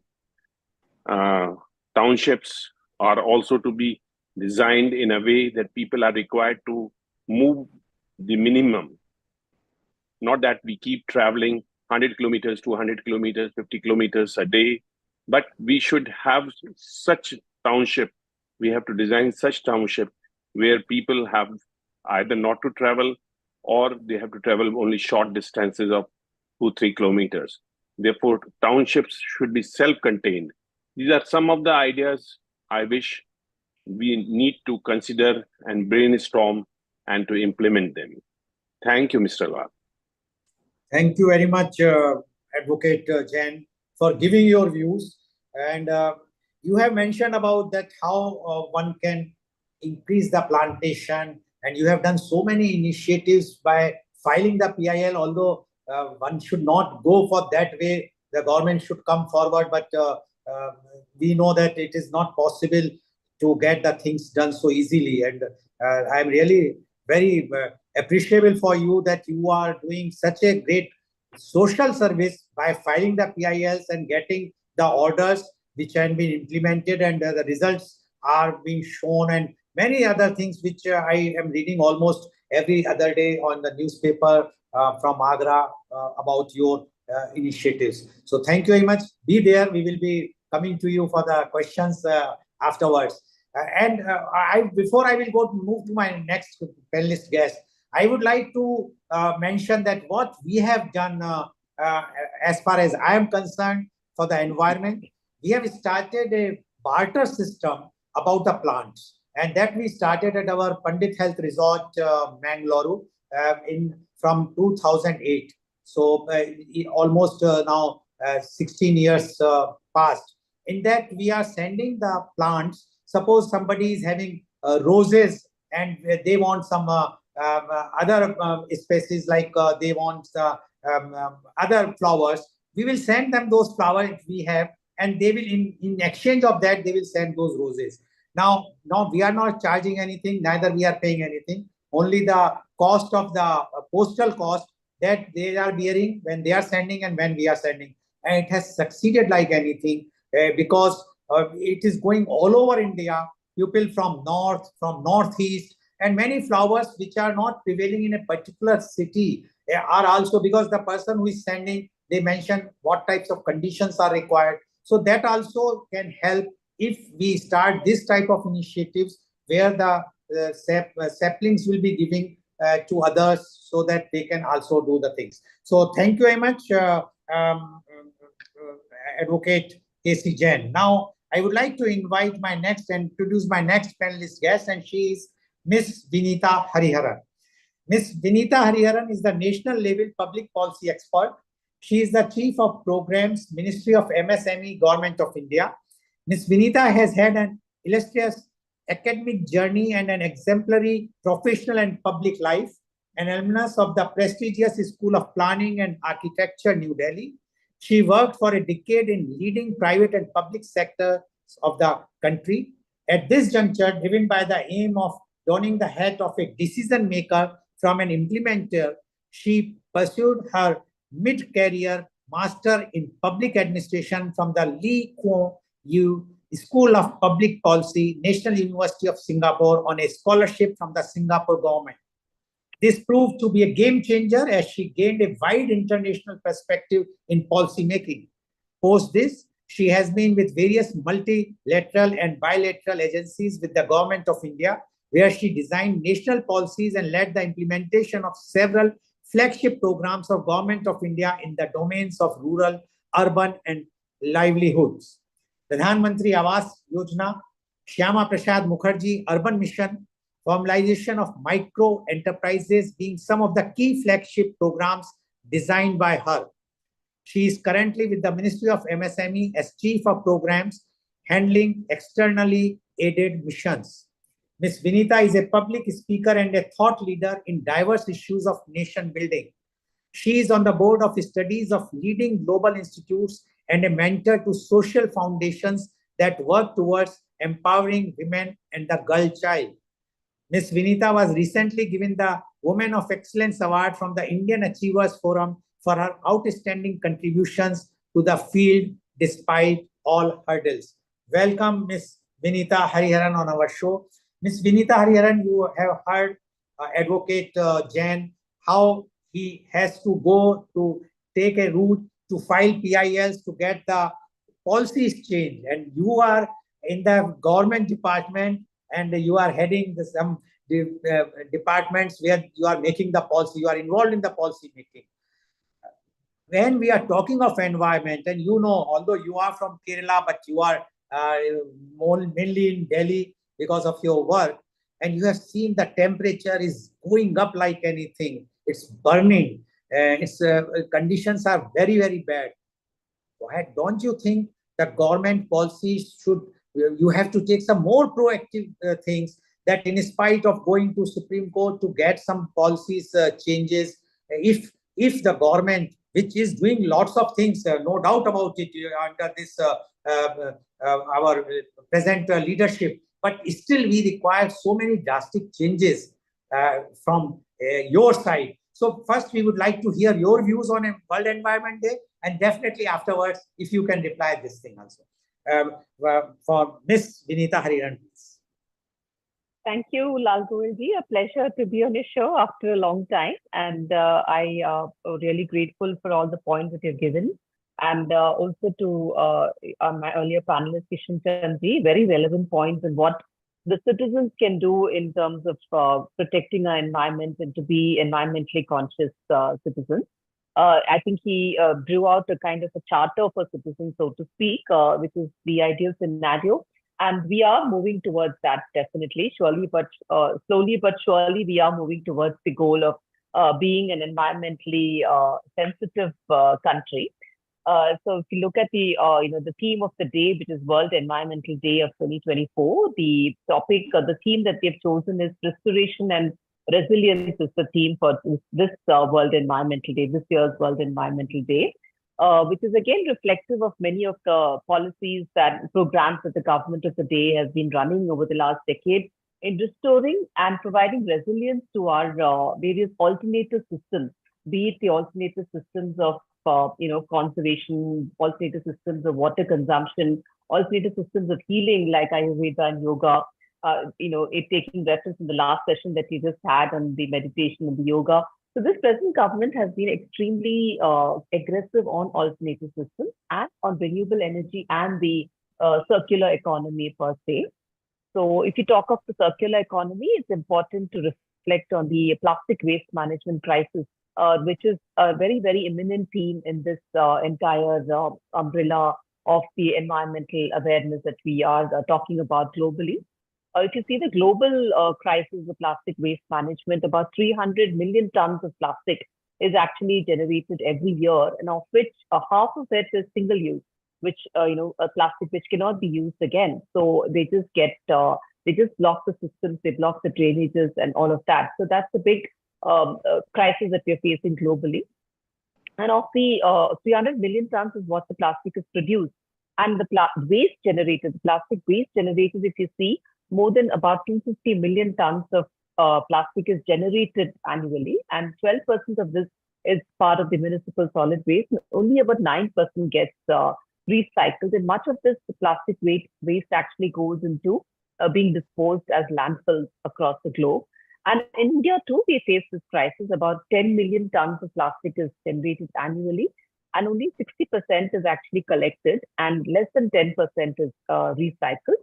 So this is what the crisis was for our rivers like the Ganges, and which actually gave way to the big project, which was Namami Gange, which the government of India ran because of the collective degradation of the river basin and the disposal of plastic waste and all of the other solid waste and liquid and the plastic waste was generated over so many years.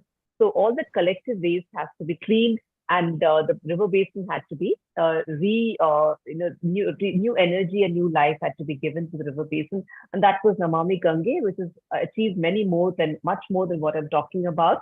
It has achieved revitalization of the basins, the coastline, and a lot of cleansing effort has already taken place in this particular program of Namami Gange. Apart from that, talking about plastic waste management per se, we have the plastic waste management rule of 2016, which was brought in by the present government, which actually mandates the municipalities to adhere to solid waste management and plastic waste management framework of recycling and the circular economy principles, and also mandates what are called as the polluters, importers, and brand owners, which is like companies like Coca-Cola and Unilever, to be responsible for all the plastic that they generate, to collect them and recycle, and to be responsible for the entire life cycle of plastic that they produce and generate. So that is a big rule that has come in India, which is the extended producer responsibility, which actually mandates a lot of all the brand owners that by 2025, not less than 25% of the plastic has to come from recycled polymers.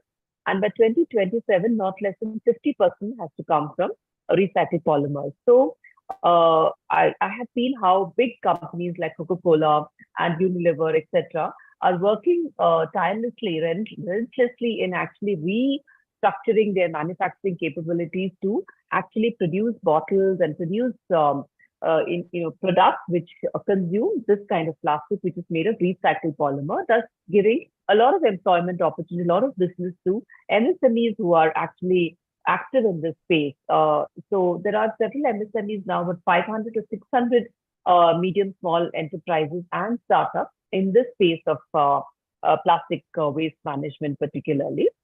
So if you talk about this, apart from the plastic waste, of course, we are, we have been blessed with so many resources, from the mountains to the forests to the oceans.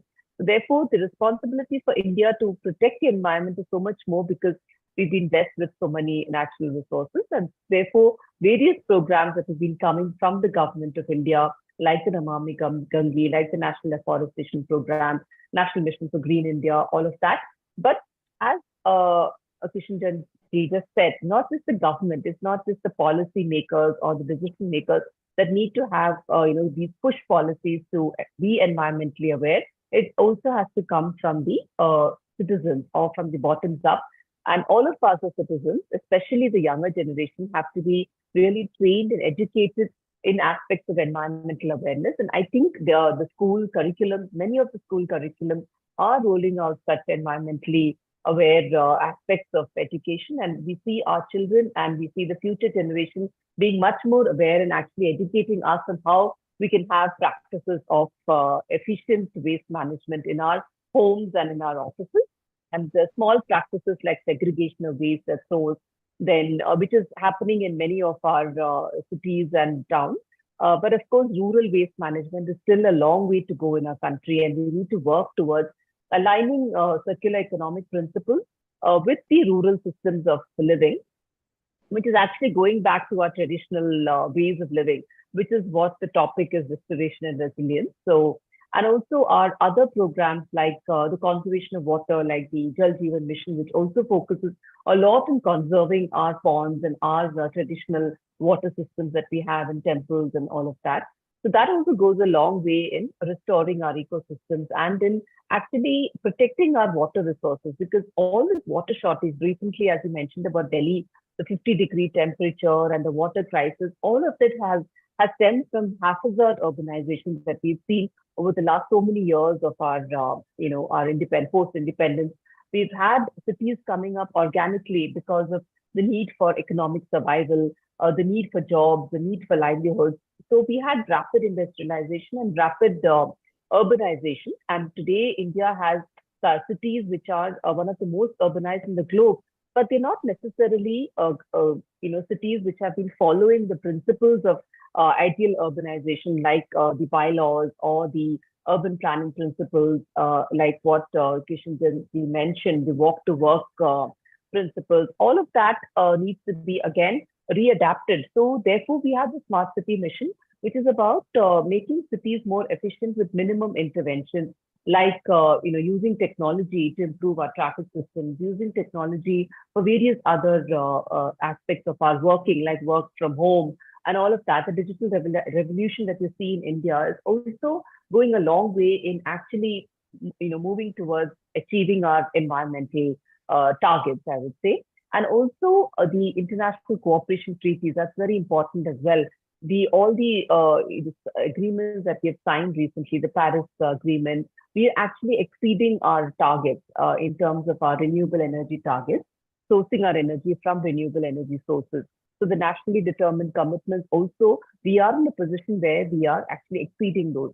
So that is what you can see in the aggressive drive towards solar, saturation of energy sources with solar energy, wind energy, tapping wind energy, and hydrogen, of course. Hydrogen is another new energy that we are looking at. Electric vehicles, that also is a big push that is being driven by the government, but it's not enough. We need to do much more in terms of facilitating electric vehicles, in terms of having our fueling stations with much more frequency than what it is there today, making the automobiles more affordable, electrical vehicles more affordable, and all of that, and shared private transport, and increased usage of public transportation systems, and the last mile connectivity between the public transport to the home also needs to be with eco-friendly, with e-auto rickshaws and transport. So these are some of the things that we could further do in improving our environmental goals. And I think the theme is extremely relevant, restoration and resilience. So call for action from all of us citizens here is to imbibe these principles of environmental consciousness in our everyday life. Like we spoke about source segregation at source, conserving our energies in our homes, and also trying to use electric vehicles like the blue electric taxis, which are available in India quite to a large extent. So at least let's try to be responsible citizens by doing all of that. And maybe, urban local bodies and municipalities or even the councillors could actually see how many of our citizens are actually using green energy systems, how much energy are we conserving, and maybe look at giving credits to citizens, green credits to citizens, and which actually measures their environmentally conscious steps that they are taking.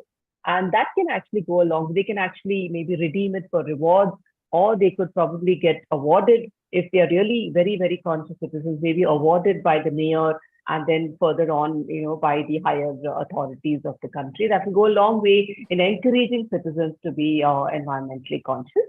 And so with all of this, I would like to end my presentation. Thank you, Lal Goyalji. Thank you very much, Vinita ji, for giving your views and rather putting forward what steps the present government has taken in last decade to save the environment. Before I will go to Neel Kumar ji to ask I just want to tell my own experience in UK in the last week, where I stayed in the Centre Park. Now they have 6 Centre Parks. It's a privately owned by the private equity people, and there it's a forest for 350 acres or so, definitely given by the government only to them, where they have developed eco-friendly things where one can go, stay, enjoy. No pollution, nothing. Don't you think such type of forest it's in the city, it's not far from the city. can be developed in India by giving some initiatives to the private participants, private parties, so that people can go and spend time. At least they will have more forest thing. Even in Singapore, where you studied, your masters you have done, you have seen so much emphasis on foresting. In India, why we are not giving, the government is not giving that initiative, so that the more and more forests can be put on the near to the metros or to the big cities.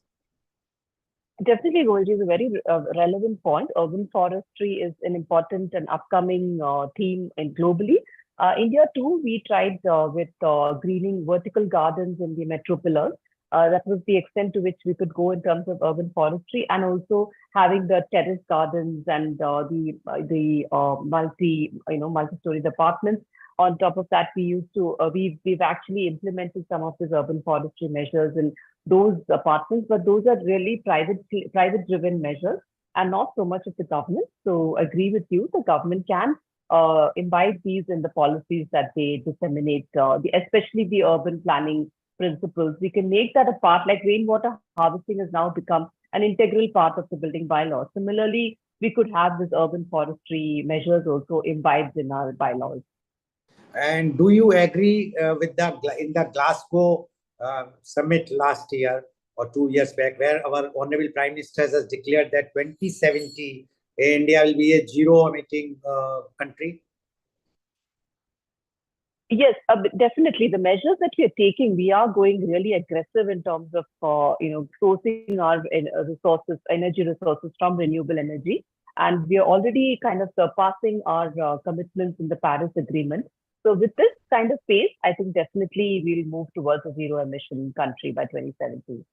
Okay, thank you very much. Mr. Neil, over to you, Mr. Neil Kumar. You have questions, please ask the questions. Thank you, Rotarian Lal Gohel.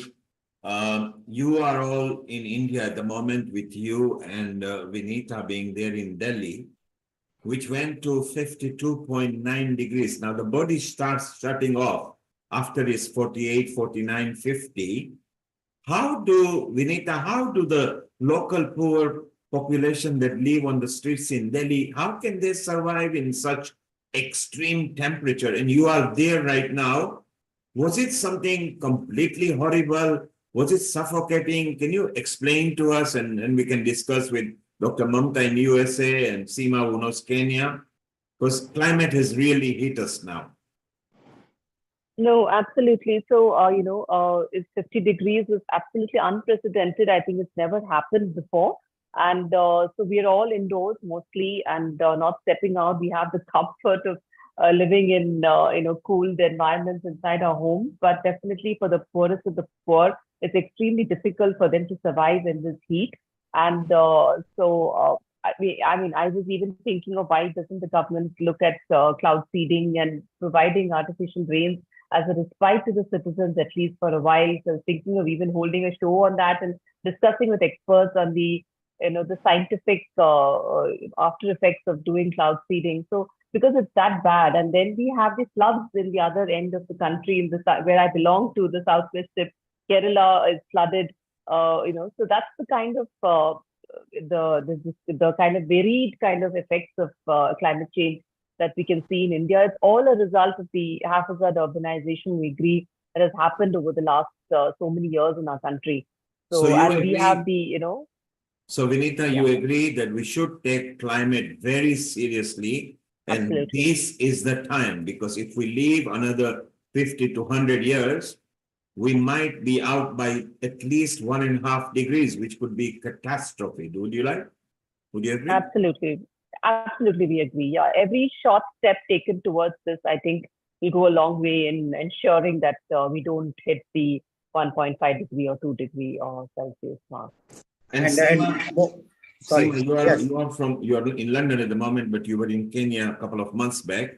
That's right. And you saw the heavy flooding, and and the flooding came to Nairobi as well. And do you feel the same, that we should take climate very seriously? Climate crisis is essential. Okay, we have to do something about it. With all the gas emissions, the greenhouse gas emissions, it's causing temperatures worldwide to rise, and severe weather conditions sea levels are rising, ecosystems are being disrupted, and we need to approach it with a multifaceted approach. We need to transition to renewable energy and enhance carbon sequestration now. I am part of the International Association for Human Values, and we are planting trees. We have a great project known as Climate Action Now. Trees absorb more carbon dioxide. So my question to you, Vinita ji, is how aggressively is India moving on planting trees? You know, because So planting trees, how aggressive is India? Vinita, can you shed some light on it, please? Yes. Planting trees is a national afforestation mission is there, which actually talks about, for every tree that you fell for causes of urbanization, you actually have to replant it somewhere else.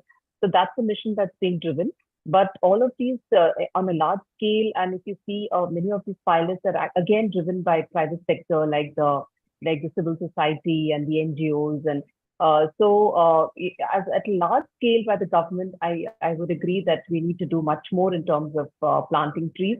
Maybe it can seep down to one of the mandates or the charters of the urban local bodies, that they be given a target of planting so many trees in their own jurisdiction, and right down to the mayor and to the councillors of every ward. I think that can be one of the targets for them. But my question here is, Neil Kumar, I want to come in. In Mumbai, there are two very big green belts. One was the RA colony, and that's because of the development issue about the metros, etc., the trees were cut. Now there is a green belt that is a Mahalakshmi ground, race course, etc. They are also privatizing it and giving for the development. Don't you think that this will, and whatsoever you will say to the private developer that you have to plant so many trees, and as the advocate Kishan Chand Jain has very rightly says, you are planting the tree, but who is going to see that whether the plant will survive 3 months or 6 months or 1 year? Nobody is there to check that. How the India is going to survive if you will, for the development's sake, if we are cutting all our trees, all the greeneries we are destroying for the name of development. Developments all other countries have done. But they are still, you go anywhere in the country, any country, you will find lots of green places. Why not in India? What government is going to do in that? And then I want this same reply from you also, Advocate Kishan Chand Jain, what the government is doing and what you think, how it can be done. Yes, first you say, Ms. Vinita here. Yeah, so like I mentioned, our traditional master plans, if you look at the spatial planning system, there is allocation for so much of green space in a particular layout. So which was initially in the nascent stages of our building of our city systems, it was adhered to.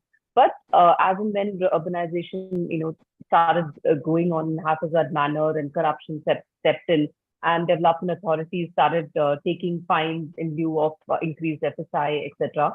That's when all these green spaces started getting encroached, and then there was concrete jungles in place of all of these places where there should have been gardens and there should have been green spaces. But now increasingly it's being ensured by, again, private builders that within their layouts, they do mandate green spaces within those layouts. And in the new cities, now our brownfield cities is very little that we can do. We cannot destroy Mumbai. We cannot destroy all of Mumbai and rebuild Mumbai. So there are satellite towns coming up. There is, there are other satellite towns, Navi Mumbai, where a lot of these planning principles are deployed. We have New Raipur. We have a lot of satellite towns coming up in India, which are following all these urban planning principles. And slowly, we could adopt measures like urban forestry, as you mentioned, to make our living cities more green, which is the need of the hour. As we all have agreed, the 50 degrees in Delhi is absolutely, it cannot be tolerated by any citizen. And the thing that because of this heat, the organs of a human being is going to be affected. The kidney will be affected. All other organs will be affected. What is going to happen after 5 or 10 or 20 years? How the people are going to survive if this heat temperature will be increasing? What do you say about this, Advocate K.C. Jain? Do you agree what Vinita ji has mentioned? The government is taking so many proactive actions or for this thing, or you think that is still lots of things to be done? In my opinion, the urbanization policies in India are most effective. Why the unauthorized colonies are coming? Barring some towns like Noida, Greater Noida, Maholi, or in Delhi also in some part, that there is planned development. Otherwise, you witness unplanned growth of urbanization, where no green spaces are left. What to say of the master plan planning? Master plans are prepared, they are brought into force, but the green spaces that are earmarked in the master plan, they are never developed. They are encroached and unauthorized colonies come up. Unless the government has a policy to acquire that green spaces earmarked in the master plan, we can't see the new green spaces. The small areas that builders are living within their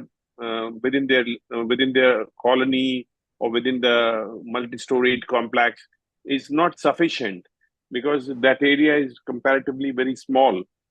Big patches of green spaces we can conceive only when the government come ahead, acquire that land and develop it into green patches.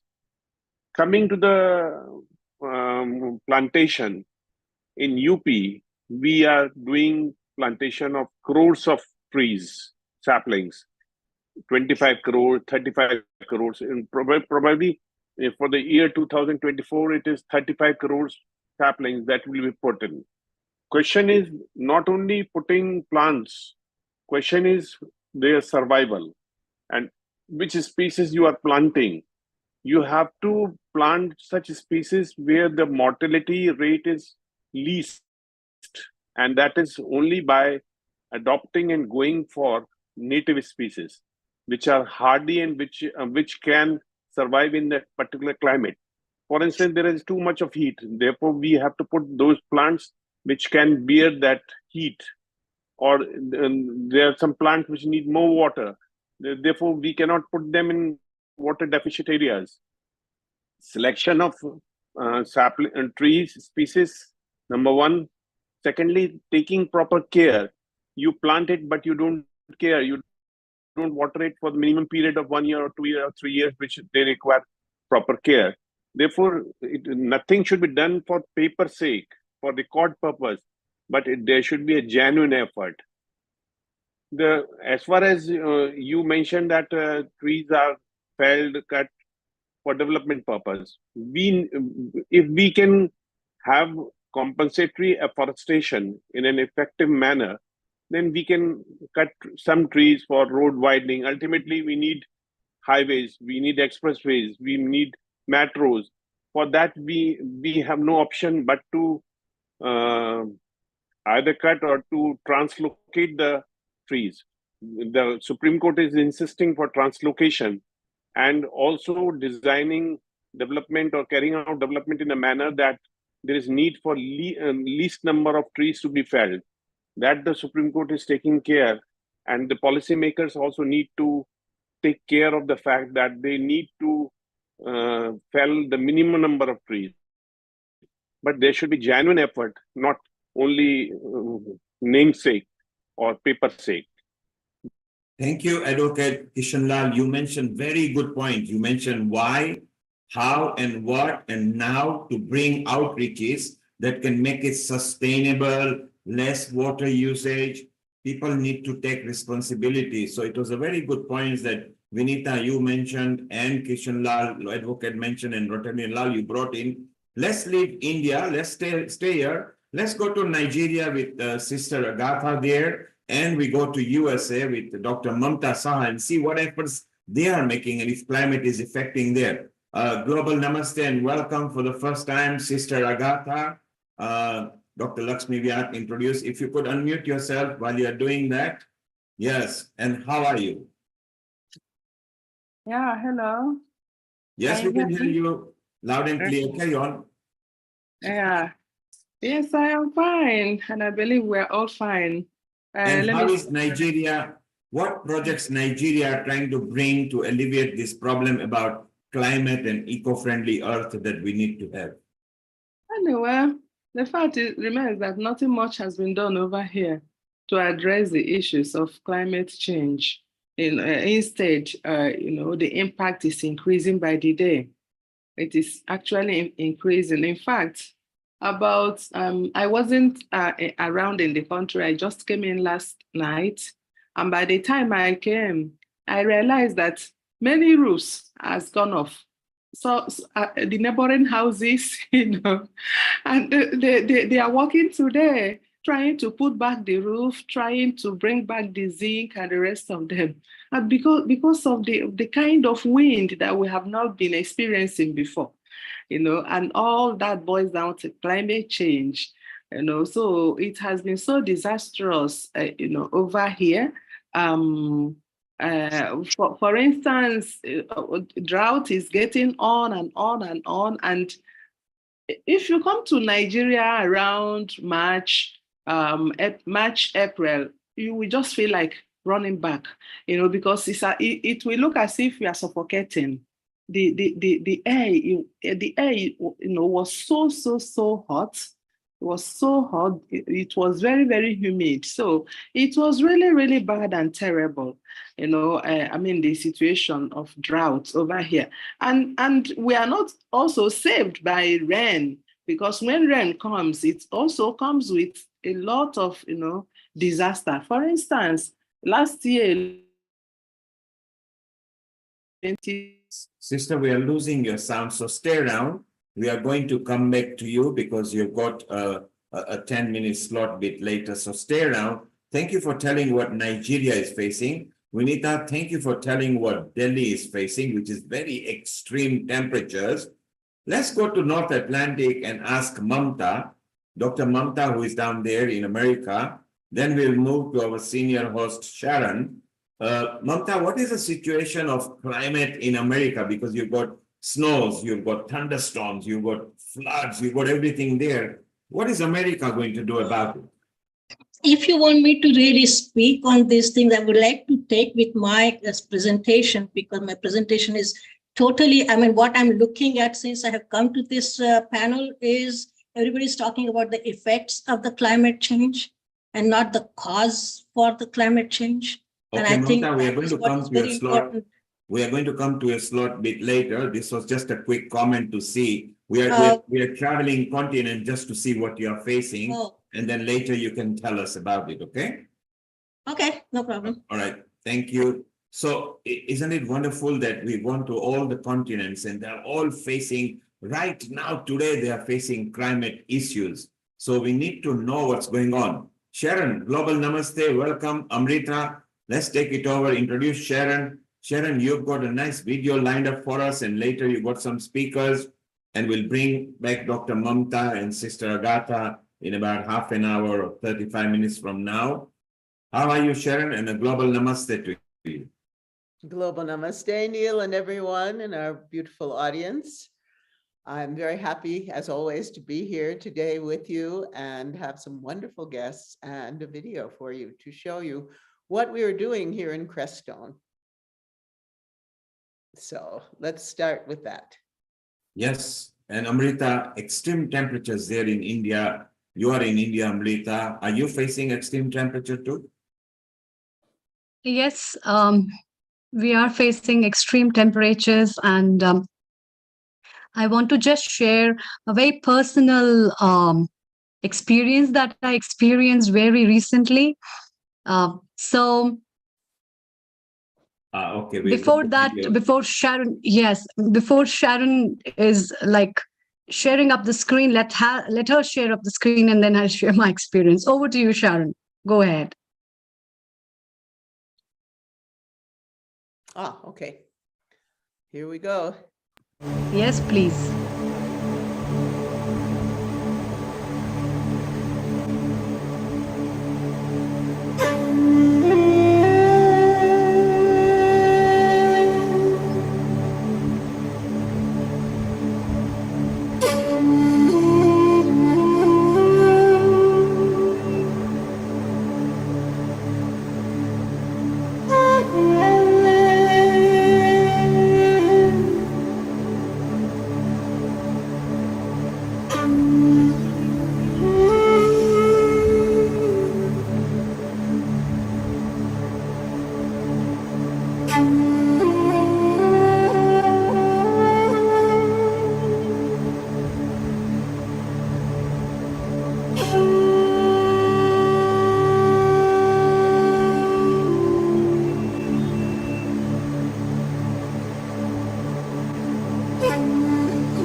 Global Namaste, everyone. Sharon Rose here, Healing Our Earth, American correspondent, and we're here in Crestone today for World Environment Day, and I'm going to be interviewing some wonderful people that are deeply, deeply involved in environmental preservation, protection, and much more. Global Namaste, it's Peter May in Crestone, Colorado, USA. And here's an update for our project and our perspective on what we've been doing for the past year plus.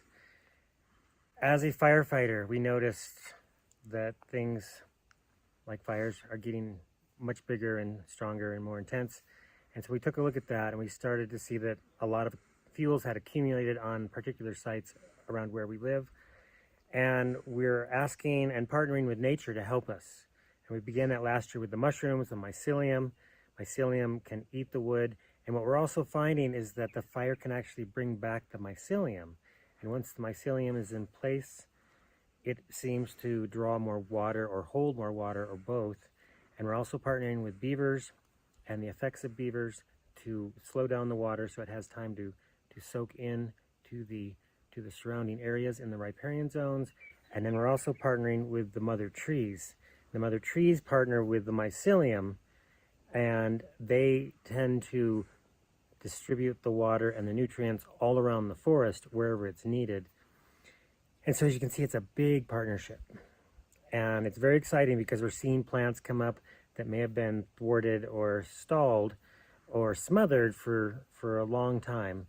And just by removing the dead wood, they're coming to life.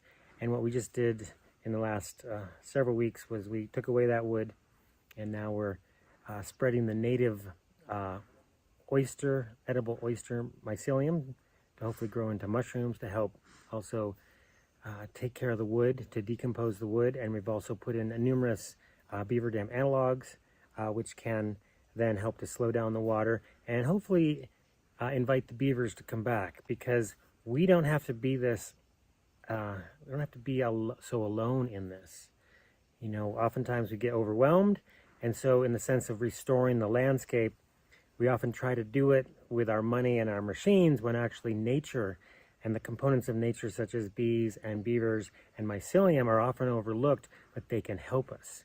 And I think each of the animals and plants for that matter can have a role in what we're doing.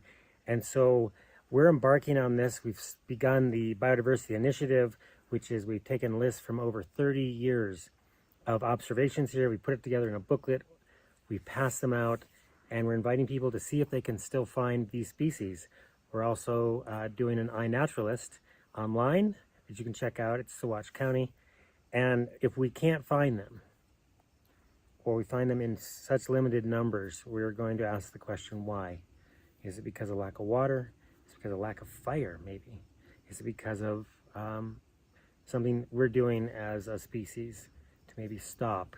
And we already know that because we seem to not have supported our beaver population for a number of years, and we are learning that they are the important water steward for North America.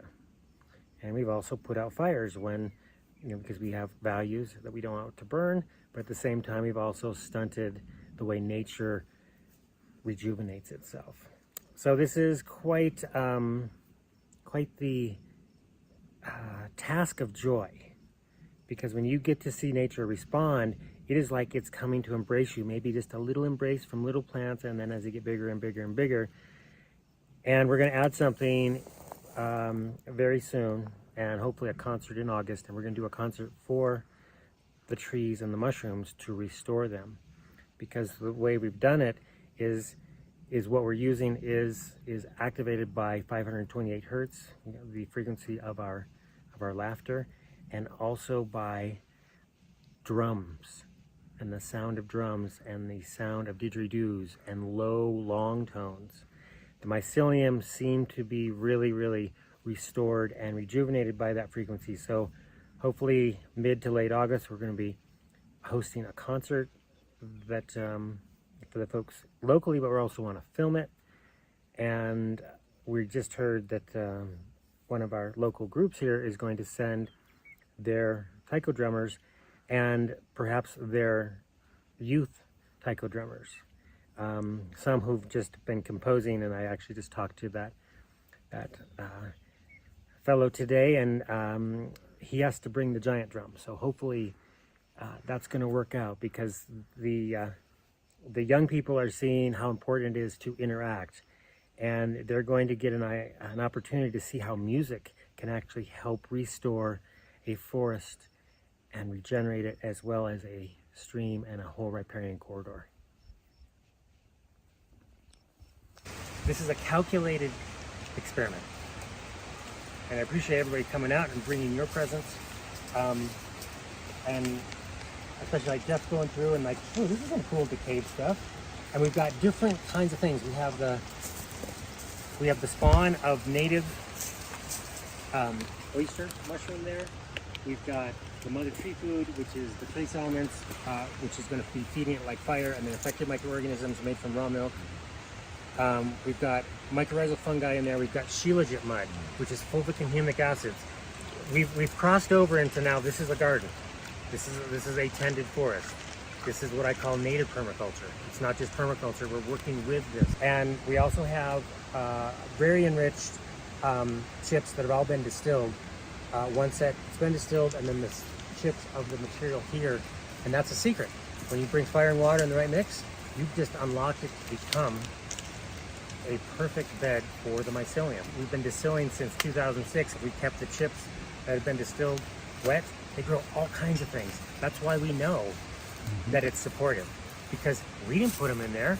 I think they're there, and I think they're resilient, resistant to steam. I think they're resilient, resistant to fire. We've already seen some of the mycelium here. It seemed to self-replicate as we're burning. We've got two spots up to the east, up creek, where mycelial stacks, they're already like, they're pads. They're not just single. They're like, they're mounded. So where we want to pay attention, that's the biggest thing we can give, is our attention. And then doing something, provided we don't think it's going to hurt anything. It's going to, the idea is to give it the mycelium that we're introducing, as well as the mother tree food, as well as the effective microorganisms, as well as our presence and attention, and then do this stack so that as the mushroom grows, the tree can take it and spread it. And we're relying on natural intelligence to do this. And what we're going to do over the next several months, if not years, is come back here and offer, whether it's prayers or sounds, hey Kevin, or music, our intention, maybe even fire, but right now, not fire. We've already done that with the piles. And then monitor to see what's happening. We don't have exact how many mushrooms come up because they flesh differently. We don't know. But we did start the biodiversity initiative so that we have many people helping us. And then this is going to be a contained area. It's going to be these 20-some acres.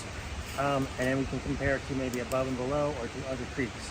They are different because they've had fire in different times, in different intensities over the last 100 years.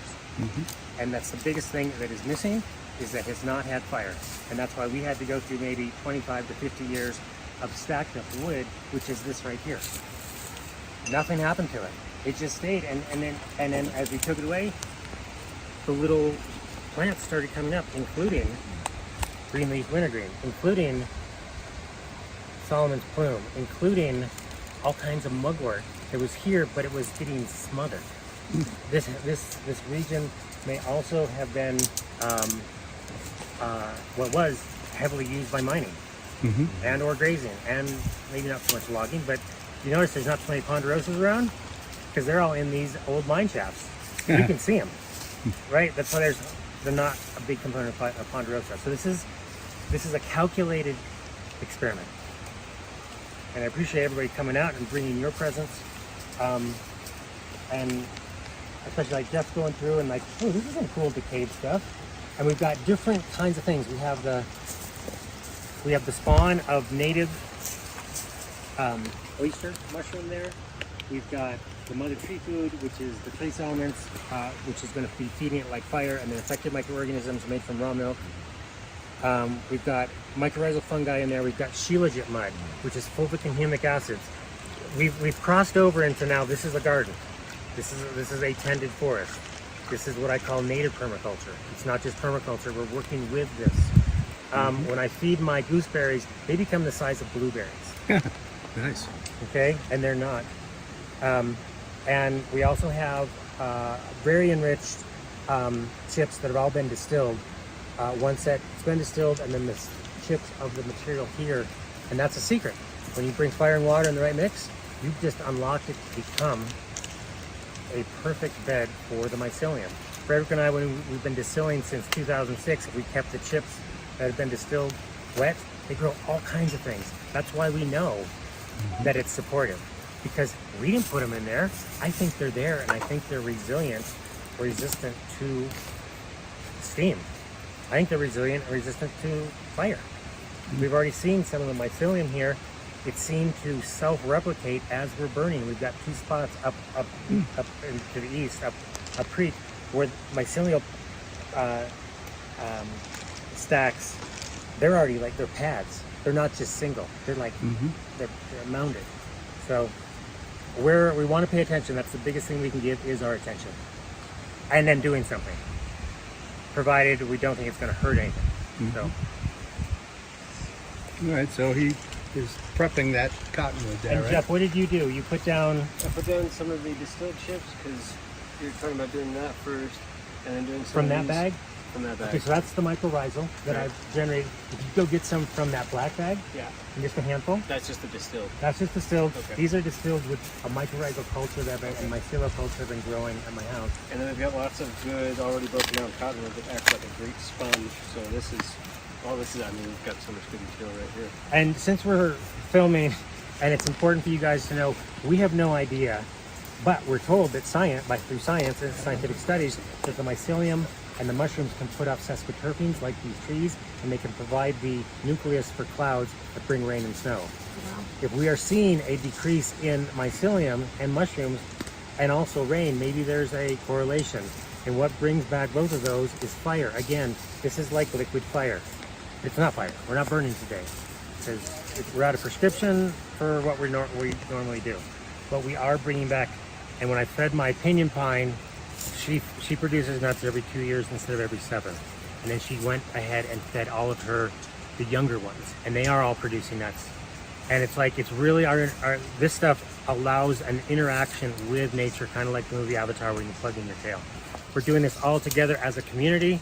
We're doing regenerative forestry. We're restoring the stream and bringing back the mycelial networks, and looking for biodiversity that we've tracked over many years, and we're seeing if it's still here. So you can check out e3ecologic.org and join our team, because we want to spread this.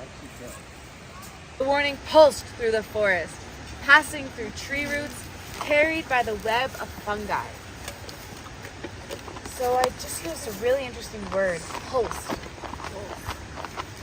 The message pulsed through the forest.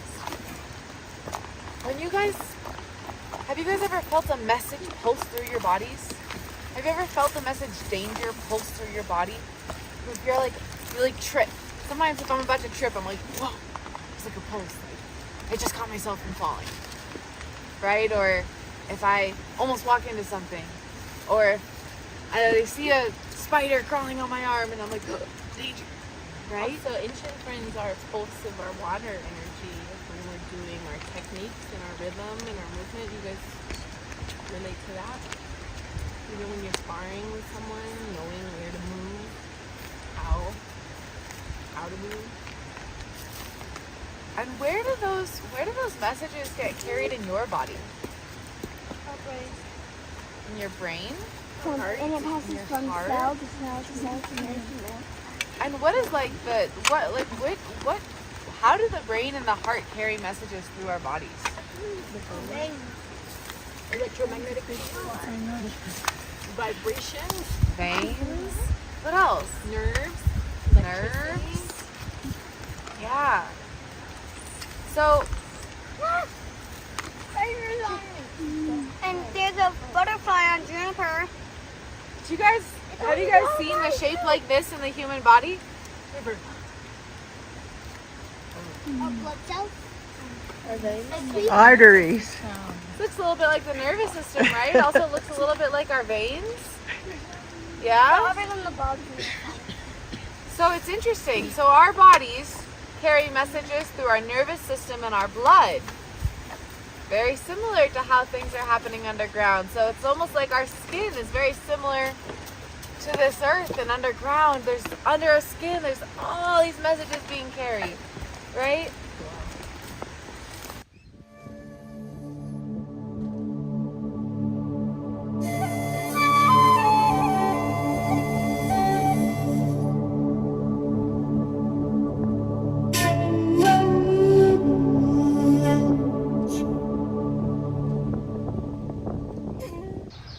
Hi, my name is John Milton, and I had the honor of helping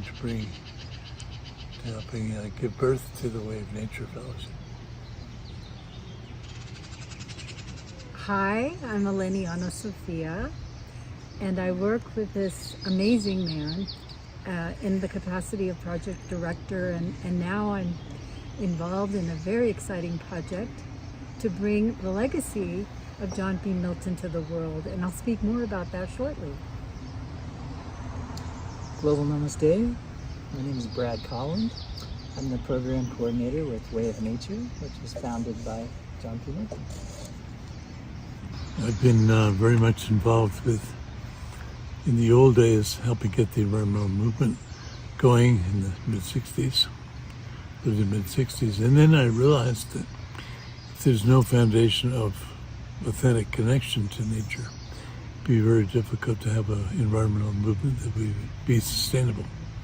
So for the past 30 or so years, I shifted focus from being an ecologist and an environmental person to providing a spiritual foundation for connection to the elements, to the beings of nature, the plants, the animals, the wonderful beings of nature that we call wind, water, air, fire, earth, and so on. And the Way of Nature focuses on a training process that helps people make a very deep connection to these fundamental aspects of nature, and also to discover the same things in themselves. So they go through an experience of deep communion with all the different aspects of nature. And out of that communion comes a natural experience of appreciation, respect, and deep honoring for the big family of all living things that we're part of. We're not better or worse. We're members of that big family, and we've forgotten that membership. So part of our work is to bring us back into that family. It's difficult sometimes with all these external distractions that we have in these modern times. And we blend a very direct training in how to reconnect to inner nature, outer nature, and your true nature with a period of one solo time in nature that allows people to drop human culture for a little while and have that deep experience of bonding with that big family of all living things. And if we experience that, then we naturally want to be helpful, compassionate, and in service to our family. So that's the basic foundation of the work I've been doing for the past 30 or 40 years. So with the Way of Nature, working with John Milton and our guides with the Way of Nature, we take people into sacred wild areas of nature, help connect people to the 9 perceptual fields that we all have, and then follow that sensory experience into cultivating a flow of universal energy that's naturally flowing through us. We bring that into greater connection with nature directly in wild areas. And through opening those energy flows, through these practices of greater connection, it opens our heart, which naturally provides a greater flow of energy. And in that heart opening, we directly connect in personal relationship with all the beings of nature and remember our place in the family of life. And from that perspective and that place of connection, we build not only our own personal resilience in our lives, but also we're shown how to connect with the natural resilience of nature and follow that wisdom and bring that more into our lives and into our communities and families as well. And one of our primary methods for doing this is our programs where we take people into sacred wilderness areas in nature that are undisturbed and undistracted by too much human activity in those areas. So they're very protected areas. And we invite people to join us in all of our international programs. We're actually trying to bring more programs to India and Asia. We're working on some initiatives to start some programming over there. We're currently very active in Brazil, Europe, the United States, Canada, Mexico, Costa Rica, a number of Latin American countries, and we'd love to have more presence in Asia and Africa to offer these programs. Global Namaste, everyone. I'm honored to be here and sitting with this beautiful family that we call the Way of Nature.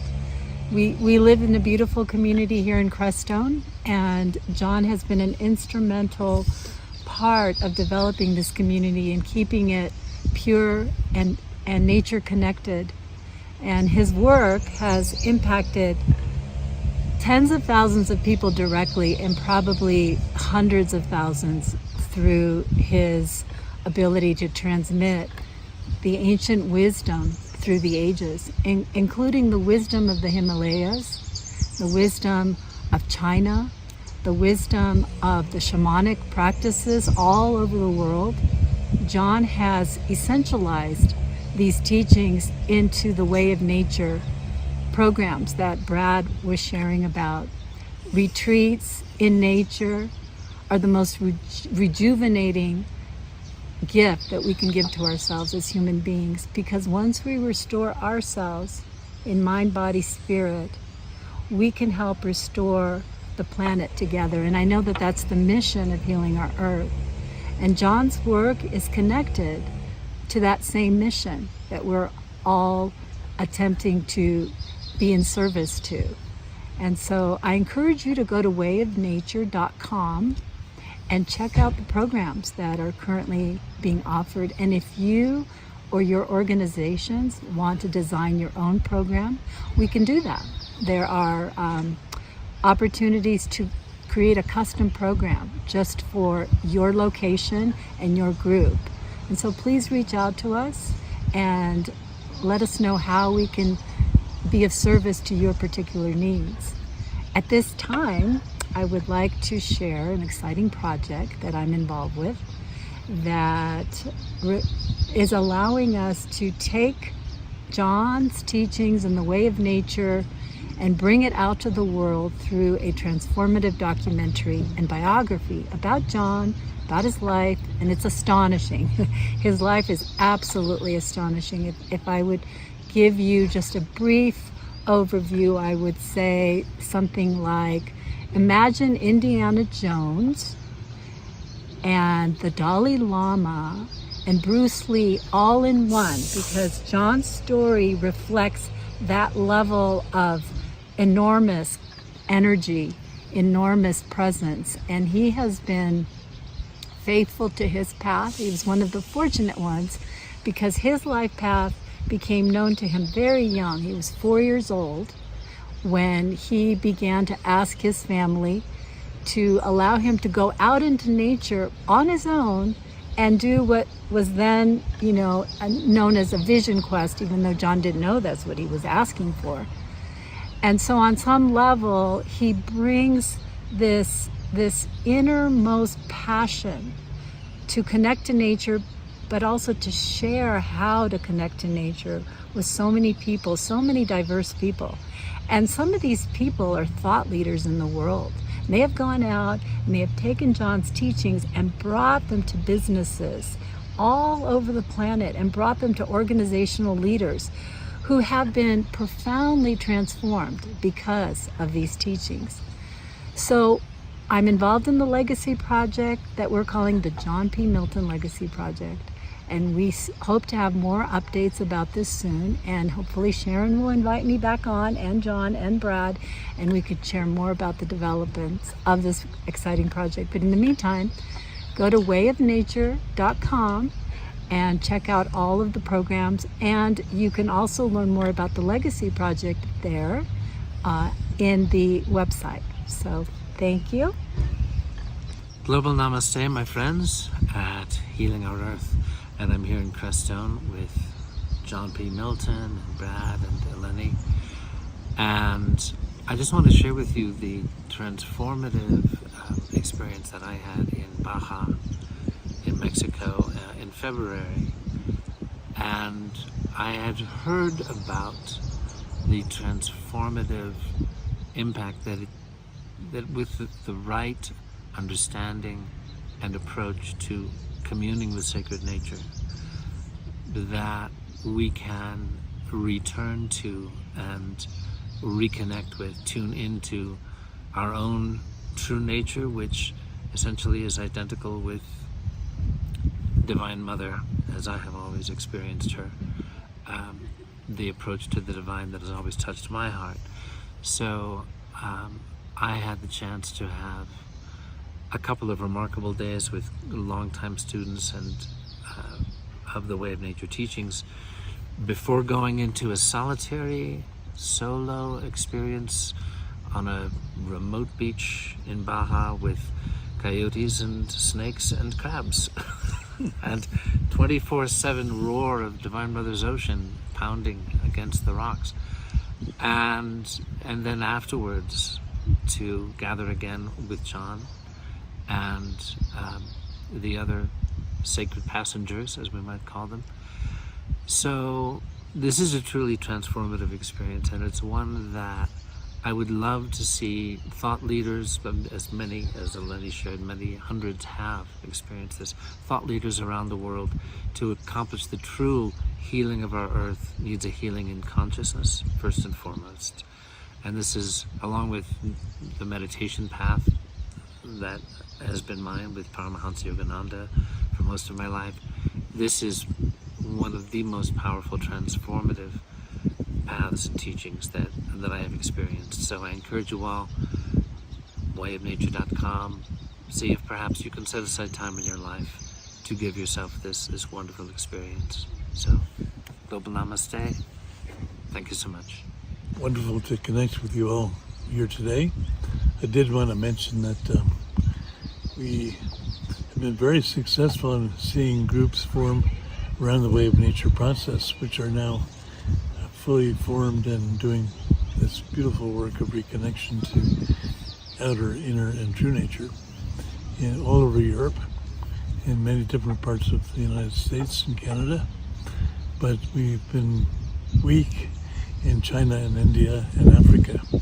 So we would love to see more engagement in India and Africa. I personally was powerfully moved by my time of, spent close to 15 years on and off in the Himalayan region, and it really changed my life in a very powerful way. I was working mostly with a number of one tantric teacher, Vasudeva, and then pretty extensively with the Tibetan community in the higher Himalayan region as well. It would be a huge gift to see this deep connection process spread into Asia, which has been so inspiring for the Way of Nature as a source of connection to nature itself and to the Divine Mother especially. So we're hoping that this outreach will lead to a birthing of a similar flourishing of Way of Nature groups in India and Asia in general, so that we can truly be a global process. And I was also lucky to spend some time in East Africa and the Congo many years ago, in 1963. I was helping set up national parks and traveled all through Africa, and I were with an African friend of mine, and changed my life too. I would love to see this process flourish in the amazing countries of Africa, which have been able to preserve many of the deeply nature-connected traditions and lineages as well. Wherever we do a wave nature process, we always honor the local indigenous culture and their ways of connection as part of what we encourage and support. And I hope the same thing could happen in India as well. Wonderful to be with you here today, and I look forward to spending more time with this wonderful community. Namaste.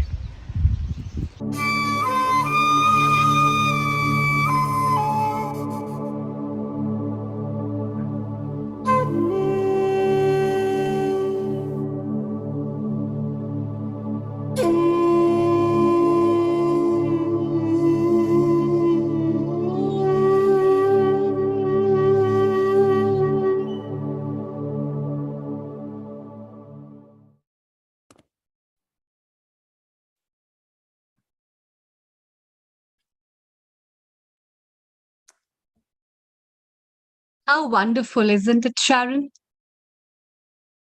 Well, it's so beautiful. And as always, you are full of those talents of such a good videos and so many important and versatile topics that you bring. And these kind of small things and these small researches are so important that they must come in public, and we must share with people so that these different kind of experiments can add up value for adding up these kind of things for all these problems that we are facing in today's time. So it's really wonderful. Yes. Well, here in Crestone, Crestone was pretty much created or brought forth this incarnation of Crestone by our friend Hannah Strong, who is a deep environmentalist for many years. And global namaste, Peter. It's so global nice namaste, Peter. So global namaste. There's anyone that has any questions for Peter after seeing his project, seeing information about project, I'd love to have him answer these questions. He's been working for a long time here in Crestone to preserve and protect the environment in ways that are very unique, at least here in the US. So Sharon, I don't have a question per se, but I love the way Peter soothingly, actually simply, nicely, in environment-friendly manners, he explained the outreach, which was so beautiful. And that's the whole purpose, that calmness, spirituality. So eco-spirituality is also a fashion nowadays. So Peter, very well done. We enjoyed the way you presented it. It was very nice. Amrita, what did you feel? Yes, it was really nice and a very important topic, which I found, which is really good to see and experiment at many levels, because there are a lot of secrets that forests hold and they don't tell anyone. And especially that book for children was so good. I think that book must be shared, and I want to bring it to India and Indian schools, because they are the basic roots which are so important. And the best thing is I like is the network of roots is the network of nerves, and the same signals what plants carry, we are also carrying. We must have our eyes and ear open and our senses open to hear what these trees have to say, these plants have to say, this microbiome has to say. And once we start hearing it, we'll value them, we'll care for them. And I know a lot of other schools in different parts of the globe where they specially take children to the forest so that children know the value of the forest. They can acknowledge and see how versatile the biodiversity, the flora and fauna, the important things, and especially when they touch, when they feel, when they hear the sound, the sound of the small insects, the sound of beetle, the sound of the chirping of the birds, and even the sound of the dry leaves when they walk. So some forests have their own unique sounds, which are pretty different. And you must have observed that in today's technological grounds of social media, people have been making these audios and videos for mental health. They are one of those sounds which should be heard in original, where you get all the five senses to acknowledge yourself, not only five, but I would say six senses to know what is happening in and around. And this kind of versatility from the virtual ground should be brought in reality for all the children and people around, so that they really know this is our wealth. This is where we have, and this is literally the big wealth we will be taking and holding up. So I think it's time to hug all the trees which are around us, isn't it, Sharon? And a remarkable job by Peter as well. Well, Peter, also speaking of children, he has an element camp. So tell us about that, Wow. that he takes children up into nature. Yeah, we, as Creststone is a nexus for many spiritualities, we looked at a way of how do we allow the kids to get to know nature in a way that's not conceptual. And when we looked at all the traditions, the one thing that rose in common are the elements, and they are in every tradition. And when I would go around to present that, the people would often say, you're presenting what's in our tradition, you're just, in a sense, quintessentializing it. And the basis of it is for the facilitators to come to know the elements just a little bit. And being a firefighter, I've had a chance to at least get to know fire. But what we see is that those elements don't exist by themselves. They exist with each other.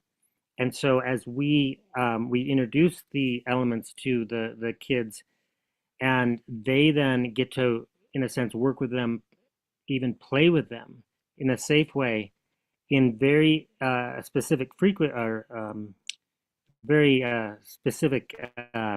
sequence, so that they're safe, and they build upon, we go with earth first and then water, the stability first, then the flow, and then the inspiration and energy of fire, and then the flexibility of air. And then eventually, even for the kids, we like to introduce them to the idea and the reality of space. And we can also work with other traditional views of elements that might use wood, and it might also use metal, because they're there. It's just a matter of how we get to know it. And we get to see the kids change within about a week's time. And they have a different communication that arises for them with the elements, because our biggest suggestion for them and guidance is to say hello. And that's actually how I teach the adult fighters, is as soon as you come on to a fire, say hello. Mainly for your safety. Because if you're really connected to who you are, that fire is going to recognize you, and you can then recognize it, and that is you. So that's beautiful. And we had further on the children, we had Peter coming live and Peter on the recording, which is saved there permanently for those who are watching us on YouTube, Facebook, Twitter, website, and any social medias. You can go and rewind and pause and at your convenience. Let's ask Dr. Lakshmi Vyas what she felt, what Peter and the Sharon's recording with John. John has been on live on Healing Our Earth so many times, and it was so nice, the outreach they've done. They actually showed us. We felt them being there. So it wasn't just talking about environment, it was showing the environment. And then we go to Nigeria as well and ask Sister Agatha as well what she felt that USA is doing and what we can do in Nigeria. Dr. Lakshmi Vyas, your comment. Global namaste to all of you. It was wonderful. It is listening as well as understanding both. It's very nice. So I would the point on how the roots of the plants and how the our own vine, whatever, how they look similar, and the explanation was fantastic, which is so good it was, and I appreciate that. And overall, Sharon, you need to be complimented for doing this wonderful job day in and day out and every Sunday. And you must be doing so much of work and research and input you would have given. I really appreciate. And because it is all working in the farm and in the forest, it was more interesting than anything else. So congratulations. And Dr. Lakshmi Vyas, does she not just do it? She not just with passion. It is her. She always says, okay, I want to do this. I'm going to do this. And can we extend the time? And we always say yes, because she goes out of her way. She gets the people in. And Peter has been with us many times at Healing Our Earth. And they just come to give. They don't want anything in back. They want to give and share the knowledge. And they're also saying where you can connect to them if you wish to. And this is the part that I love with human beings, where they want to give, and give. And Healing Our Earth is giving free information, entertainment, fun. So I love that as well. Sharon, any more comments with Peter, or we move to Sister Agatha for 10 minutes and know what Africa and Nigeria is doing? One more comment about when as you saw last week, when I was at NAMA, the National Ayurvedic Medical Association conference, I met a man who is deeply schooled in Tibetan medicine and sells Tibetan medicines. And so since Peter also has deep knowledge of Tibetan medicine, and Dr. Kim, who has also been on a lot, I'd like on our next Integrated Health to bring all three of them to discuss the power of these medicines of Tibet. So I look forward to that. That will be even more beautiful, because Integrated Health is a part of a memorandum of understanding for Healing Our Earth. So we want to bring that. And because John and Hannah and Peter, and they're all there, I think we should start the environment conference, which is doing very well, because today we had IAHP people, we had Charles Appleby, we had the new lady from Spain who is in USA. And I think environment is a must subject now. If we want to leave the earth a better earth, because it's our future, and the current generation and the generations to come, I think we must concentrate on environment very seriously and actually bring education right through the children's age. So it will be very useful. And Peter, what you discuss about children, it will be very nice to involve Professor Ish Sharma in Mauritius, who is already involved with that, and Kiran Robinson in Switzerland. I think let's get people together. It'll be very nice. Peter, we are very proud of you. We want more of you. We want more information. Let's take a comment from Sister Agatha, which Dr. Lakshmi Vyas was very keen that she comes. And she is there in Nigeria. Earlier, she just mentioned, while Delhi was at 52 degrees, Nigeria, the roofs were blowing away. Whereas she was traveling back home, people were struggling to put them up. Global Namaste, Sister Agatha, and welcome. And how do you feel what America is doing in the video that Sharon recorded with some of the experts? Yeah, thank you. I think it's interesting. Yeah, it's interesting and it is beautiful. We, as I said at the beginning, somehow we still have a long way to go in all that, because the basics are not even, here yet. And and others have really gone much ahead. Sister Agatha, you don't have to worry, because we are all here to help. One of our ethos and moral is to help countries, and particularly people who want to do good for humanity. We would like to share free information. You saw the book there through the children. You saw Peter actually in action, John in action. You even saw Michael was there. I mean, it's so many people that we have got. Dr. Amrita Sharma here through Dr. Lakshmi and Sharon will put you in touch with people. And whenever you need online help, we will be there for you. So please tell us more about yourself and what you do there. Okay. Now to me, I am Agatha Chikelu, as you have already introduced me, and I am the Executive Director, Cardinal Onaiko Foundation for Peace.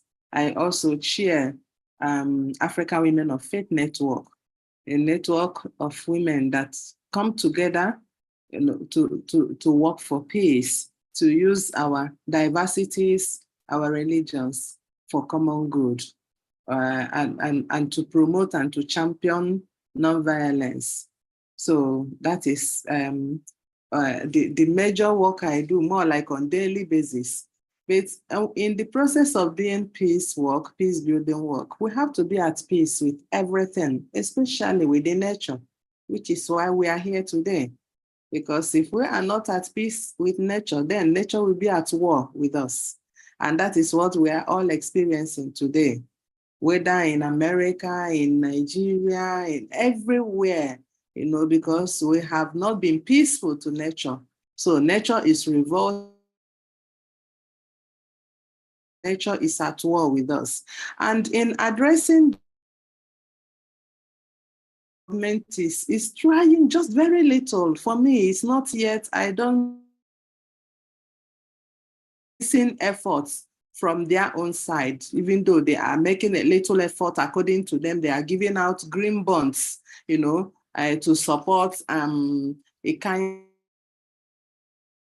of projects like solar-based electricity, you know, encouraging communities to plant trees, irrigation drips, powered by solar and rainwater harvesting, you know. So these are the little things they are doing. And people also at their own individual level are also doing. Our foundation, the Cardinal Onaiko Foundation for Peace, we have taken it upon ourselves, going out there in the community, not only to sensitize and create awareness about climate change, the impact it's about the roof. The flood was something else as at last year. It displaced so many families, sweep away farmlands, you know, render many people home. Because of that, we have taken it upon ourselves, you know, annually, that on the International Day of Children, November 20th, every year, we will be going around different parts of Abuja, different parts of Nigeria to advocate and to engage children. That is why I was so happy when the project of Peter and the Sharon was talking about children. I was so happy, because we also doing direction. We go to schools now, and then we invite some religious communities, and in the school where the children are, we work it out with their head teachers, with the principal of the school, you know, and then we have program, a kind of awareness creation with the children. But before then, we have already contacted, you know, offices, organizations where we will buy trees. We buy, like last year, we bought about 200 trees. Last 2 years, we bought about 300 trees. We take it down to the school as we sensitize them on the impact of climate change and what needs to. Together with those children, we go out to the field and begin to plant. And after planting, we mandate, make it a duty to go back to your tree, because we try as much as we can to ensure that one child will not plant more than 2 trees, you know, so ensure that that tree grows, you know. So, and because of that, we get them a keg of water, especially when there is water in the school compound, so that they can be going back to water the tree and watch the tree grow.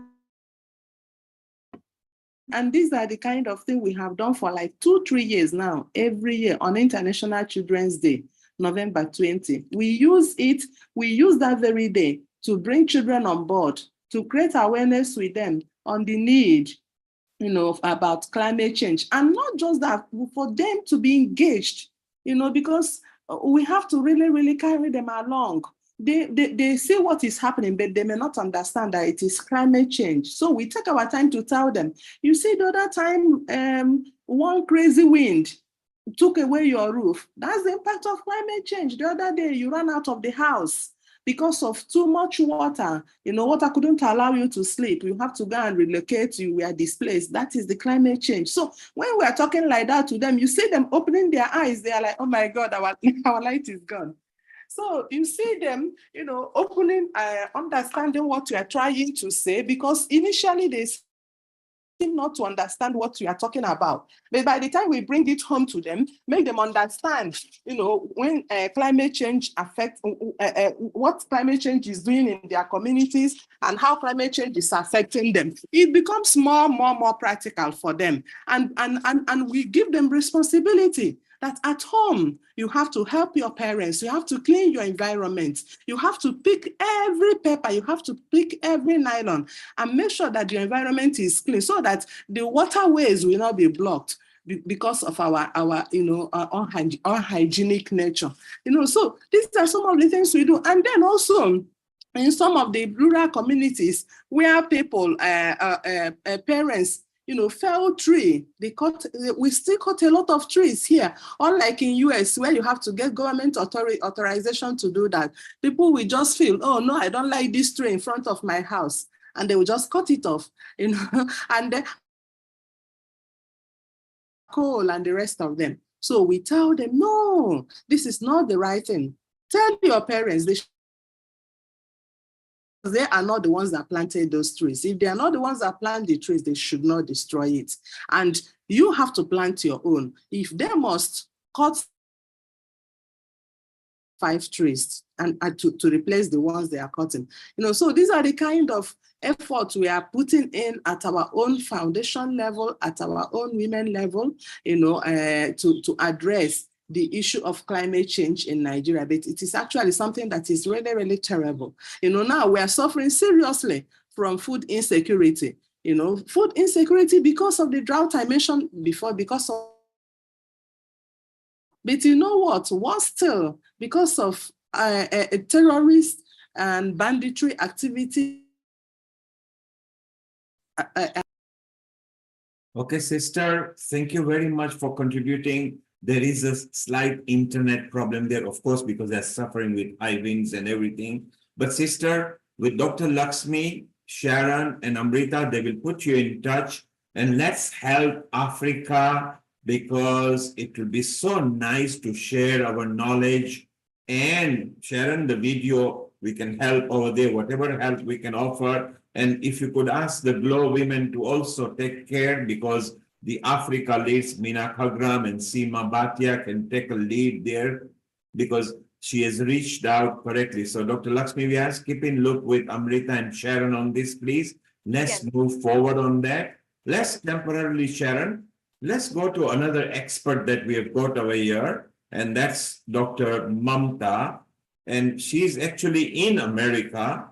And apart from being a doctor and a very successful one at that, she loves environment. And she earlier mentioned that we are all telling what is climate doing. Let's get to the root cause of it. So maybe she has got a little presentation. We look and then we go back to panel chat, and we'll go to Lee Torchia as well, who is waiting.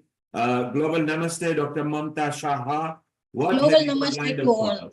Thank you so much for inviting me. Thank you, Lakshmi ji, for having me here. Can I get sharing the screen? Can I share the screen? Yes, you're already a co-host. The co-hosts are allowed to share. Just go ahead. Okay. So it's wonderful. She has got a different side of story she's going to tell us. And it will be nice to know this. So together we can form a group, and it could also help Africa and other countries. So while she's sharing the screen, it'll be nice. So Sharon, thank you for wonderful recording. Dr. Mamta, when you are ready, just share the screen. We are talking because we are trying to share. Just go to the... Yes, I'm trying to do that. 1 second, because I'm technologically kind of challenged here. Nobody, go to the green button, you know, share screen. Make sure before you press yes, make sure that on the window, your presentation is open, okay? Yeah, I'm looking. doing share, but it is not going anywhere, I think. Did you get it there? No, when it becomes shared, the screen will turn into your share, okay? So you go to the green button at the bottom on the task. Yes, I did that. Click on it, and if your presentation you see in the window, you need to select and then share, then we will see it. Okay, so I have to just share and then. So in the meantime, because we were about to talk about the causes of climate change, and I'd like to bring in, a theory that. You see that? We've got it, Darren. Yes, go ahead. If you maximize it. Yes. So we see just that rather than your taskbar. If you just mix, yes, perfect. Go ahead, it's perfect now. Thank you. So this is my talk today is factory farming of the animals and impact on environment. This one is very important for us to know because since I have joined, I did not hear about factory farming and that problem. But if before me somebody has talked about that, I would really have asked for forgiveness if I'm repeating any of these things with the previous people. All right. So this is the environmental and the issues. What are environmental issues that we're looking at? And sorry, every time I click, it goes to the next one. Let's go back. Okay. So it is the climate change, pollution, resource depletion, the disturbance of our ecosystem. So we need to do urgent action as to address all these challenges. Everybody has talked about that, as we know. I just wanted to give a basic thing so that we can develop from there. What is the triple planetary crisis described by the United Nations? Is climate change, air pollution, and biodiversity loss. And these are the most important things. And they have also divided the whole global thing into 9 planetary boundaries. And 6 of them are already beyond the normality of that. So very important that we understand, as we all are talking about, that it is very, very important that we talk about what is important. And most important, as 6 boundaries have been already crossed, and most important is the CO2 concentration. That was at 350 parts per million before. Now it is at 417 parts per million. So you can imagine how big the load of CO2 is there. What is it causing? So anthropogenic impact that is done by the human beings. The primary drivers of this transgression are the emissions of the greenhouse gases, aerosols from human beings. Urgently needed to take some action about it. Okay, so these are most important things everybody has talked and we know about it. What are the different things happening? First thing is deforestation. We all talked about that also. A lot of people have talked about deforestation, how to to put the planting the trees, reviving the trees and other things. So these are very quick. They are being cleared even now. After all these things, they've been cleared at unprecedented rates, primarily for agriculture and animal farming. That is what is most important thing. And we are leading to loss of carbon sinks. And that is already talked about. So what we have to do is reforestation. We had talked about that. Everybody talked about causing this reforestation, and that can cause cumulative sink for the atmospheric CO2. What are our limitations? Reforestation alone is unlikely to provide immediate relief in the climate crisis. As we know, it takes time for that to do. It cannot happen immediately. We are in a dire situation right now to make sure that we do something about the climate control, repair. And this is what is the most important thing that is happening. Animal culture, agriculture, and climate change. Greenhouse emissions in the animal culture is responsible for about 15.4% of the global greenhouse emissions. Nearly as much as somebody talked about transportation, avoid transportation, have the online meetings and everything. 15.4% is produced by animal culture around the world, as much as the whole entire world's transportation system causing the emission. Can you imagine that? What are we doing for that? That is the most important thing that we should put in our mind to. The land use and deforestation is also because of the animal culture. They're using it to raise the livestock, It requires a vast amount of lands, and then they're clearing the forest for that, which are very crucial for our carbon sinks, and we are losing them. Third thing is water consumption. Factory farming uses an enormous amount of fresh water, and it is accounting for 55% of the water consumption in the US alone. So you can imagine how much it is being done. So we often worry about the climate footprint of the planet, of the 7.5 billion people, but we always ignore 70 billion farm animals, the environmental consequences of sustaining them. The industrial agriculture of animals is leading to 15.4% of the greenhouse gas emissions, which I told you already, it is as much as the whole transportation system of the world. So 83% of the world's farmland is used for animal culture. The beef production itself requires 20 times more land than the plant-based food. The chicken production requires 3 times more land than the plant-based foods. So that tells you something here, that what we need to do. So industrial animal culture also uses enormous amount of fresh water. And to put it in the perspective from the US point of view, we have 55% of consumption in the US by the animal agriculture. Whereas if you take a household, it is only 5%. Globally, 16% of the planet's fresh water is being used by animal farming. So we have to do something about that, how we can get that thing done. Also, in the US, they have done something about it, and a lot of things are being done around the world, but they have changed the lifestyle. By changing the lifestyle, moving from meat to chicken or something else, that is happening, not at the rate that we would like to have, but it is happening in US and it is showing some effect. But we need to all have to understand this is a global problem. And that's why we need to make sure that we can talk about how we can do it to be the right thing to do for every single person. It's not, there are two kinds of things when the global thing they're talking about transgressing the borders. They're also telling that climate change is, there are externalities where one nation cannot do everything. There has to be collaboration of all the nations. We just talked about how India is doing, but in India itself, the government and the private sector, they're talking about doing the things and they're not getting done. We have Nigeria where nothing has been done, whereas you are trying to help them do. But these combined effort of the whole global community has to be bringing together to make sure that we can change it. Here is important thing, animal culture. If we stop that, every single person uses plant-based diet to say, I want to change. I want to make this change so that less animals are killed, less things are done.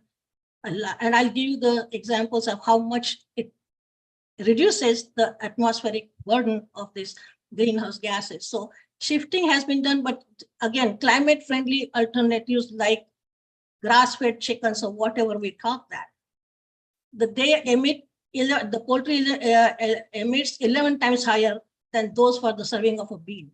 So you can imagine how much you can just reduce that immediately.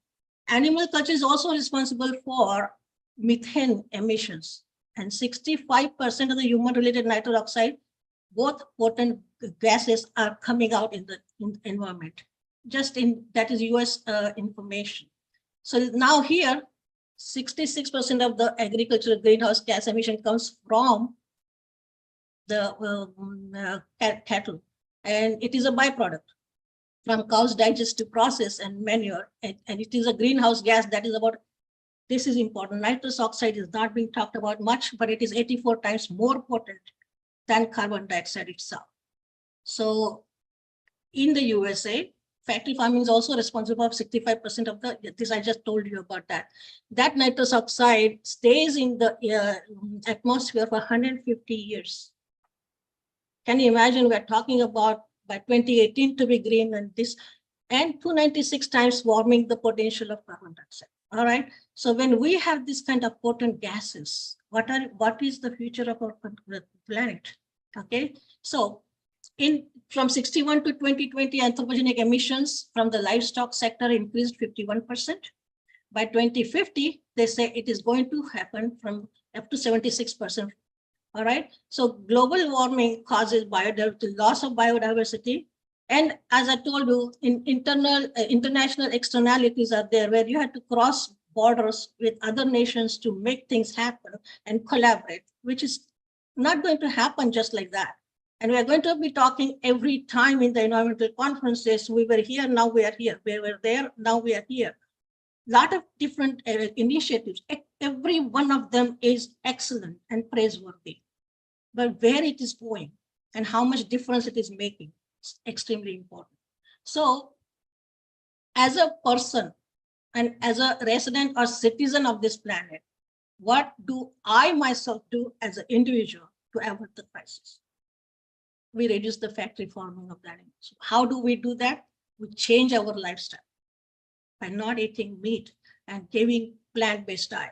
There is another whole big lecture can be given on what are the advantages of plant-based meals and how good it is for you.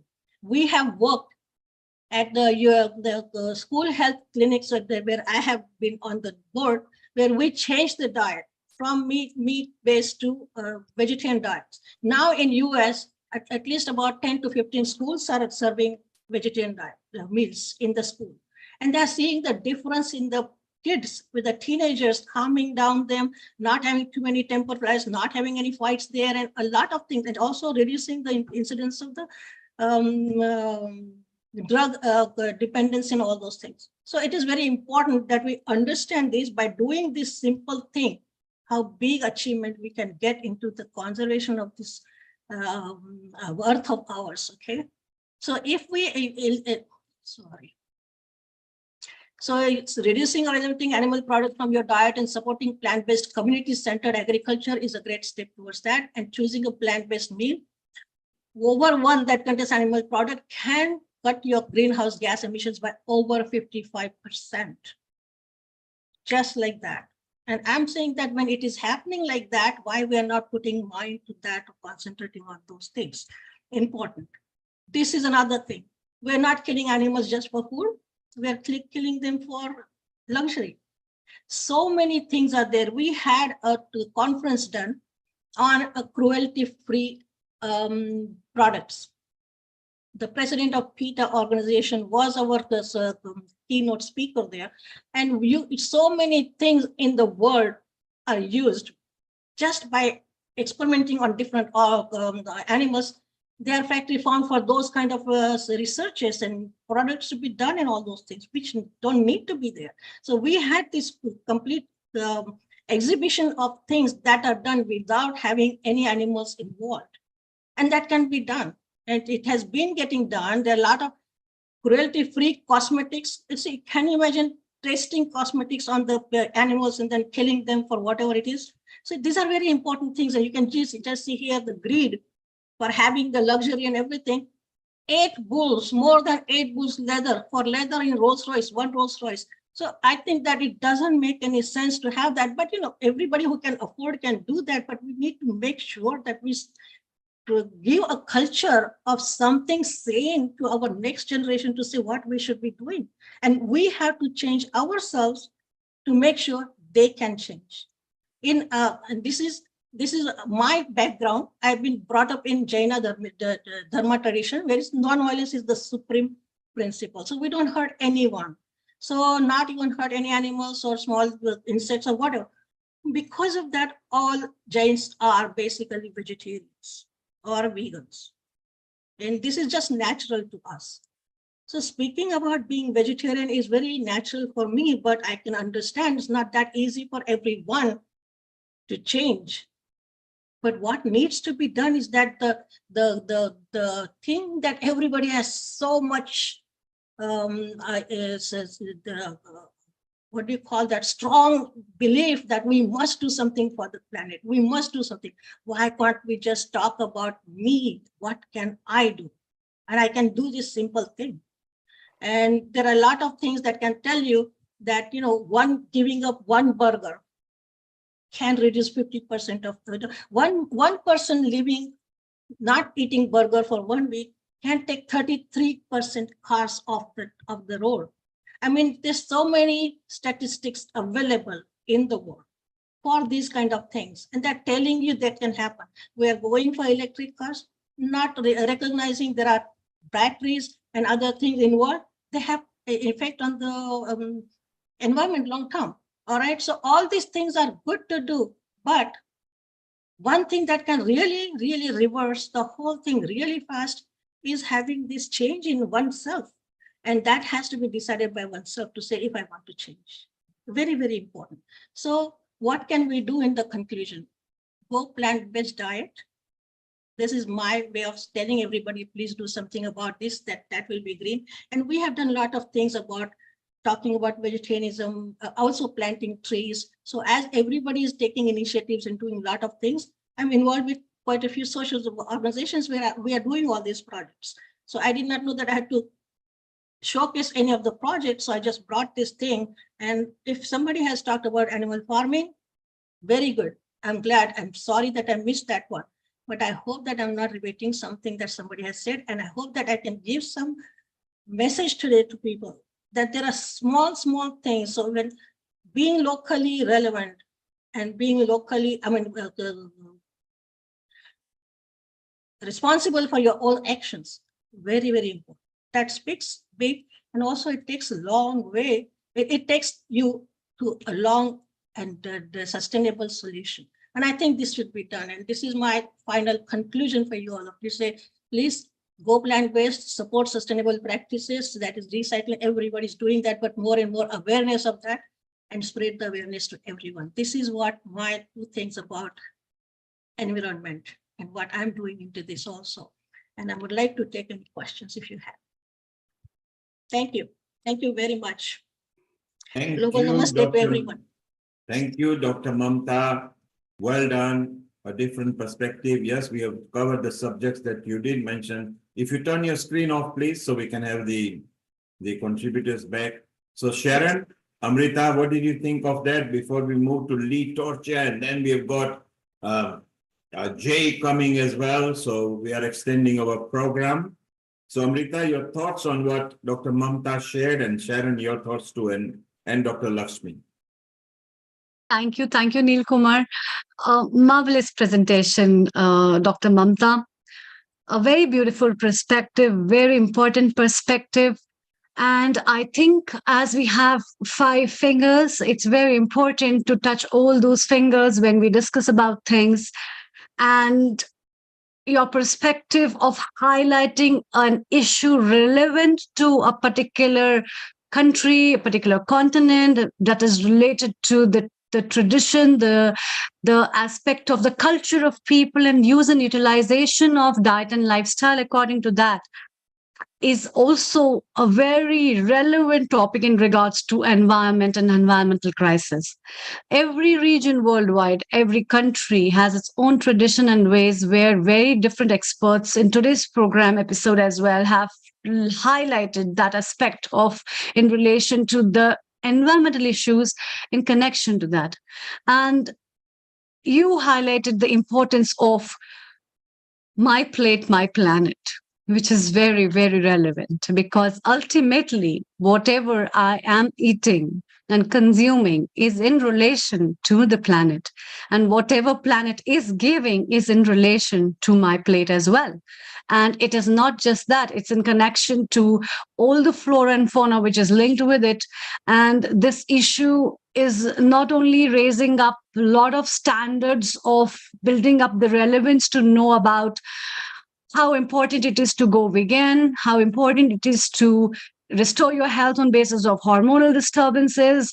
It's very important to build your health in terms of emotional and mental well-being, where Sister Jayanti in today's episode has been highlighting a lot about eco-friendly attitude and eco-spirituality, which is an utmost important thing. And you have covered up a practical aspect through your presentation, highlighting and giving us the facts and figures of what's happening, which is much more related with the corporate sector, which is also related with the socioeconomic status, as well as the requirement and the demand and supply of things, on which the 3 points of yours talking about your own social responsibility towards yourself and towards your plate which people hardly think about, because when they cover up their plate, they just talk about the tastes and the food fashions, which I have been talking a lot on various grounds.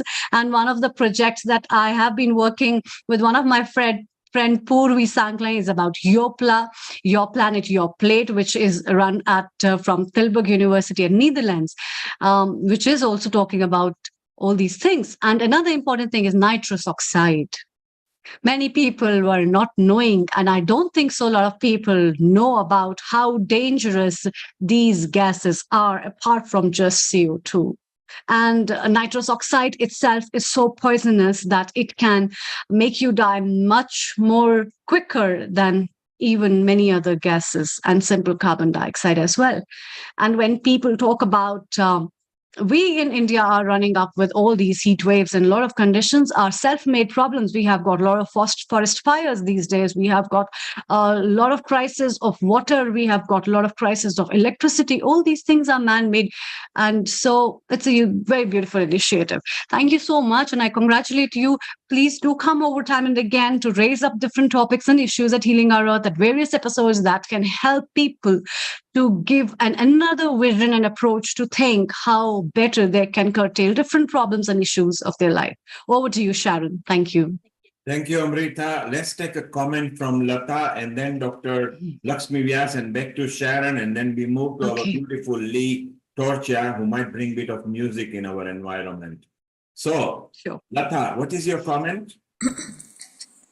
Yeah, I just felt what you brought to our attention, Mamta, today was just amazing for the planet, the population of the planet and the animals that we've been overlooking in the billions that are actually creating the problem, and we're just overlooking all that. So I felt that was so necessary to bring that awareness, and the more we can sort of infiltrate this across our globe, the better. And I think it's got to come from educating the women, because they're the ones who actually do the cooking at home, teach the children, and health issues. They take command of the health and well-being of the family. And if you tell them it's the benefits of it, that they will have fewer trips to the GPs and mental health departments and fewer vitamins to take and all that, and the cost elements, I'm sure, you know, we're going to have the army we need to promote this, because she's the one who actually has the control of the strings on the family and the diet and you know, the supermarket, the shopping, and everything across our society, you know. And she can influence her man as well, and her parents and whoever, to actually change. And she's the educator, actually, isn't she? So thank you, Lata. Lata is saying, empower women, empower humanity. Because if you empower women, they can empower education, children, men, society, and humanity. So Mamta, Lata, I appreciated the points that you brought back. We'll move over to Sharon and Lee. Before that, Dr. Lakshmi Vyas, your comments on what Mamta delivered. Over to you. Well, Mamta ji, I mean, she talked what I actually wanted to say, or I'm saying always, because plant diet is always better than any other. That's what I agree with. But before that, I have to perform this thank you to sisters Agatha and Mamta ji, both of you, for coming here and giving us a wonderful lecture on World Environment Day, how to protect animals. And also sister from Nigeria, I know the trouble that all the people there are going through. Let us pray that the things improve over the years. or let's say over the months. I also would like to say that Mamta ji, Sister Nigeria, and myself, we work for the Religion for Peace, where all three of us, the organization is based in US, but we go for meetings there, and also we learn a lot of things from people from all over the world, and we do talk about some of the things like how the animals should be protected. And I also want to say that Sister Agatha is currently a doctoral candidate of conflict, peace, and strategic studies at Turkish Nile University of Nigeria. She does a lot of work, and she doesn't have free time at all. Same way, Mamta ji is also she is pediatrist, come an assistant professor, and she is also a member of the International Coordinating Committee, where we all three work together. And I would like to end this bit. Mamta's tenure as Media Production Committee Chair is particularly noteworthy, where she spearheaded the production of 250 episodes of GYAN TV show Mangalam. So, I mean, I'm just giving the final thank you to all, both, not all, both Agatha ji and Mamta ji. Thank you. Thank you, Dr. Lakshmi Vyas, to give us further and better particular. And Amrita and Dr. Lakshmi Vyas maybe involve Mamta in the communications and media department for the Glow Women. If you could put her in touch with Vaishali's team, maybe she can nurture and bring so much benefits to the women in general, apart from environment, for healing our earth. So welcome everybody, and you're part of a movement that dispenses information free of charge. And Dr. Lakshmi Vyas, you just mentioned you are all part of faith, so you are eco-spirituality. That's exactly what we discussed with Sister Jayanti. So that's beautiful. Sharon, let's stick to America. We were in India, Asia. We were in Africa, Nigeria. We were in Europe. We are now in North Atlantic. Let's bring the lovely and a smiley Lee Torchia, who has been with Healing Our Earth many times and brings music as well. So a global namaste to you, Lee Torchia in America. And let's have a discussion. And we have still got Jay to come.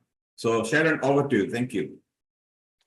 Well, one point I want to bring up, which Hannah Strong, our dear environmentalist here, always talks about, is the impact of the military on our world.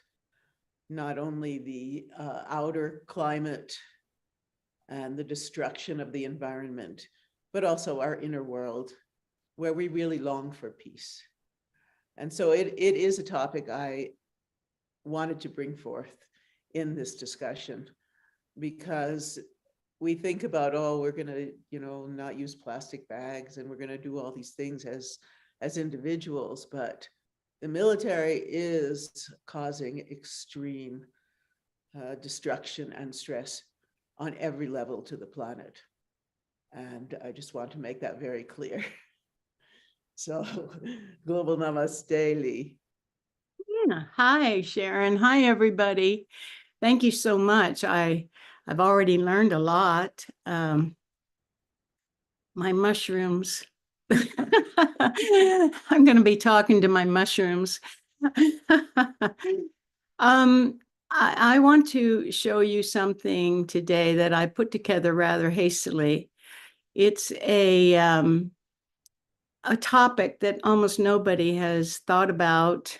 It's a one-celled animal creating 50% of the world's oxygen. I want to really try to share this screen. Can anyone see it? Yes.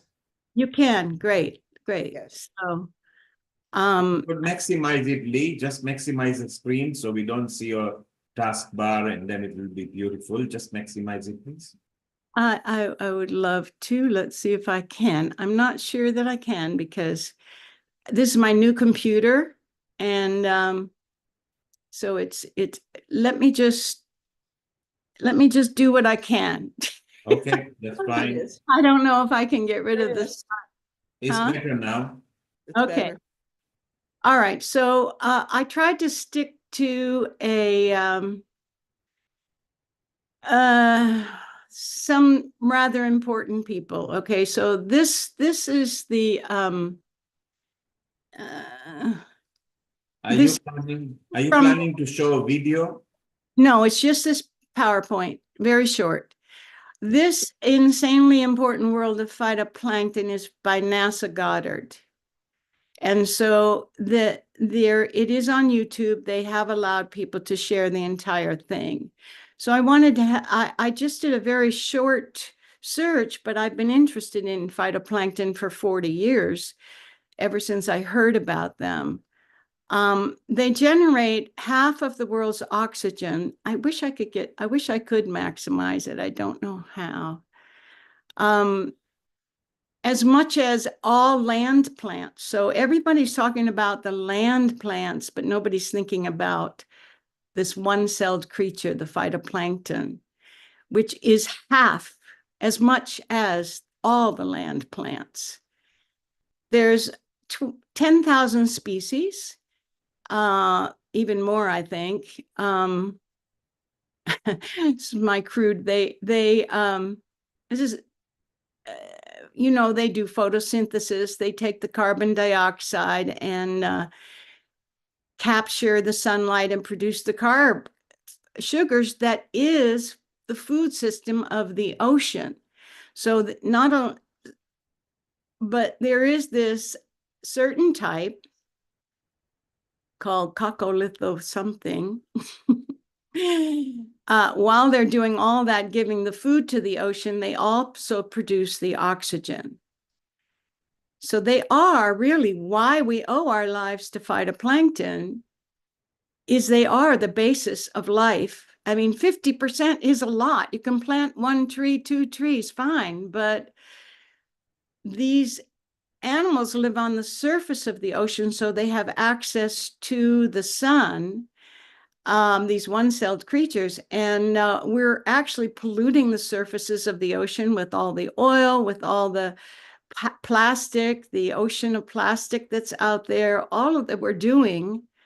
We're actually destroying the oxygen of the earth.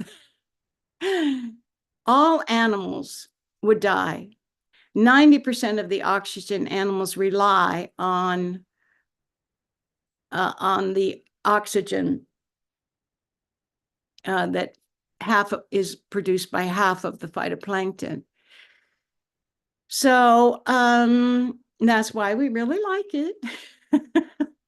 They're really crucial. Now, these are some of the threats to their survival. Of course, the ocean acidification. Some types will grow slower and some faster.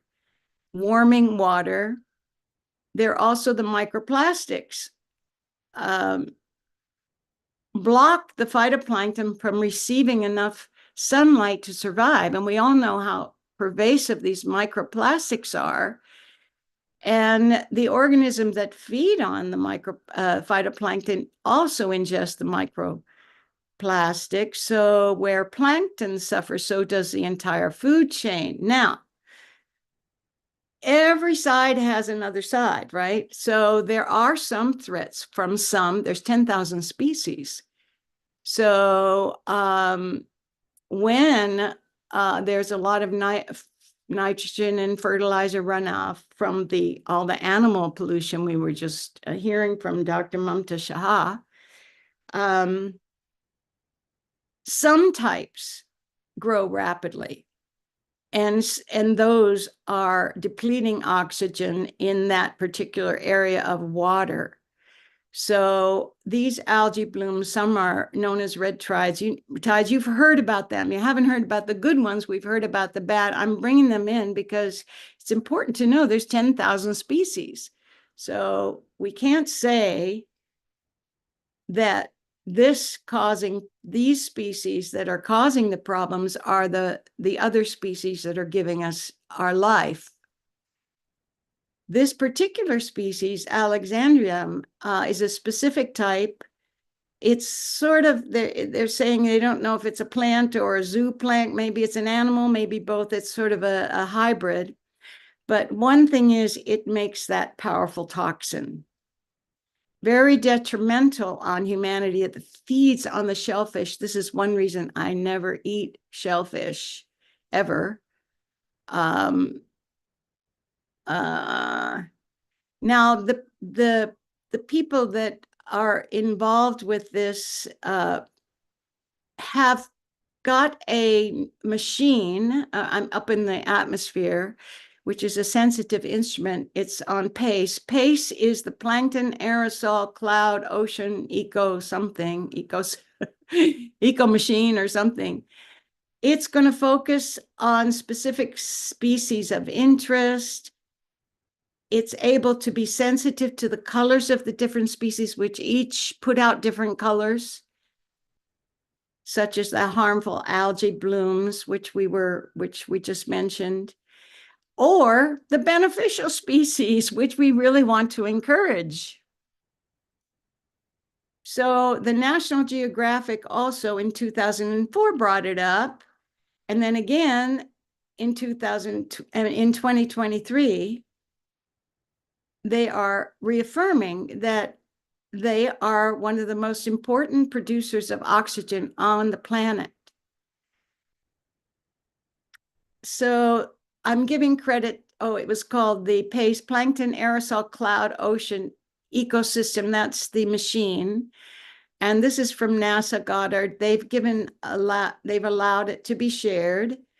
They asked for credit, and this is the YouTube link. And that's it. Let's see, I have to quit that somehow. Thank you. Yes, you stopped it. Very good. So, I can't hear you, Sharon. Sharon, you can unmute yourself. Okay. Please. Thank you so much, Lee. It's wonderful. We all know you as a singer of North Indian classical music. And also, I think Jay's coming in soon. I don't know if he's come in yet. Easier. Wonderful. So after Jay, I really would like to play this piece of music that I've got the Earthling Blues. Oh, do you have it? Oh, wow. I have it. So we'll do that. Global Namaste, Jay. Unmute yourself. You're muted. Jay, you need to unmute yourself. Now I'm here. Now I can hear you. All right. Yes, I'm here. Welcome, everybody. It's a pleasure to have you, Lee. Yep. And I know you were coming in today to talk about desertification. You have a lot of knowledge in many, many areas about our planet, our politics, and our world. And of course, we have our beautiful garden that is really Jay's baby. They were talking earlier about how I think Lotta was bringing in about how all the women are the cooks and the women take care of these things. But in our family, Jay is the main cook, although I cook, and he is the main gardener and bringing all kinds of knowledge about gardening in a place like this that is fairly dry. But please give us your thoughts on desertification. Well, I probably have a somewhat unusual view of it. Of course, I believe that our farming practices are contributing greatly to loss of topsoil, and we need to stop that. And I don't mean we need to stop farming. We need to stop farming the way that we're farming. No more plowing. You want to keep the land as steady state as possible and all that. But there's another factor in desertification, which the famous scientist Wilhelm Reich pointed out, and he was very interested in desertification. And before I say that, though, let me say that the great esotericist from England, John Michel, he once remarked that he lived out in the country in England, that he noticed that when he visited loving couples' farms, that it had to be loving couples, not couples that weren't getting along. But if they were loving couples, he noticed that the crops grew greater near the house.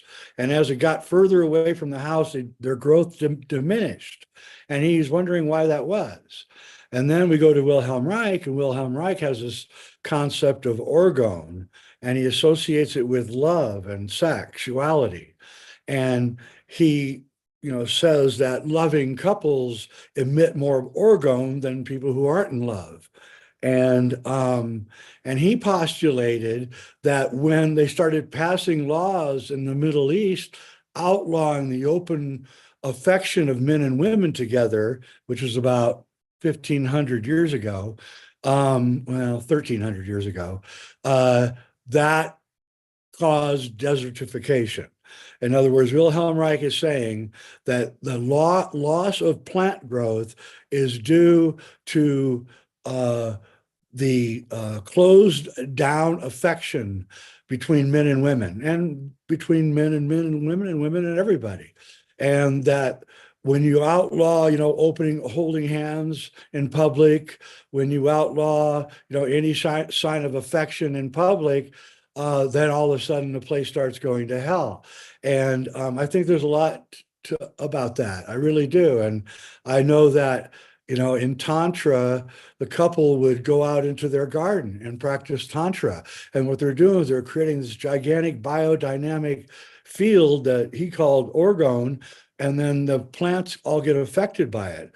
And so I think there is something to this idea that, yes, we have to change our farming methods, and yes, we're not doing things in the right way, and we're wasting a lot of water and things, and we have to change that. And that is all coming because new technologies are being invented that are going to solve all these problems.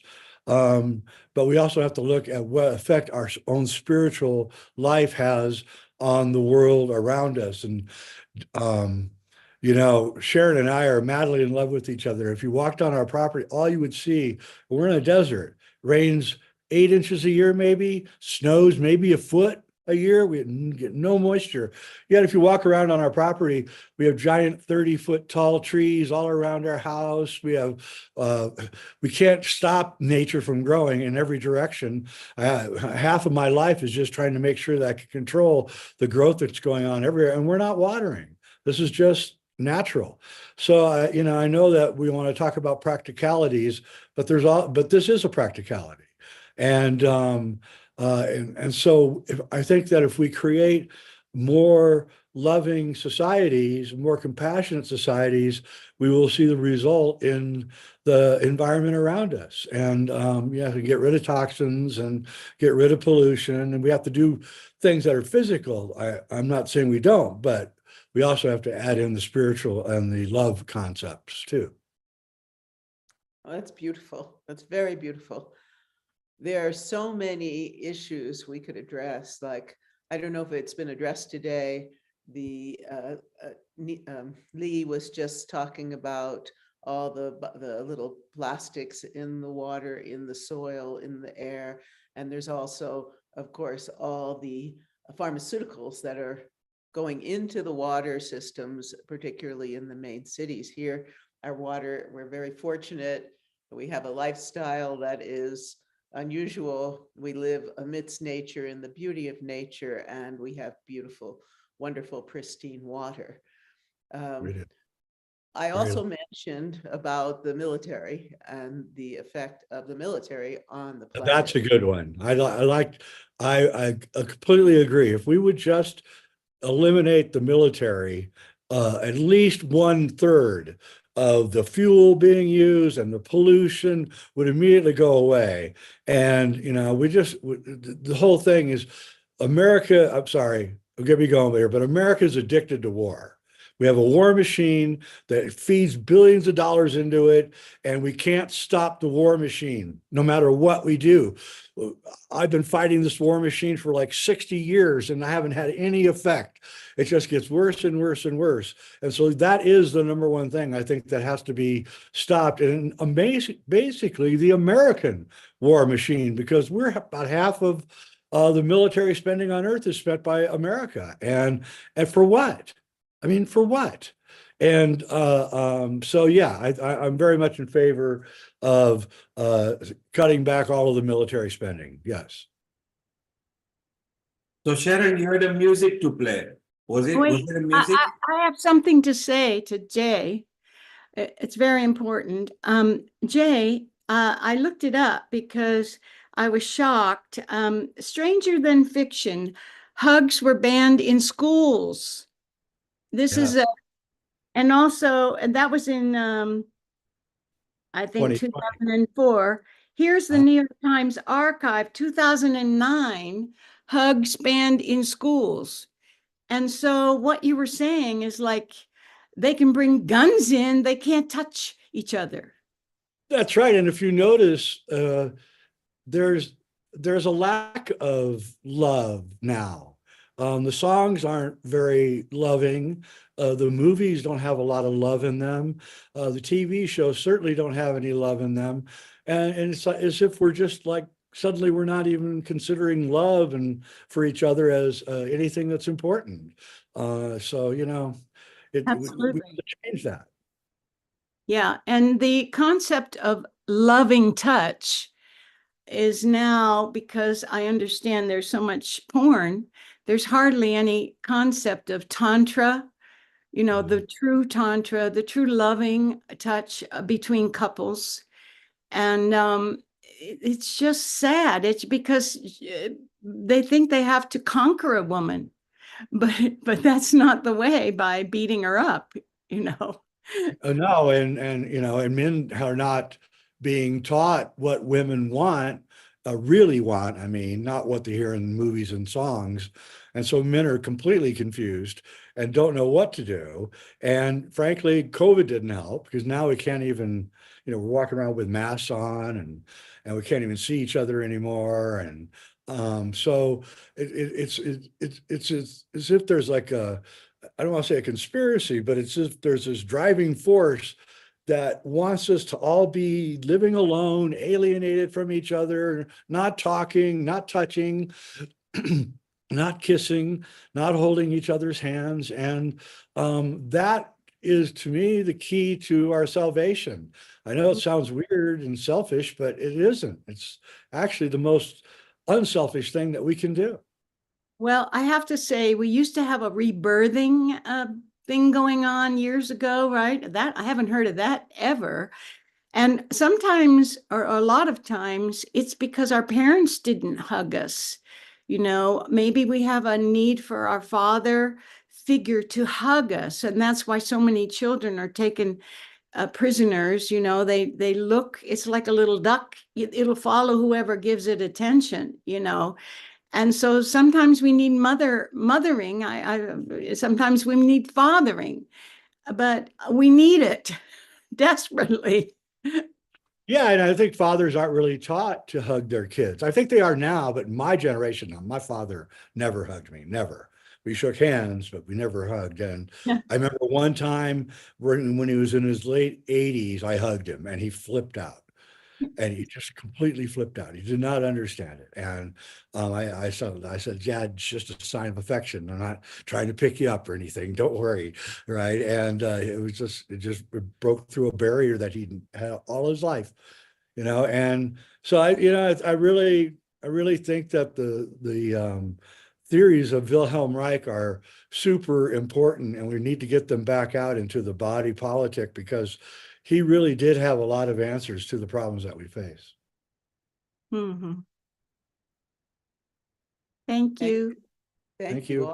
Thank you. That's, in fact, a very beautiful facet to today's environment episode, because I think the environment crisis, or we talking about global warming, or we talking about other crises, or oceanic acidification, or different aspects that we have discussed, is in turn highlighting somewhere or the other the negative aspects where we are lacking love, we are lacking compassion, we are lacking kindness, we are lacking the true worth of human values that are utmost important. And those values make us careless and carefree about things which we really valued, or our ancestors actually valued in our lives. And that is why I think the relevance of when you talk about Tantra yoga is not just about sexuality to give an idea about lovemaking, but it is much more than that. It's about a spiritual understanding of existence and respect for one human being for another human being, and valuing that. And valuing, when you value the existence of soul consciousness, which is in every being, we understand the importance of how to value our earth as well. And that's what is particularly very right. It is in relation to the food, it's in relation to our relationships, it's in relation to our body languages, it's about our mental, spiritual, and emotional understandings, and about education and how well are we educated, not in terms of books, degrees, and knowledge, but in terms of wisdom, in terms of spiritual life. And that's what is the part which is so important. Indirectly, when we are teaching children these moral values, we are ingraining in them that part of light, that consciousness or our soul needs to remember. And that will always add us the value. Okay, now it's time for me, when I'm dead, to in turn mix with the same earth of whom I have been valuing for years and years. And I think we'll be all thankful, and we are thankful to Mother Earth when we all take our last breath. That's why this aspect that you have touched, Jay, and the aspect, Lee, you have touched about phytoplanktons, which are our little microbiomes, where the existence comes as our existing nature is so important. So thank you so much. Over to you, Sharon. It's been a pleasure to be with you. I'm going to play for you a song that Lee wrote years ago. It's a jazz song, and she's playing with her musicians in New York City. So I'm going to share that with you right now.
All our land, and now we've all got cancer. We're dying tomorrow.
sky. Don't know if he was black or white, but I know he was the sky. You and I know. 'Cause if we hit by the bomb, we die by the bomb, and now I'm wrong. And the earth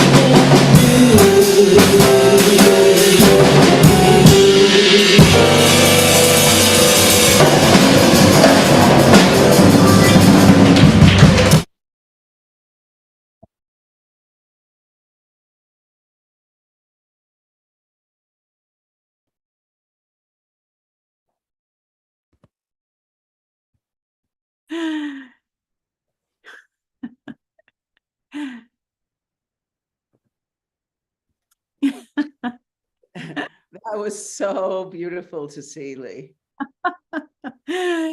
Yeah, thank you so much for playing it. Oh, yes, you were so sensual and just beautiful.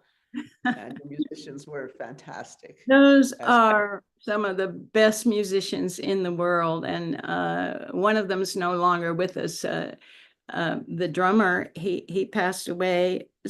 You can't get a backbeat like that. I mean, that is, you know, he used to play with Doc Cheatham. That's how I met him years and years ago when I first came to America. It's just wonderful people. Thank you. Amrita, over to you. Thank you, Sharon. That was very beautiful. Amrita, time to say a nice short Ambur Bhuva Swaha. After that, I love jazzy kind of music. You know, that was so beautiful.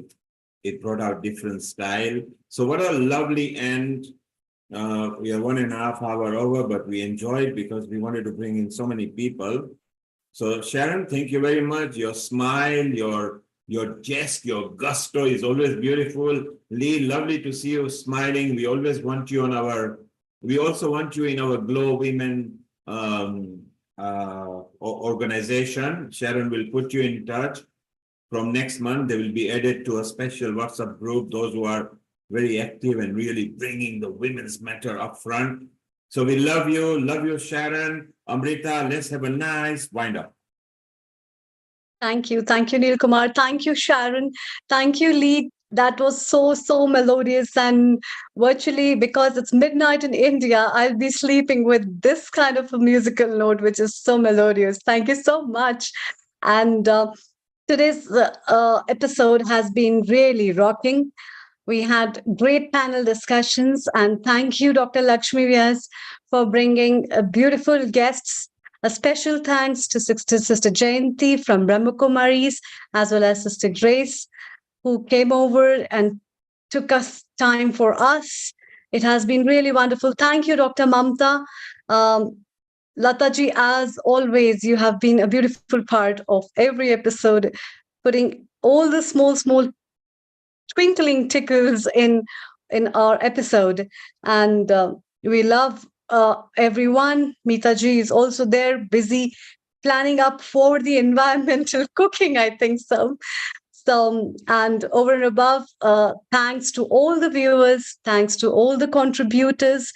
We had Chef D today, we had Seema Ji, we had Professor E. Sharma, who had been talking about food and environment with special emphasis on millets. And we had Shailendra, as well as Solemi too, with Kailash Parekh bringing her guests, and Rotarian Lal Goyal with his guests as well. And over above, thank you, Neil Kumar, and a special thanks to our technical director, Nishit Kotak. Without his help, these episodes are incomplete. And yes, my last thanks to Vaishali, my co-host. She is always there to support us. And a very big thanks to all the viewers who have given us immense love and been listening and supporting us forever. Thank you so much. And let's wind up today's episode with Gayatri Mantra. Om Bhur Swaha Tat Savitur Varenyam भर्गो देवस्य धीमहि धियो यो न प्रचोदयात्। ॐ भूर्भुवः स्वः तत्सवितुर्वरेण्यं